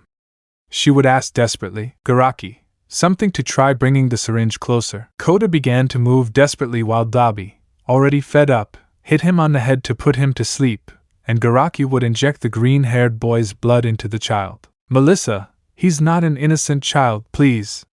Leave him alone. Voice, he is a being that threatens what I want to create. His mere presence nullifies my dream of eliminating the gifts. Shigaraki, and indeed Overhaul can do it. Dabi, should I take off the ropes? Shigaraki, of course. Dabi would remove all the ropes that held the boy while Chisaki, upon receiving a nod from the doctor, would use his quirk on the boy, proceeding to mix the DNA of the boy, a human, with the DNA of the green-haired boy, while the doctor took out 3 other samples from the green-haired boy, injecting one into Melissa, causing terror in the blonde, and taking the other 2, one to investigate it, and another for his project. Chisaki's quirk allows him to disassemble and reassemble anything through physical contact.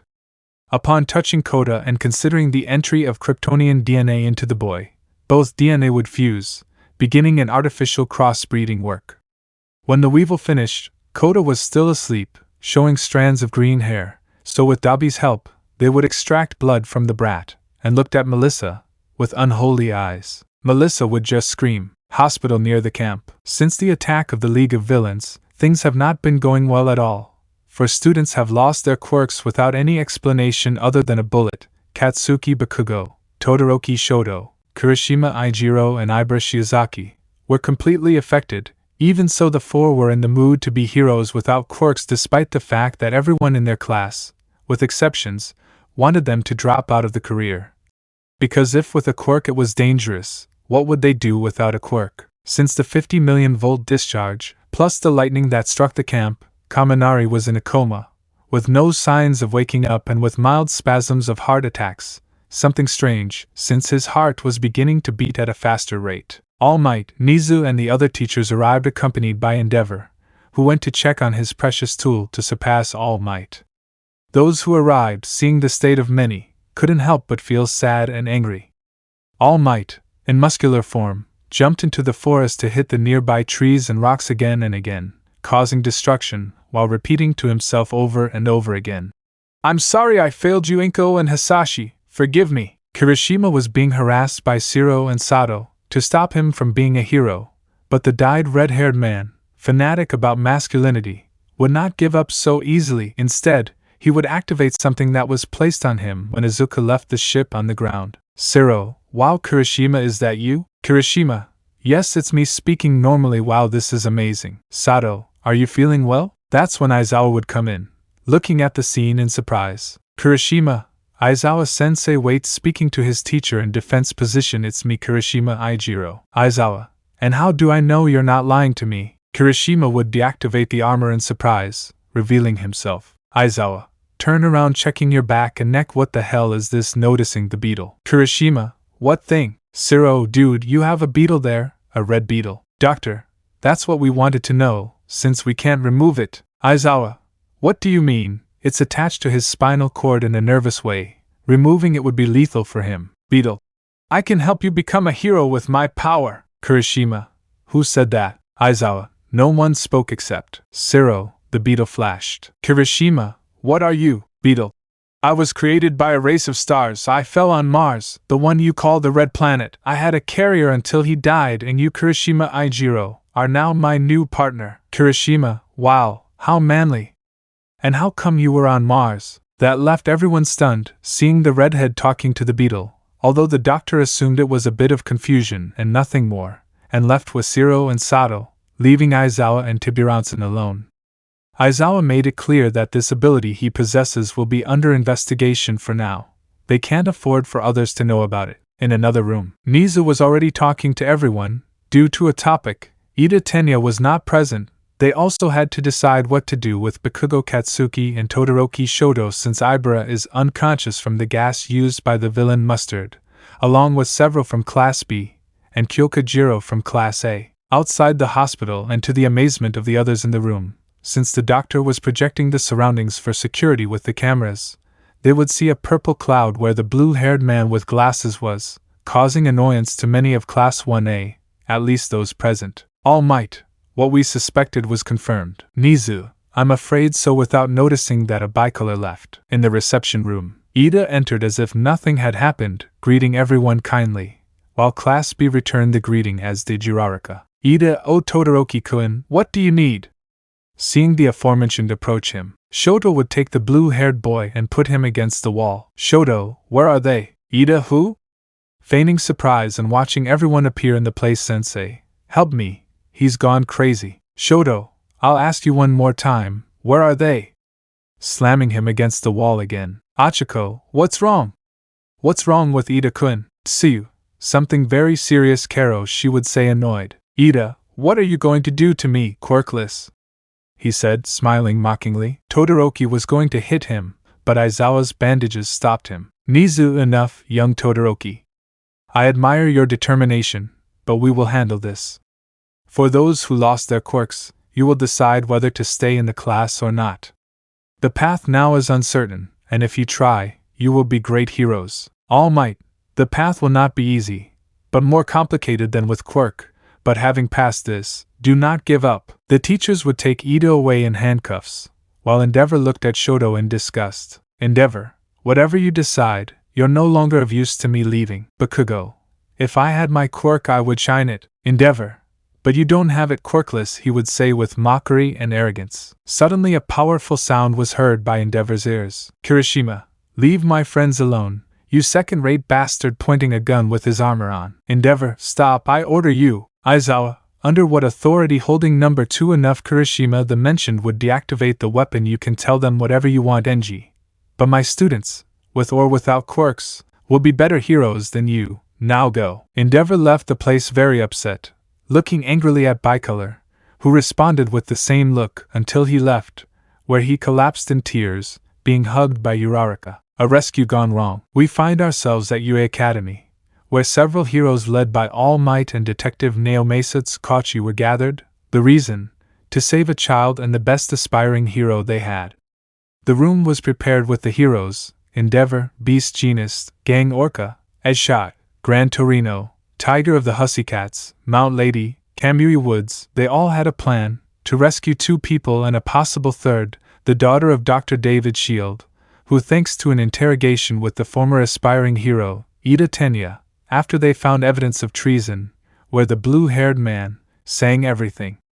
Unfortunately, with the last case, being a minor, he would only be sent to a correctional facility, in the worst case and house arrest given the support of his family, with the exception of his brother, the last event being the one that occurred before the eyes of a judge. In the hospital, Kirishima, Bakugo, Todoroki, Momo had gathered to go rescue Midoriya. The reason? They did not want to be left behind, and 2, despite no longer having powers, did not want to lose their best friend and first friend, given a recent disability. Yue, Naomesa, we've gathered some of the best heroes. Let's begin the strategic meeting. Kamino Bar. Dabi, what are the test results? Shigaraki, Doc, how well did the tests go? Garaki, it's fascinating. The child assimilated the green-haired boy's cells 100%. Without a doubt, we have created an alien from a human being. I would say fascinated. Shigaraki, TSK, as long as it's not a problem. Garaki, unfortunately, DNA is too perishable. I can't synthesize anything for the master. AFO, that's a shame. It would have been interesting if we could have achieved it. What about the girl? Garaki, the young shield has assimilated 65% of the sample. She is a hybrid. But given that hybridization, it is impossible to know her powers unless she awakens them. Shigaraki, the blue-haired man said that they depended on solar radiation according to the record he hacked. Dabi, but it would be dangerous to expose it. Taking it out of the chamber would mean that until it touches the sun's rays its cells would not charge, and there goes our luck. Shigaraki, why the long-face alien? Izuku glared at Manolo. What they did, even though he wasn't human, was inhumane to Kota and Melissa. They shouldn't have been lab rats. But there they were, trapped, waiting. Twice. Looks angry / is happy. Toga, I want it to bleed. Kurojiri, don't worry young Toga, you will soon do it. Until then stay calm. Kamino Commercial District. Momo, Shoto, Katsuki and Ijiro were arriving at the area, noticing a large crowd of people, carrying out their daily tasks, oblivious to what could happen. Shoto, there are a lot of people. Kirishima, are they hiding somewhere in the city? Katsuki, where is the ponytail? Momo, here. Now from here we must be careful. The League knows who we are, and if Ida hacked the system, they may even know about our parents. Shoto, I doubt they are smart, although they knew about Izuku's condition, remembering a talk with All Might. Flashback. Katsuki, Kirishima and Shoto were in a room in front of All Might. Tashinori, Shonins, thank you for joining me. I really must reveal something about young Midoriya. Shoto, but what's going on? Tashinori, you may not know, but he has the utmost confidence in you to keep secrets. He asked me to tell you if anything happened. Katsuki, does it have anything to do with camp? Tashinori, yes, especially his quirk. Shoto, it makes sense. No quirk could make you survive in space. It's illogical. Katsuki, in addition to making it a walking solar battery. Tashinori, Izuku's sighing is not human. Handing over a folder, he trusted that of all those here, you two and young Kirishima, given your closest relationship and companion on his back, would be the ones who would not judge and discriminate against him as most of us humans would do. Kirishima, wait, does this have to do with the beetle on my back? Tashinori, indeed, he trusts you. Beetle. That makes sense. My systems have information on the green-haired boy's species. Kirishima, can you tell me? Tashinori / beetle, Kryptonian. Shoto, I see. Breathing in surprise, he helped me. It would be stupid of me not to help him this time. Besides, he's my first friend. Katsuki, I'm the one who knows the nerd the most, or well, until he left and came back, so whatever it is won't stop me from being number one. Kirishima, I'm with you. Tashinori, Shounen. End of flashback. Shoto, hang in there, friend, we'll save you. Katsuki, we must search well. Do not get distracted by stupid things. Kirishima, so what do we do? Momo, I have a suggestion, pointing at a store. Shoto, we got it from the old man, taking out a card. Kirishima, when? Shoto, do you really think I can handle myself with my quirk? As a kid, I hated my kozai so much that I enrolled in some martial arts classes. I guess I forgot my roots and karma got to me. Besides, I know where he keeps his wallet, and I analyze his pauses and gestures when he's not looking. The four would go inside and proceed to buy costumes, spending some of Endeavor's money. Kirishima, wait, wasn't it a little easier for Yamamoto to make clothes with her kozai? Momo, at playing with her fingers, that's against the rules. If I do something with my quirk, the circulation of money, and yes, as a citizen, I must increase the flow of the economy. Katsuki, so you wanted to go shopping? He would say, annoyed. Shoto, troublesome women, he thought. Kirishima, look, pointing at a screen. Reporter, you will now see an apology video from UA, showing images of Nizu, Aizawa, and Vlad bowing. That has just been sent. Shoto, Aizawa-sensei. Momo, the director? Aizawa, we apologize for the incident that left 27 of our first-year students injured. We apologize for disturbing society and for our negligence in defending a field of learning. We are very sorry. Kirishima, Professor Aizawa hates the press. Reporter, I'm from Yomiuri TV.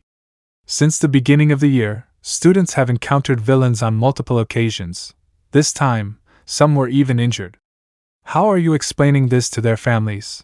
And what specific measures will be taken? Katsuki, they treat them like villains, he whispered angrily. Nizu, we'll increase surveillance of the area and review school security, ensuring our safety with a strong position. That's what we told them. People were already murmuring against the UA. This was increasingly proving to be ineffective, and the UA, as prestigious as it seemed, was nothing more than a ridiculous dream and a stupid slogan in their eyes. League of Villains Bar. Shigaraki would turn off the TV, while with a smile covered by the hand on his face he looked at a green-haired man who returned the defiant smile. Shigaraki, how strange, why do they criticize heroes? They just handled things a little poorly. Is it because their job is to protect? Everyone makes a mistake or two. Are they supposed to be perfect? Today's heroes are too upright. Don't you think so? Midoriya? Izuku, that may be true, but you know what, that's normal. Spyro, what do you mean by normal? Izuku, even the very flaw that you all don't take into account, the press doesn't, and those who faithfully follow an absurd doctrine like Stains forget the most important detail of all. Spyro, what would that be? He would ask, annoyed. Dabi, what detail? Izuku, ironic that I say that, isn't it? They are humans. They are not perfect races, not even the gods are. If that were the case, and they created humans in their image and likeness, there is no need to see that they are not perfect at all. As you know, I am an alien. It is ironic that someone from outside comes to pull down all that veil of ignorance that surrounds Earthlings. The gods believe themselves to be at the top of everything, and humans who have not seen them in millennia of existence also believe in it, when they are simply a part of the beings that inhabit this world. Dabi, shut up, lighting fire. Izuku, what will you do to me? Tuya, silencing and surprising Dabi. Dabi, how? Izuku, with my second best friend's pokeball we investigated you for years, so you choose whether to reconsider or go to a prison locked in a cell. Dabi, so he looked for me. Izuku, to deliver a blow to his cowardly older brother's bastard, who failed to protect him from an abusive father like Endeavor. Spyro, so you follow Stain's doctrine and want to kill an innocent person, looking at Dabi with contempt. Izuku, I don't know what you're complaining about if you and Stain are false in your doctrine. Spyro, what do you mean? Izuku, a hero is not a hero just because he has a license, so under that doctrine All Might would be a false hero. Spyro, you're lying. All Might, along with your father and you, are true heroes. Izuku, and why did Stain recognize Shoto as a true hero by my side? Spyro stepped back in surprise. With just words the two villains were reduced to a mass of thoughts without even moving or striking a blow. Shigaraki, grrrr. Applause began to be heard as a screen lit up. AFO, wonderful, you are incredible, that without being an Earthling you describe us so perfectly, my dear alien. But you see the great hypocrisy of heroes. They only look after their image. Izuku, like you? A being who claims to be the greatest villain, An old man who has lived since the beginning of Quirks and can't bring plans to fruition. AFO, so you know my story, huh? Almight certainly told you about me. Izuku, he told me you were crazy. AFO, Nana and he, along with all the protagonists, envied my genius.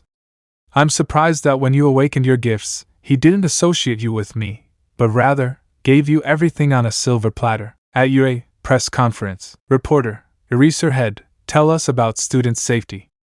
It seems that during the incidents, you encouraged them to fight.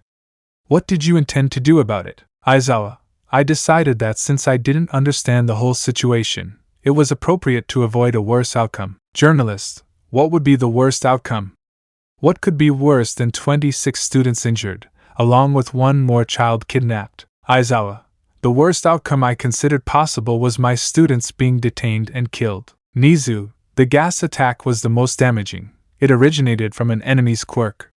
Thanks to our students' response, it didn't get any worse. We'll also be providing emotional support to the students, but so far we haven't noticed any severe psychological trauma. Journalist, do you consider it a good thing? Nizu, we believe that a worse result would have ruined his future. Journalist, can you say the same about the kidnapping of Izumi Koda and Midoriya Izuku? The former is a child, but the latter is a promise, who despite everything he's suffered because of that fake video published, is a very strong promise to be a great hero, capable of surpassing All Might. But his very unusual powers do nothing but have us in fear given that his quirk is unique, and there have been no cases of anything similar. What if the villains kidnapped him to replicate or see how to use that power to their advantage? Aizawa would stand there annoyed, not annoyed, furious, while Vlad trembled to avoid trying to go and tie him to the chair with his bandages, given the Eraser hero's hatred for the press. Aizawa, as an educator, I take responsibility for the loss of one of my students, as well as the lack of protection in the face of that incident that was promoted by the press itself, causing a few angry tics in the journalists, and more so in the one who asked. But Midoriya's capabilities go beyond his aptitudes. He seeks to surpass All Might, to give a better symbol than him.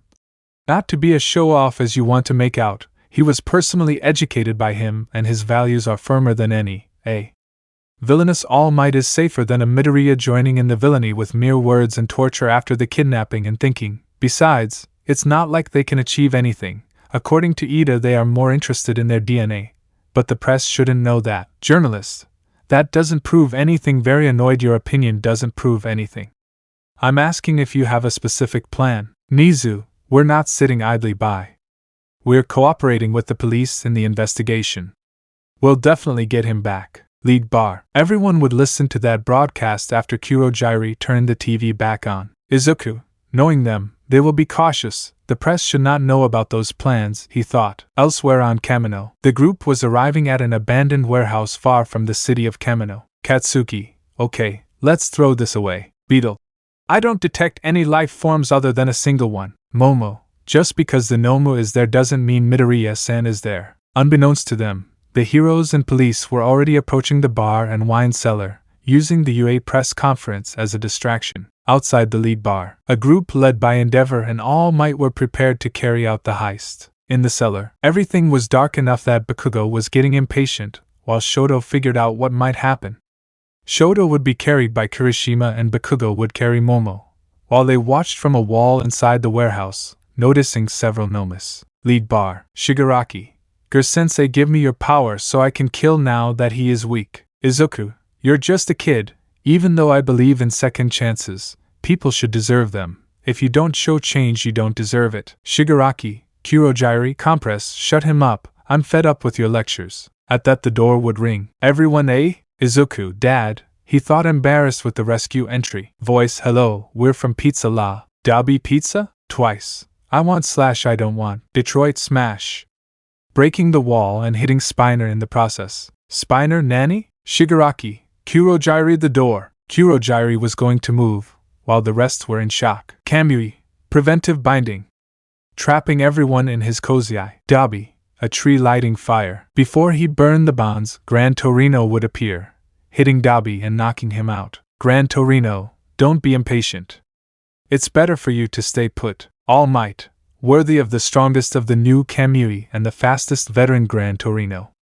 They can't escape. Kurojiri would try to use his quirk, but Edge Shot would knock him out with his thin, papery form. All Might, are you sure you were scared? Izuku, nah, they only knew how to catch me being released, although you should look at Koda and Melissa. All Might would immediately understand what had happened. In the cellar, an assault on that zone was about to take place while the students saw a huge blow from Mount Lady coming, leaving the Nomus unable to activate. Tiger saved an unconscious ragdoll after it disappeared a day later after the attack, and Beast Genist held back the Nomus. At the bar, Shigaraki, the Nomus? Kurojiri, All Might, League of Villains, they underestimated us. Izuku, oh no, he has to do his monologue, he would say with a drop of sweat. All Might, the souls of the young Shield and Midoriya with that of little Izumi, this is the end. Gran Torino, they have nowhere to run. Shigaraki, I hate you. Several Nomus coming out of gray portals. All Might, Shigaraki, Kamui, Nomus? They came out of nowhere. Gran Torino, Edge Shot, Kurojiri? Edge Shot, he's unconscious, he didn't do it. All Might, Kamui. Don't let them out. Kamui, HAI. Izuku and Melissa, BUHJJJ. Releasing that gray matter. All Might, Melissa. Son. Trying to catch them and Kamui, Endeavor. The situation outside was no different. Many Nomus were attacking lesser heroes, and the police were attacking Endeavor. Meanwhile, the rest of the league was disappearing into the same gray slime. So All Might rushed to the warehouse, under very bad suspicion. In the cellar, the students were watching how the Nomus were being held back while suddenly some footsteps would sound in the place, someone coming out of the darkness. AFO, sorry Tiger, but your partner had a good opportunity. It was the perfect opportunity, and I took it. When my body became like this, I also lost more than I gained. Beast Genist would attack AFO, but it would be useless, while the aforementioned using his quirk sent the heroes and police officers present flying. AFO, as expected from number 4, applauding manipulating everyone's clothes and preventing them from being damaged is certainly admirable. Beast Genist was injured, consciously looking at the rest of the unconscious and injured heroes. Beast Genist, this guy? He's not what they told me he would think, alarmed, to attack, but AFO would pierce the hero's stomach, to the horror of the students. Shoto, who is this guy? He thought, terrified. Kirishima, he stopped them instantly, he thought, scared. Momo, I know we should run away but I can't move, she thought, very terrified. Bakugo, come on, move, don't be a coward, move. Bakugo said to himself, terrified. Before everyone's eyes, the gray slimes would transport everyone in front of the villain to the relief and concern of others. The 4, Midoriya, and who is she? They thought. AFO, Midoriya, I apologize, my dear extraterrestrial visitor. Momo, extraterrestrial? She thought, terrified and confused. Twice. Something stinks/smells good. Shigaraki, sensei. AFO, without a son tonight you wouldn't be able to recover. Izuku, I can still buy him time to arrive getting into a fighting stance. AFO, you failed again, Tamura, but don't get discouraged. Try again. I also brought your partners, and even both children, noticing Izuku protecting Melissa, because you judged a piece to be important. Do it as much as you need to. That's why I'm here. It's all for you. Raising his head, you're here, right? All Might, all for one. Thus would begin the fight of Titans, the 8th bearer of One for All and the Pillar of Chaos. While AFO was fighting All Might, Shigaraki and Spina would throw themselves at Izuku, who quickly, noticing something strange, would grab Shigaraki and rotate on his axis, throwing him at Spina, to dodge a burst of fire from Dabi and knives from Toga. Izuku, stay back. Melissa, nay. Melissa, HAI. Toga, I want you to bleed green. Shoto, watch out. Appearing on the scene. Izuku, Shoto? Shoto, we help each other as friends. AFO, wonderful, the new Quirkless has arrived, ha ha ha ha. All Might, Todoroki Shonen. AFO, Force Quirk Revival Plus Booster, burying black and red fingers into Kurojiri. Kurojiri would transform into a large monstrous mouth of purple smoke that when approaching Izuku and Todoroki, who were trying to flee with Melissa in tow, would late hear a beast roar. Before everyone's eyes, an press helicopter would see how 3 teenagers disappeared from the police force without a trace. Katsuki, nerd half-half. Kirishima, Aiza bro, Shoto bro. Momo, Midoriya-san, Todoroki-kun. All Might, and The OFA and AFO fight would resume while AFO deactivated Kurogiri's power-up and after throwing All Might with one hand, reactivated Magna's quirk, forcibly throwing the entire league except him through a Kurogiri portal. Shigaraki, Sensei! The portal closing. AFO, Tamura, you must keep fighting. All Might's fight would resume as the other pro heroes arrived on the scene to help, but All Might would remain in his skinny form. Still, in his fury, stubbornness, and ideals, the symbol of peace would not give up. Burning his last embers of OFA, he would deliver one last blow, defeating AFO. The fight would leave a victor if we go to the defeat of AFO, but a defeat from the objectives since 2 students plus a girl, 2 of them being kidnapped, disappeared without a trace on this planet, forcing All Might to go to the fortress and search for supporting data with Kryptonian technology. Oblivious to everything, an ancient evil, more dangerous and powerful than All for One, was being released. A Greek-style amphora was breaking and something dating back to the existence of the gods themselves broke the chains. I'm free now. The sealed god, the one who made Odin, Zeus and the biblical god have to unite and die in the process. After sealing him, had broken the ties that held him, the war was unleashed. Ares had been freed. Ship defined. I need help. Ladies and gentlemen of my dear audience, we have ship confirmed. Your election has been confirmed. Their voices have been heard. The winning couple of this story, by 18 votes in favor out of 13 in the next option, is Fuyumi Todoroki. Okay, now that we're off the subject of the ship, I want to ask you which worlds you want Izuku, Shoto and Melissa to go to. After spending some time with the Justice League, the idea is to take a trip like Phineas and Ferb do in the movie about the second dimension.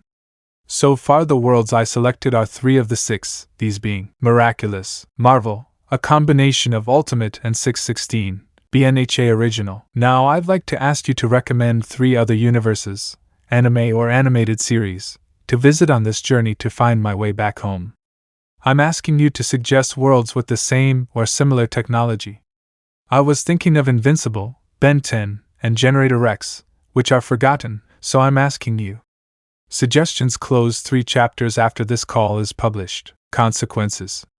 A screen will fill the void a little. After the battle, All Might manage to get permission from Shino Sosaki, from Mandalay, to take Koda, who was still asleep, with Katsuki Bakugo at his side. Fortress of Solitude. All Might, Eradicator, he called entering the place. Eradicator, recognized Kryptonian life form, genetic pattern unable to recognize from Kryptonian bloodlines. All Might, we need you to check it, and what did you say? Eradicator, the child has Kryptonian blood running through his veins, my systems performed their analysis on his genetic code. All Might, it's possible he wakes up lost. Do you think you can place him in a safe area? Eradicator, I'm detecting a bit of fatigue, your radiation absorption is low, we should use the revitalization cycle. All Might, I'll leave it to you handing Koda over to the Eradicator.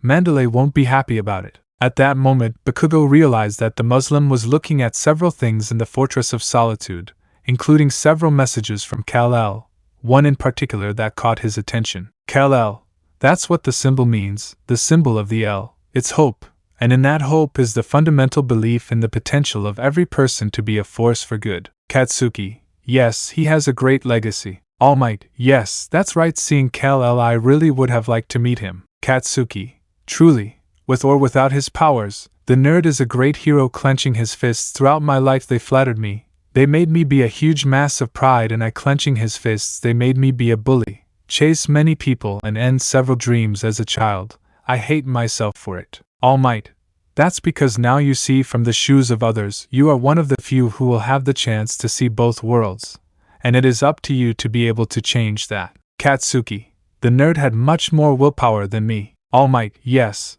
But he would have surely told you, make your life count for something. After that, both would return to UA, where All Might would reveal everything about the green-haired boy and what they discovered in the place they went, but not before having carried the little one and the Muslim to the fortress. They were the few he could trust, and little Koda was now a Kryptonian. He was no longer a human being. For Mandalay to hear that her nephew was turned, well, an alien, was hard. But even so, she would not be guided by prejudices and references to pop culture, since many were afraid of them because of the predators and xenomorphs. too bad the latter were real and lived in Space Sector 666 without being able to survive what happened in that system of the universe. Bakugo, for his part, headed to the support course, finding Hatsune. Katsuki. Hatsune-san. You're the explosive one. Katsuki. No more after losing my quirk. I'm sorry about that. Katsuki. Don't worry. I still want to be a hero. Are you sure? Katsuki. Completely. I would be a coward if I back down, because as a child I shouted that I would be number one. And if I don't fulfill it, well, a quirk won't stop me. And what do I have to do with all this? Katsuki. One way to be a hero without a quirk is to use technology. Think about it. Stop. Don't tell me anymore. I'll help you, she would say, smiling. I make my babies and you show them off. It's a win-win relationship for both of us, so I'm in. Katsuki. Okay. What do you need? Katsuki. I need a full suit of armor with this symbol showing the S8 pair of boots that allow me to fly. That is, with propellants, weapons in the armor, with various functions and a software system that allows access to the use of my abilities. I understand reading the things I needed. Several things are of military requirement, but it's not a problem. The UA can get me several things. Katsuki. Thank you.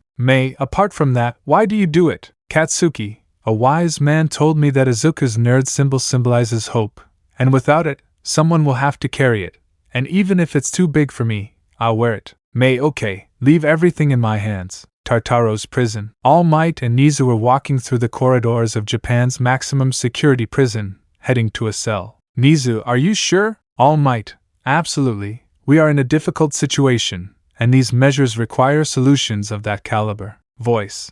And what happened for you to be calling me All Might? All Might, Kaizome Akaguro, Hero Killer Stain. Stain, why do I owe you visiting me? All Might. I hope it's not murders that my followers have committed. All Might. None of that. I want to get you out so you can train someone. Stain. I don't work as a teacher, much less with children who play at being heroes. All Might. I know, but this one is different. Stain. The boy who was explosive from UA, I guess? Nizu, how? Stain. When they brought All for One's scrotum face, he himself spread that act. Personally, I don't like guys with that level of ego. They are usually the next endeavor. All Might.